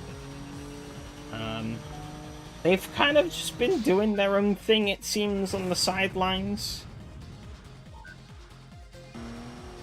That not many people have really been given a shit about, besides the ones who are already involved. I don't know, they've not been doing great marketing, that's for sure. Because they kind of just... they've been there. Because I don't really care about MSG before the topic got brought up. In what way was he right? I don't know. I think he said a lot of stuff, didn't he? Yeah, the damage model does look really weird on Rennsport. I saw a video about that. I was like, huh, that's really weird. At the moment, I still have no idea what Rennsport is actually meant to be. And it sounds like... though, they're essentially... I looked a little bit. I heard a bit about, like, a pricing model they were going to roll in, which seemed a little... meh. I didn't really like that. But there was like a $70 bundle, or like pricing tier, that basically gave you like an... they're probably going to try and say it's not an NFT, but it was essentially an NFT of a car for the game. Because they've been trying for years to bat off that this game is not just a crypto scam. Even though it probably is, here and there. But they said, like, oh yeah, you get, like, a Porsche 911 GT3R Rennsport edition with a unique digital VIN number, and it's like, I wonder what that sounds a lot like. Oh yeah, that's right, NFTs. Because nobody cared to look at the story, and after that everyone just uses videos as basis. Oh yeah, definitely.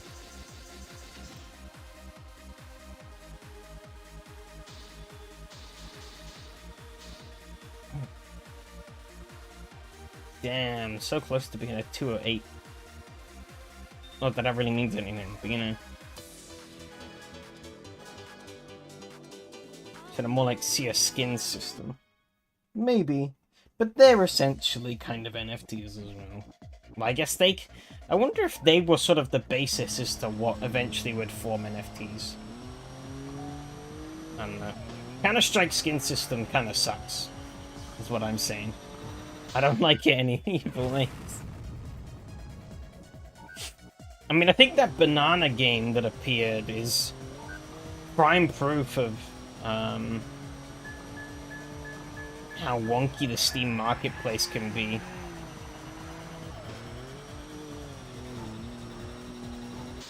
In terms of video game items.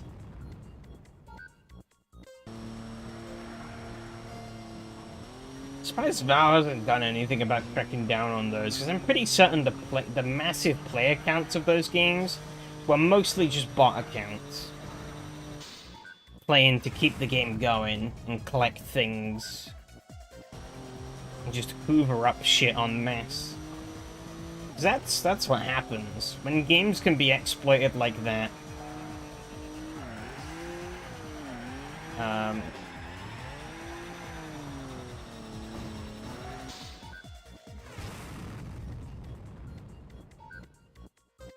It looks like that, but I also just like...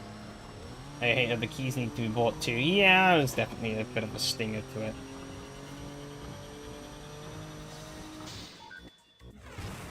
It's funny that Payday 2 tried that at one point in time, and then it didn't really work, because it kind of shoehorned it in like halfway through the game's life cycle. It didn't really work, so they kind of just got rid of it. Yeah, instead of cases, you'd get vaults, and you'd have to buy drills to open them.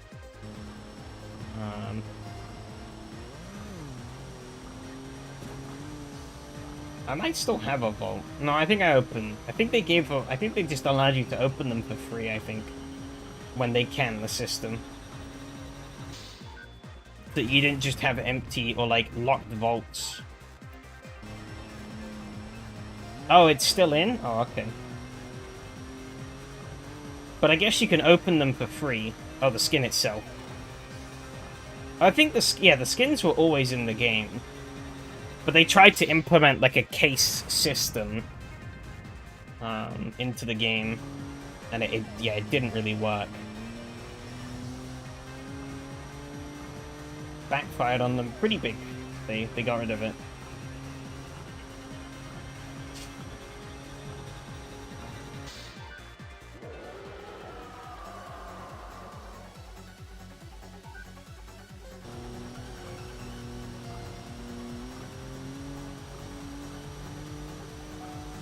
Gun colors. Oh, okay. I don't know, it's been a long time since I've played Payday. But well, that R2 got sent flying. It came with a safe update. Oh, okay.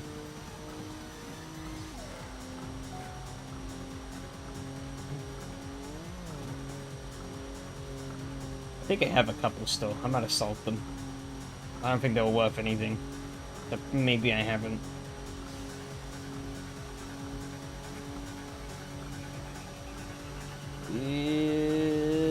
Out of my way, Blackbird. You win.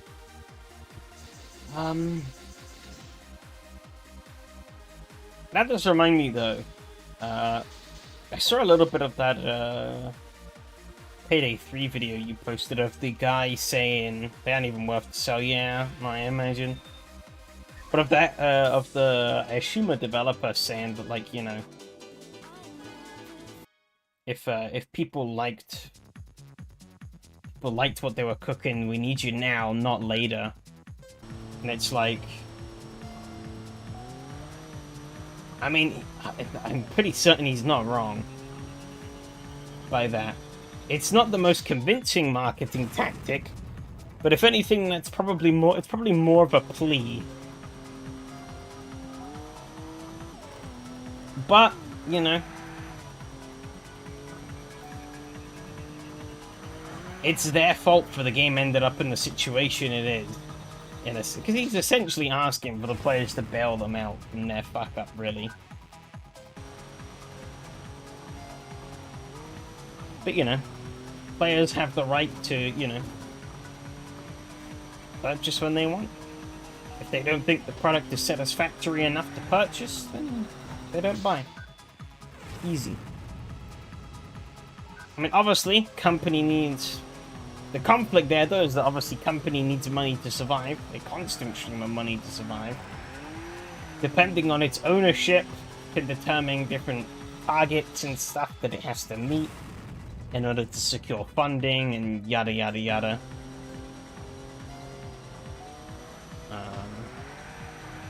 So I assume they probably have some shareholders or whatever that they have to appease or something. Or if they're owned by a larger company, they probably have some sales targets and whatnot that they have to meet in terms of, like, revenue. That they're probably, it's safe to say, they're probably not meeting at the moment, given how much of a disaster the game's launch was.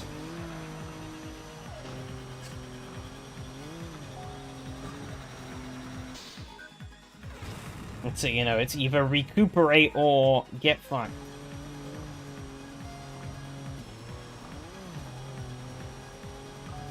In a way, it's almost similar to that Sergio Perez clause, where it's like, he can't be more than 100 points behind Max by Monza, but he's already 119 points behind, or something like that.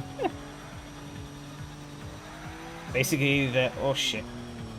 Basically, the next two DLCs need to be a success or the game might be done. Yeah, that sounds about right.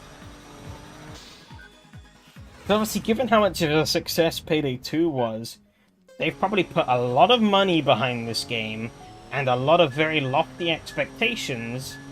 Obviously, you know, on the consumer front, there were very lofty expectations, which weren't met. But on the sort of corporate side of things, you know, there are obviously lofty expectations onto the return they would be getting on that.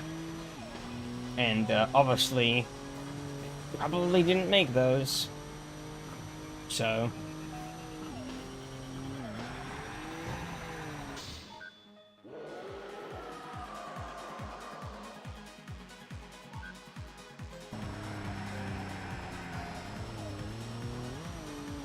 But that's where the whole, I guess, vote with your wallet comes in.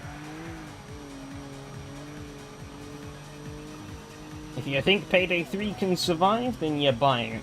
If you don't, then you hold off.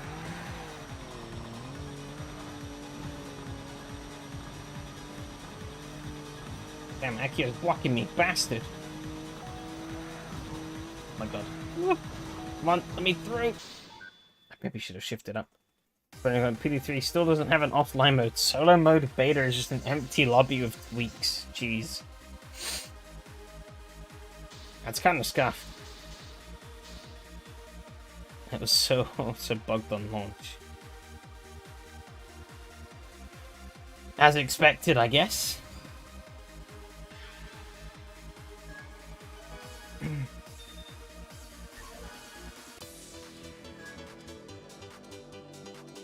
It's what, 9 months after launch? Jeez, yeah.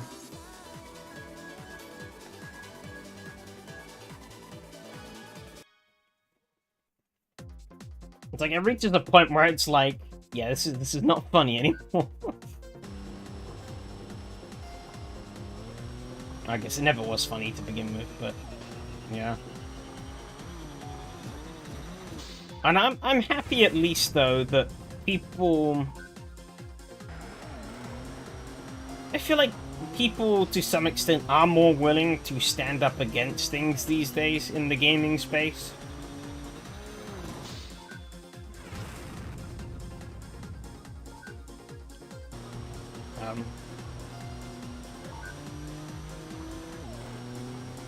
You know, if a product is shit, we will say it's shit and just not buy it. That doesn't fully apply though, granted. And I think some people do bend the knee way too easily. It's like supposedly, of course there was that whole Helldivers 2 debacle a while ago. And while they have removed the logging restriction, probably only temporarily, you know, they, apparently, from what I've heard, I think the game is still not available to be bought in all of the non-PSN regions, which is kind of dumb. ACE will fail. There's some similarities. I can't English. Yeah. Oh, he's crashed in the roller. Yeah, Sony doubled down, yeah. That's like, they're totally gonna add it again in the future. You know, with Ghost of Tsushima requiring it from launch. I mean, technically Helldivers 2 was meant to as well, but they pushed... The dev team pushed back, I think, due to, issues at the time regarding it. Because it wasn't quite ready, I don't think. Or something. Yeah, Ghost of Tsushima had it from launch. Granted, I think you can play most of that without an account. It's just if you want to play the multiplayer, you need one. I'm not fully sure.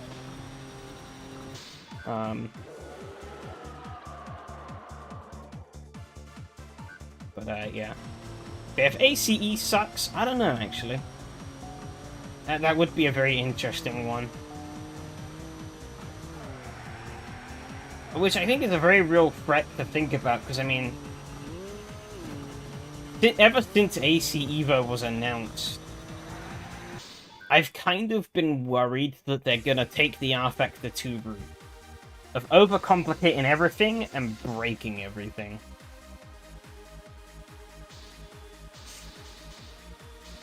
It's supposed to launch pretty soon as well, and we've also gotten basically no information about the game. Which is not great, either.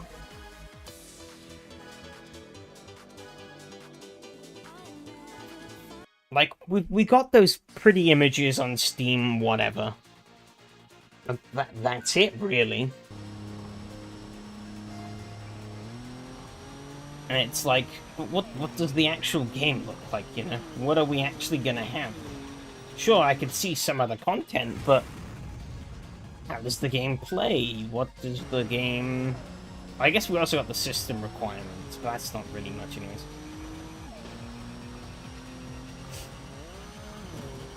You can see it with ACC, those who didn't like it now could just download the backported content for AC, Same with Payday 2 and 3. Oh yeah, totally.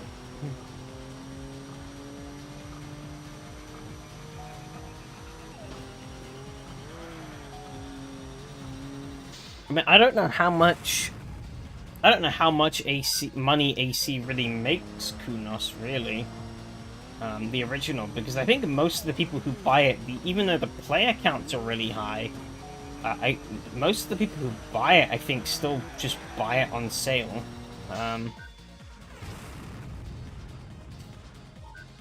So I wonder if maybe there will be some slight consent on the sale prices. I mean, we don't even know. Actually, we don't even know how much the game's gonna cost, really. I don't know if the game's gonna release in early access or anything either. Car's jumping around all over the place there. I'll be honest, I will be immediately less interested if it releases in early access. It wouldn't surprise me if they did that, because I'm pretty certain they did that with the original AC, and they obviously did it with ACC. I mean, ACC, they took it as far to release the game with one car and one track to begin with. And then built it up from there, which is basically just a tech demo, really.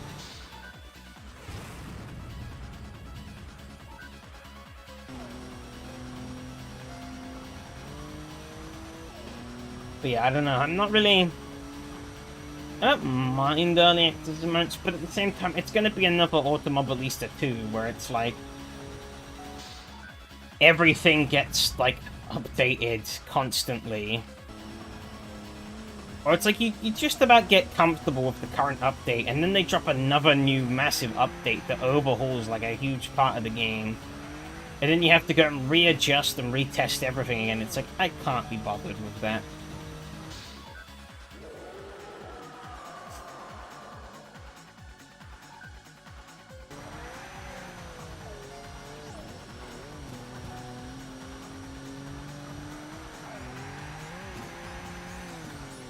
I do feel like early access is going to be an inevitability.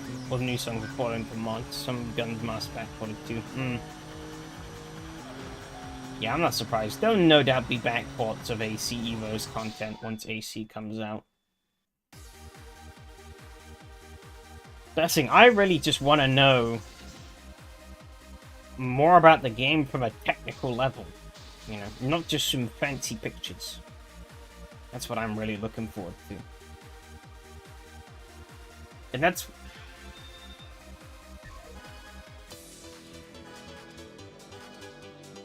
like, I don't know. Like, holding back a lot of information from marketing, I feel like only really serves to screw you over.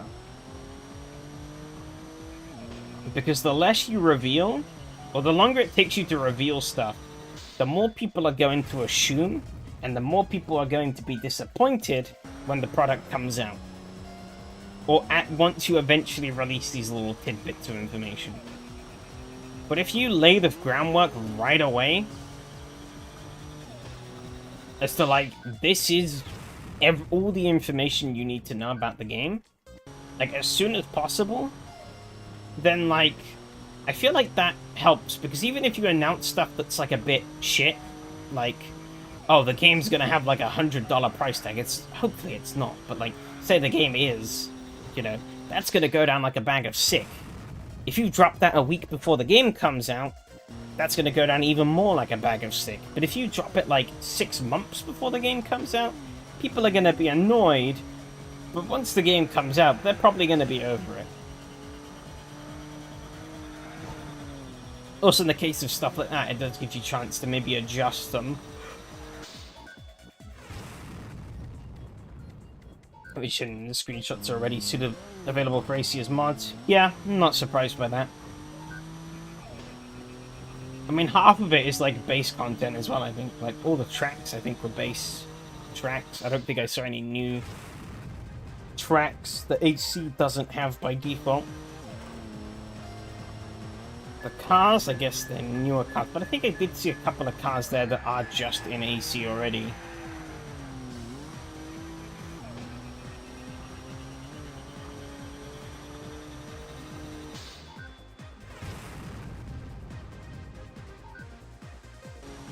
I mean, seeing the Hyundai concept, though, is pretty neat, though, because at least that does mean that EVs are going to get proper support in AC Evo. Not like the codbosh that we have to sort of cobble together in AC to get electric vehicles to work properly.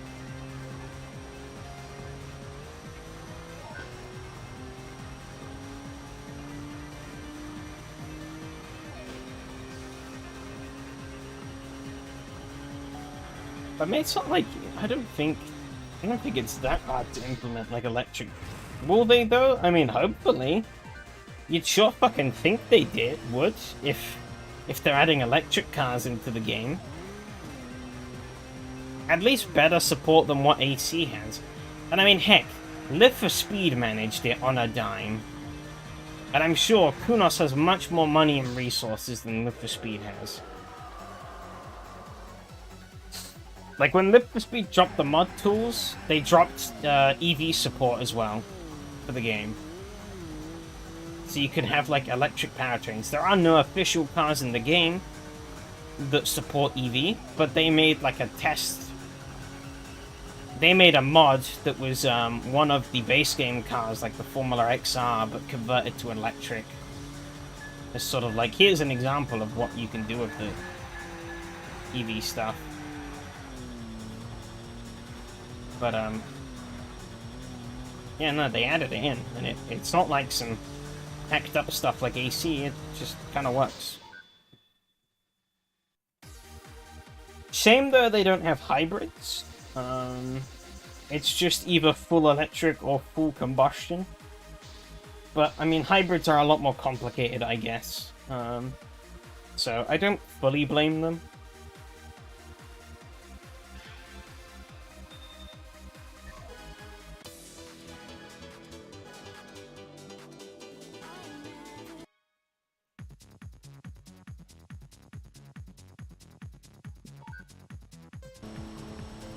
One big thing I really do want to learn about AC Evo, though, physics and, like, technical-wise, is what kind of tire model they're using. If they're using the same kind of tire modeling as they do in AC and ACC, I'm going to be very disappointed.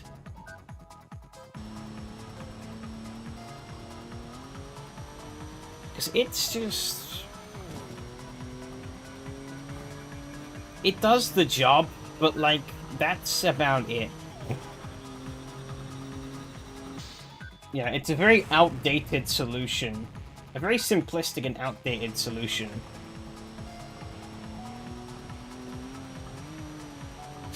And I think that's one of the big things that puts R Factor 2 above AC physics-wise for a lot of people. Because R Factor 2 simply just has better tire modeling.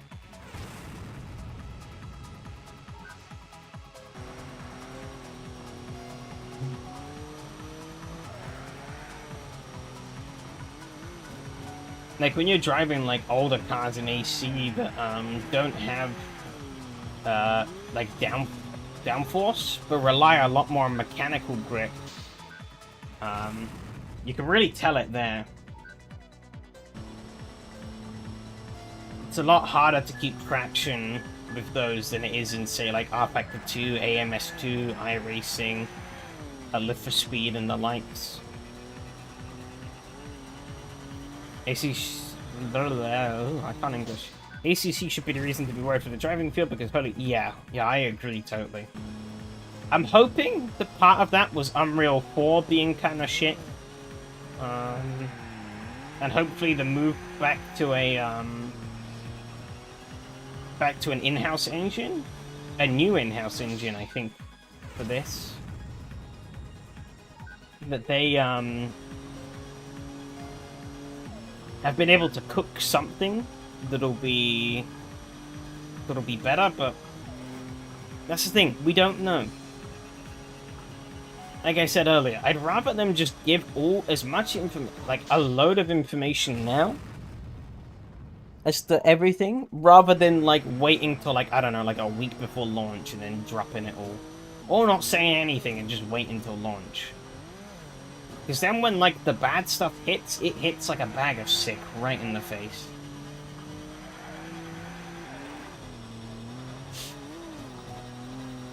Because it's like, if this is just ACC 2... I ain't interested. Forced seatback and the driving feel in ACC was just not it. I don't know how people enjoy playing that game. But then again, most people who play it are like filthy sweats. And filthy sweats completely demolish what makes sim racing fun in the first place anyway, so... You know, they don't really play it like you or me. They play it in their own funky way. With their own funky rules.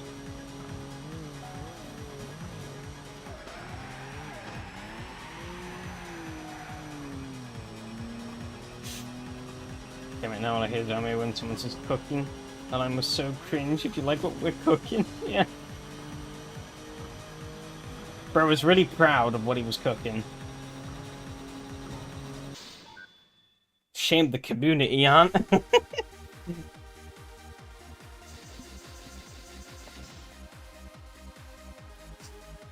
But I mean, yeah. He does have a valid point, but it also does feel like a it feels like a desperate plea.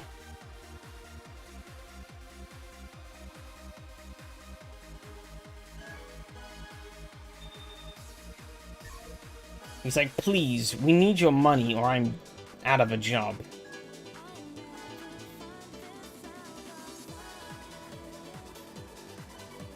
Took 9 months for someone to cook a decent meal. I just visit another restaurant. Yeah, exactly.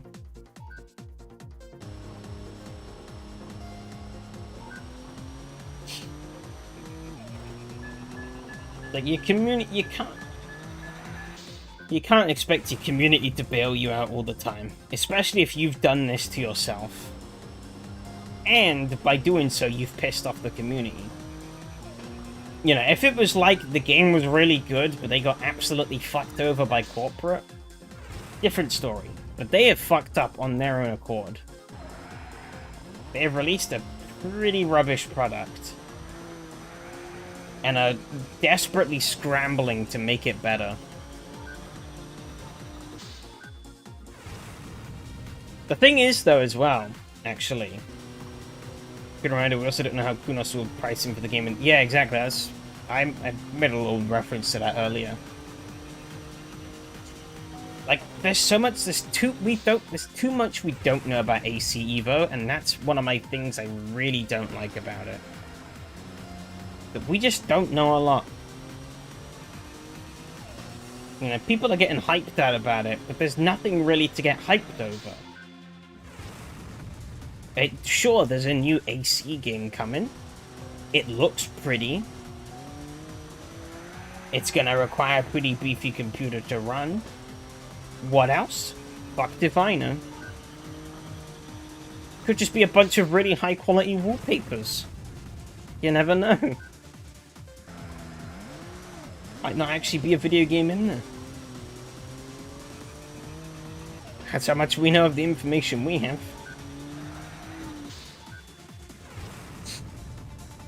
ACC, they got pricing in the later stages, yeah. Oh god, very slow from here.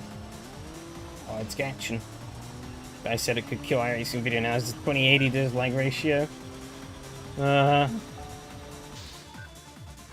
feel like... Yeah, videos like that always come out. There's always someone puffing some massive copium. When a new sim gets announced, they're like, oh yeah, finally guys. This is the one. This is the one that'll take down big bad iRacing. Trust me, guys. They'll do it. Never happens.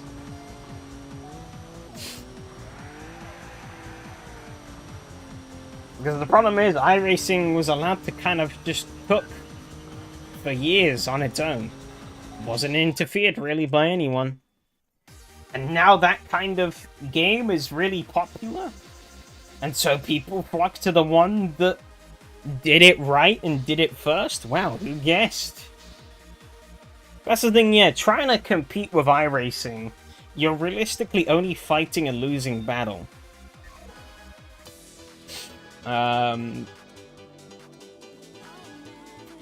if you're making something that is just like iRacing, but different, you know, you have to convince people to move away. Because people are willing to put up with flaws if it's where the people are, you know. There's all these pieces out there online that talk about, you know, how shit iRacing is and stuff like that, yada yada yada. But the reason people keep paying for the sub every month is because there are so many people. You can get a lobby for almost any series at pretty much every slot they run for. I don't know how much the player counts are these days, but at least back when I had a sub, it was incredibly active. But granted, that was like 4 years ago, but you know. Yeah,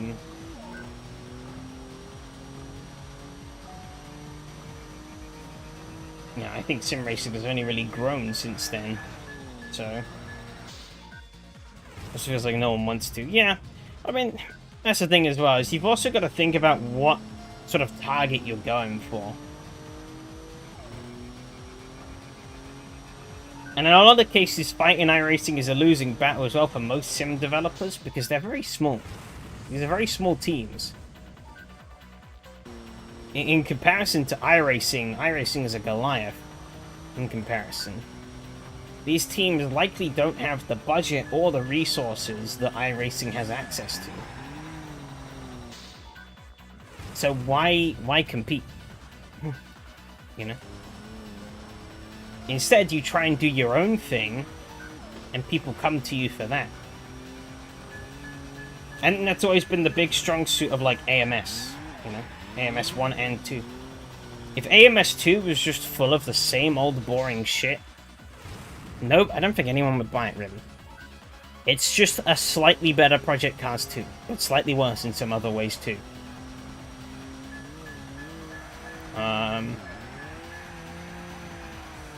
But it's all the unique content they fill the game with is what really sells that game.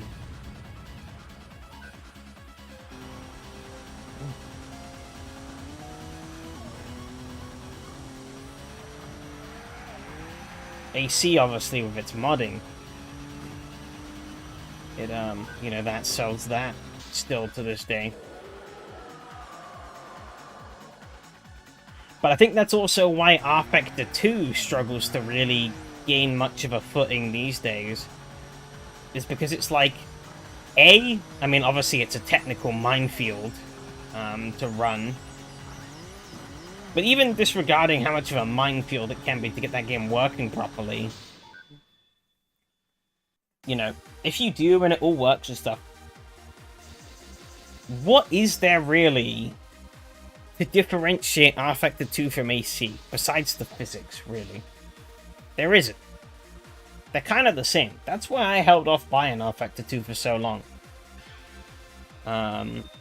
Because I had no real reason to play it over AC. I was like, okay, sure, people may brag about, like, its physics being amazing and stuff, and they, you know, when it all comes together, those physics are really good. But, you know, like, the game doesn't, it still doesn't really offer much over AC. The only reason I still keep playing it is because of the SCB races on Thursdays. You know, they're fun to do, so I do them. And it's literally all I play that game for. No, I wonder if ACE will even have mod support. I think if it doesn't, that would be a comedic blunder on Kunos' part.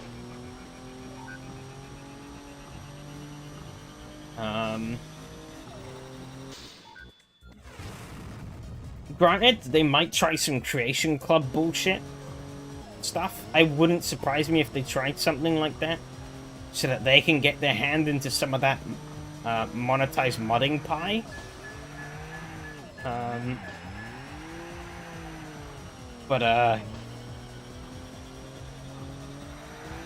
Yeah, I think it'd be very stupid if they didn't have mod support. Because that's... If you were to ask people what they expect out of a true successor to AC, I think 95% of people would probably say mod support.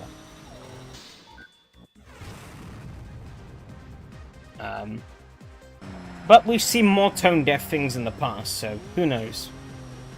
That's what groups via AC SRS branch out for, or not. On one hand, I think they would just stay in AC. I think if AC, you know, AC is likely not going to die anytime soon, and probably will remain a healthy player base. Even more so if AC Evo is kind of rubbish. People will come flocking back to AC, and they'll just keep playing AC, as they normally did. Alternatively, I think some of them, I think VRC have done a lot of releases to R-Factor 2. Racing Studio might have done some toying around with R-Factor 2 as well. So, maybe some stuff there. An even bigger interesting tidbit would be, actually, VRC did some toying around with Live for Speed. I'm not really sure how that would work in the grander scheme of things, because they probably want to monetize that stuff. But they do have a couple of... They have made a couple of ports of their AC mods for free on Live for Speed. Notably the Formula America 2018 I think there was another one as well. I forget. Oh yeah, the F1 2007 and the Formula America 2018 are both available for free on Live for Speed. So they sort of got to get some experience with the mod tools there. I don't know if that would be something that they would really go and pursue, but I mean, I wouldn't complain.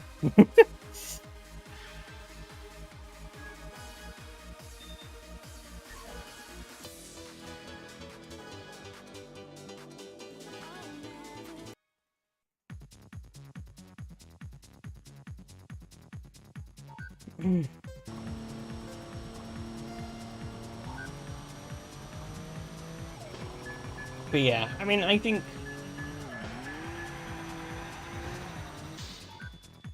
at least early on, I think they'd probably still be safe releasing stuff for AC in the short term.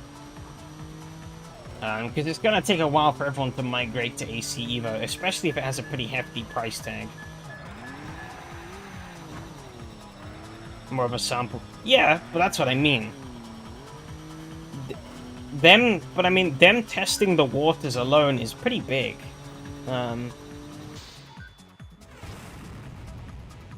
You know, them making these sample projects and signing off on them and putting their branding all over it, you know.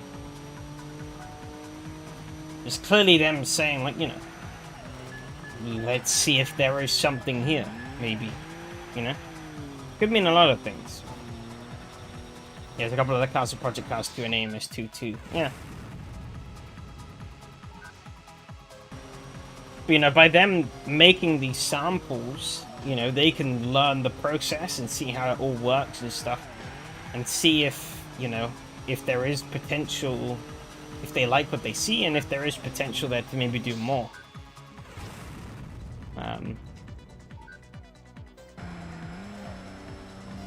I don't know if they would, but I mean, again, I wouldn't complain if they did. And if they're able to make the process quite easy of porting the stuff across, then, and I guess the big challenge, I think, for them would be maybe finding a way to monetize it. But I think you could probably take... I'd have to assume the car files are just stored on your computer somewhere.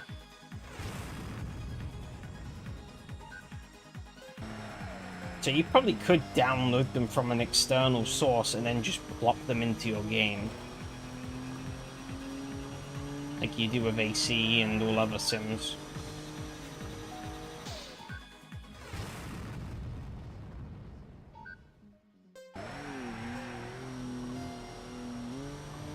But yeah. I will be somewhat disappointed though if AC Evo doesn't have some kind of like mod browser, dedicated mod browser. I can understand they maybe wouldn't, but I feel like it's kind of a missed opportunity. I think it integrates really nicely into like Live for Speed, and it worked quite nicely on BeamNG as well when I played that a bit more. Admittedly, it didn't work as well on BeamNG as it did in Live for Speed, for a multitude of reasons. But, you know, it was a welcome addition to both games, really. I like that it's there.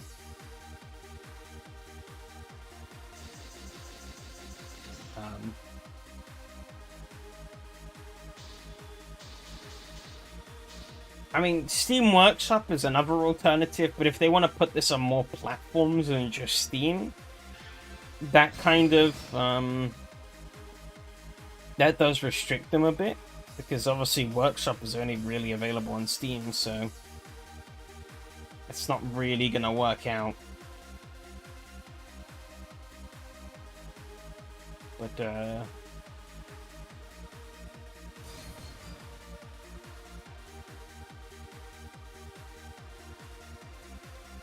yeah.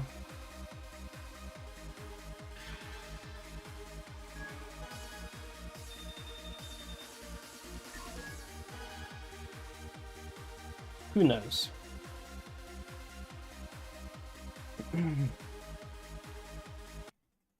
I'm definitely gonna keep a more negative outlook on the game though, until we get more information. I don't think it's really worth any hype until that point, until we know more. And if I see something that I think is a product that looks interesting and worth buying, then I'll maybe pick it up. Otherwise, though, nah. I think I'm gonna stay pretty pessimistic, I guess, about it. Because they don't have an easy job in front of them, and there are a million and one ways they could fuck this up. So, and their current approach doesn't really suggest to say anything of the contrary to that. But yeah, I think this is where I will hop off for the night. But personally feel a bit of fatigue with sim games. I kind of agree a little bit. I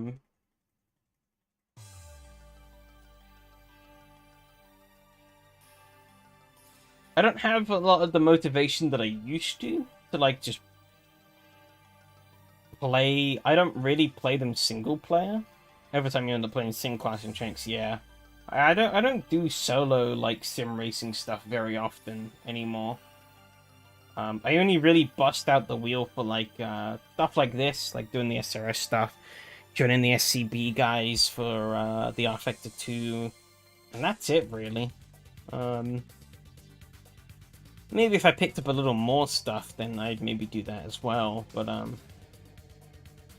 that's all I really do sim racing wise a week. I think that's enough.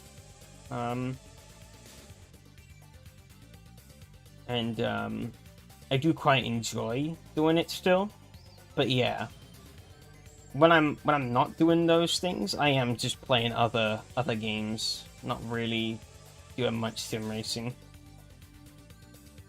Although I'd be disappointed if ACE was just AC again. Yeah, I'd like them to bring something a bit more to the table to sort of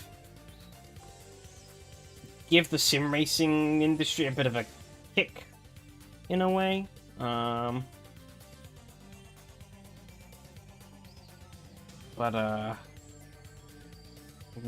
no, I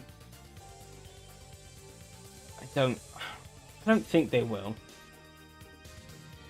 Otherwise, I would have thought they maybe would have bragged about it by now. Like, if they had something that was going to be pretty big and game-changing for AC Evo, besides it just looking pretty, then I think they would have jumped up and down about it and been like, look, we're doing something real cool here. But, yeah, they really haven't. So, why is like my entire playlist duplicated? What the fuck? Huh? Weird.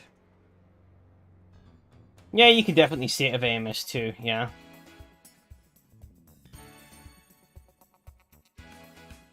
And that kind of is one of the bugbears, yeah, of AMS2 for sure. It's like all the unique content is nice and all, but at the end of the day, people just end up doing the same old shit. There is only so unique you can go.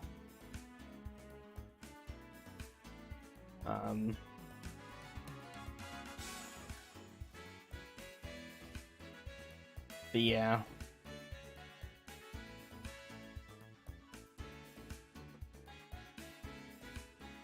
I don't think AC Evo is going to do anything to blow us away. But, yeah, a game with Brazilian sport in mind by 2024. It's an IMSA partner, and Le Mans was the last big thing they dropped, yeah. The issue is that's what people ask for. Like, I think one of the big problems of AMS2 is its monetization model. Obviously, they make you know, they probably make most of their money through the DLC for the game. Jeez, the game's over 100 gigs now. Holy shit. 115 gigabytes. Ooh. But it's like, yeah, they definitely make most of their money through the mods. Or DLC, sorry. But the problem is with the DLC is that you have to make something that people are going to buy. And something that you can market. You know, marketing some random Brazilian cars that may be really cool, but nobody's ever heard about, is not gonna sell as well as being like, hey, look, it's fucking Le Mans.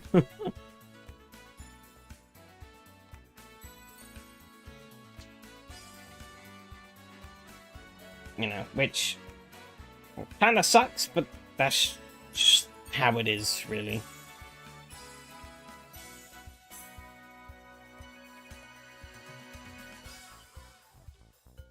Yeah, it's like, hey, look, yeah, here's Le Mans, here's the cars and everything.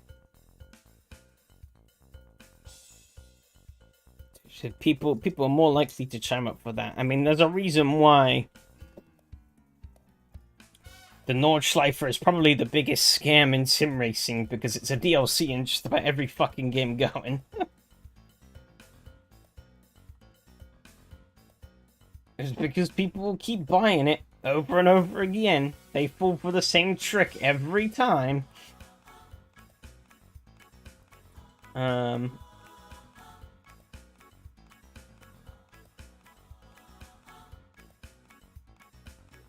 yeah. 12 € for ACC, one track.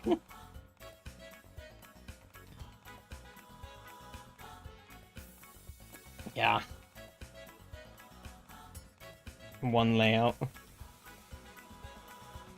But basically, for the same, if not more.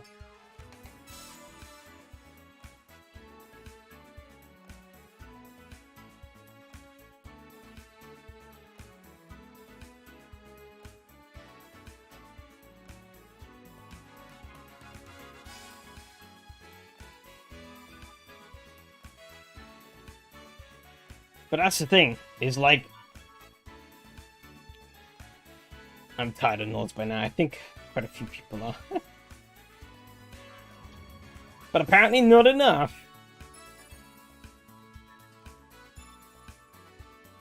Because yeah, like, I mean, people were jumping up and down like crazy for Nords from the beginning.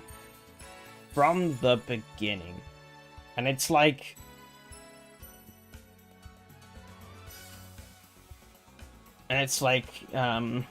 you know, it just doesn't fit it. I think the GP track is kind of rubbish, though, anyways.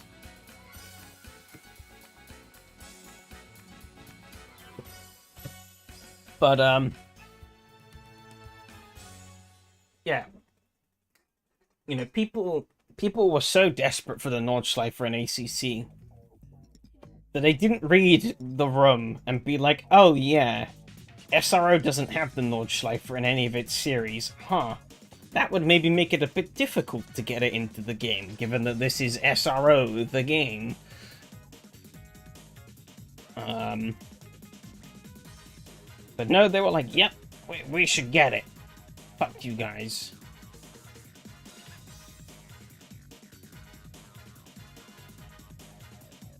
If I scroll, oh my god, so much news. I wanted to just get to like the community images for AC, well, not AC, AMS2, yeah.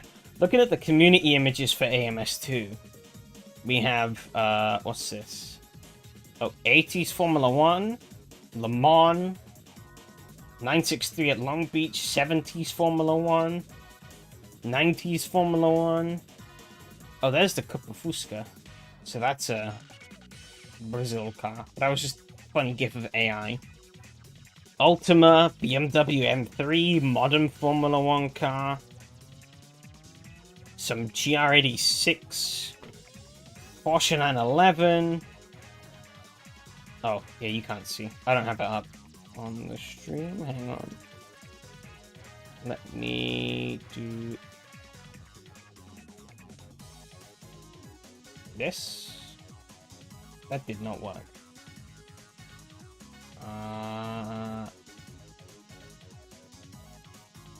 Just do like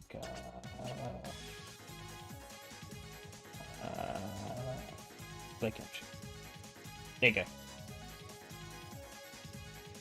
Yeah, look, it's all just like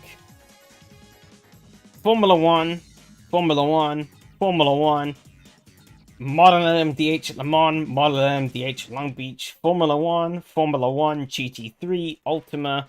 There's the Copas, but, you know, it's funny gif. Some GD86 drift car, 911, GD3, Formula 1, Brazil cars, but funny AI bug again. GT3, GTE, Formula 1. Oh, it's Formula 3, actually. But Formula 1. Like, it's all just like... Oh, there's Rallycross. Wait, what?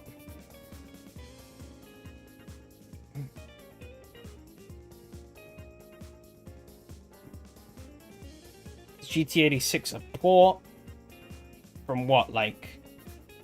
Project Cars 2? Probably. It wouldn't surprise me. Let's see, are there any comments?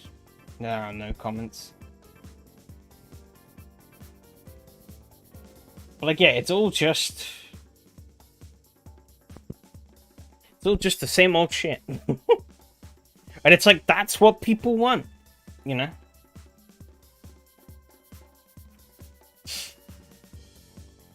As much as it sucks to say, people will just keep buying the same shit over and over again.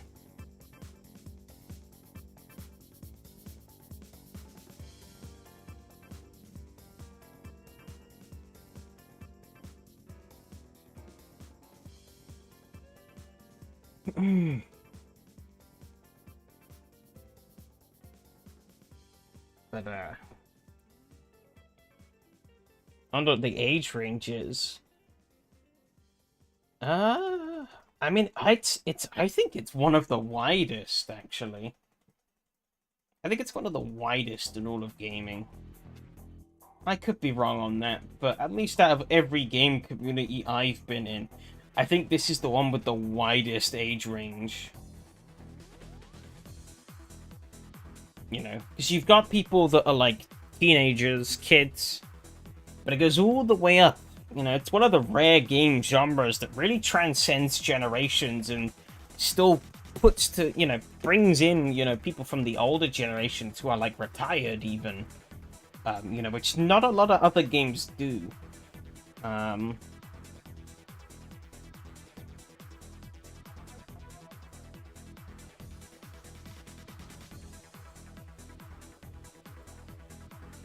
Steam don't care for 70s F1s. I don't know, actually. I don't know.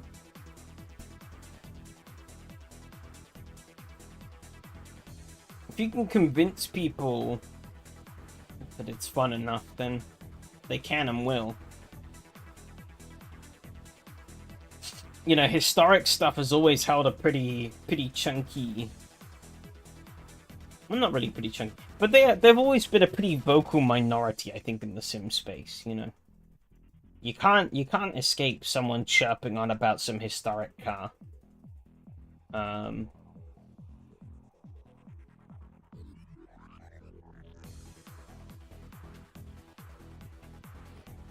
Like Russia's fun, but decade-old movie or so.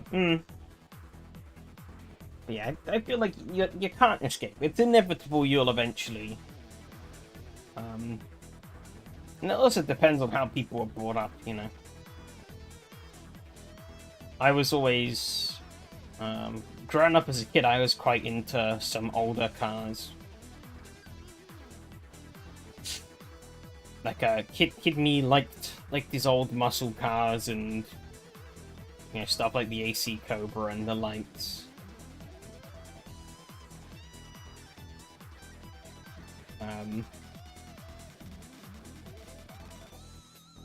And the same thing with like, yeah, so obviously that would carry over to like old GT, old race cars, old Formula One, stuff like that.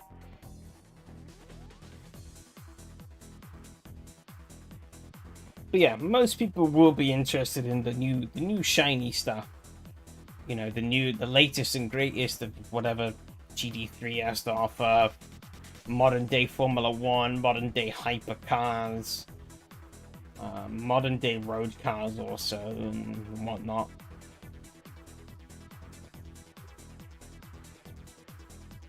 But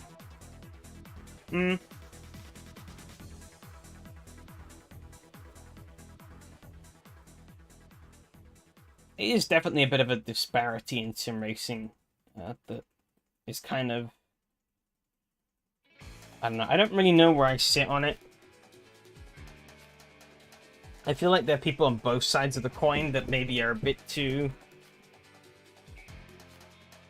pushy on one side or another. Like,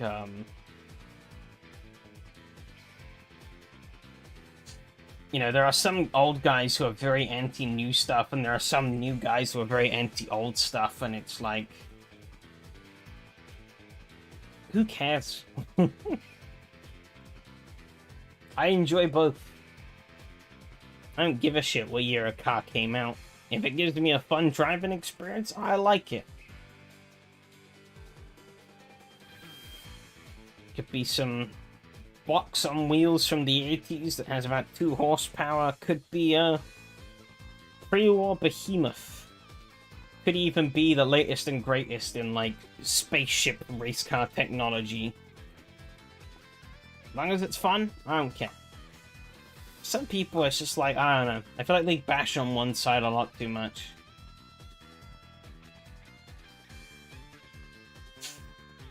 I feel like you especially get it with the old guys. There's a lot of old guys in sim racing, and a lot of old guys don't like new stuff.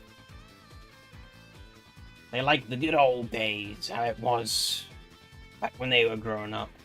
And it's like, yeah, some of these cars are cracking fun. And I really enjoy racing them, but all the time, not so much. I like my variety. I'd happily cart around some old 60s Death Trap GT car, but when it's the 5th time in a row we're doing them, a little less inclined. Unless it was for like a dedicated championship or something. But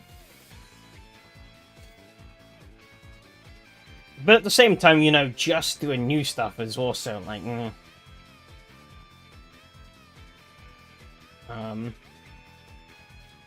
I like having a bit of a mix. You both know someone specifically who fits that description. I know a few people who fit that description, to be honest. To a T. To an absolute T.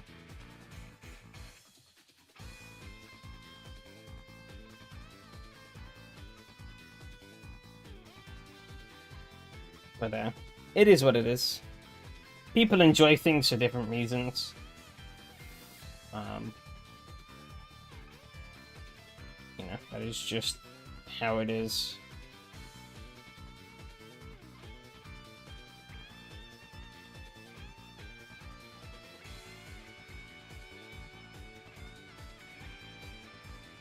And people look for different things in their sim racing experiences. I'm just looking for something that's fun to drive and maybe have some fun racing on top. But as long as I can have fun just driving the combo, I don't mind too much. If I'm slow, I'm slow. If I'm fast, I'm fast. I'll take a good race over just running away with it or being poodling around at the back, but I genuinely enjoy driving the combo. I don't mind too much.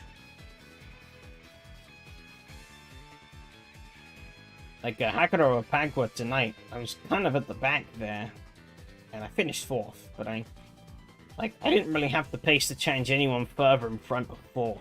But it was like, that's still a fun combo. I like that car and track together. They work quite well. But like the Celica we drove an R-Factor 2 on Thursday, heap of shit. Complete heap of shit. I tried my damnedest to get through those 3 races. I got through 1 and I was like, no, I've had enough. Car is just awful. Which is a shame. I was kind of like, interested in driving it because it was like an old IMSA GTO car, but burnt its tires up like a motherfucker, and you just couldn't get it in a comfortable, couldn't get it in a good setup window where it would feel comfortable to drive, and couldn't get it in a window where I could drive it fast without it burning its tires up after about 2 laps. So I was like, I don't like this.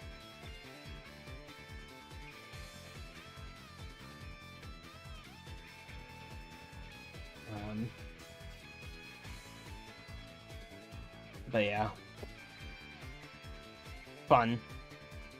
I think with that though, yeah, I'm gonna do the same. Was meant to do that a little bit ago, but then we got diverted. But yeah, good stream, and thanks all for turned up and chatted. Thanks all for turned up and raced. And yeah, next week season finale. I need to get things properly cobbled up for next season. But yeah, hopefully I'll have something by then. Take care all. Adios.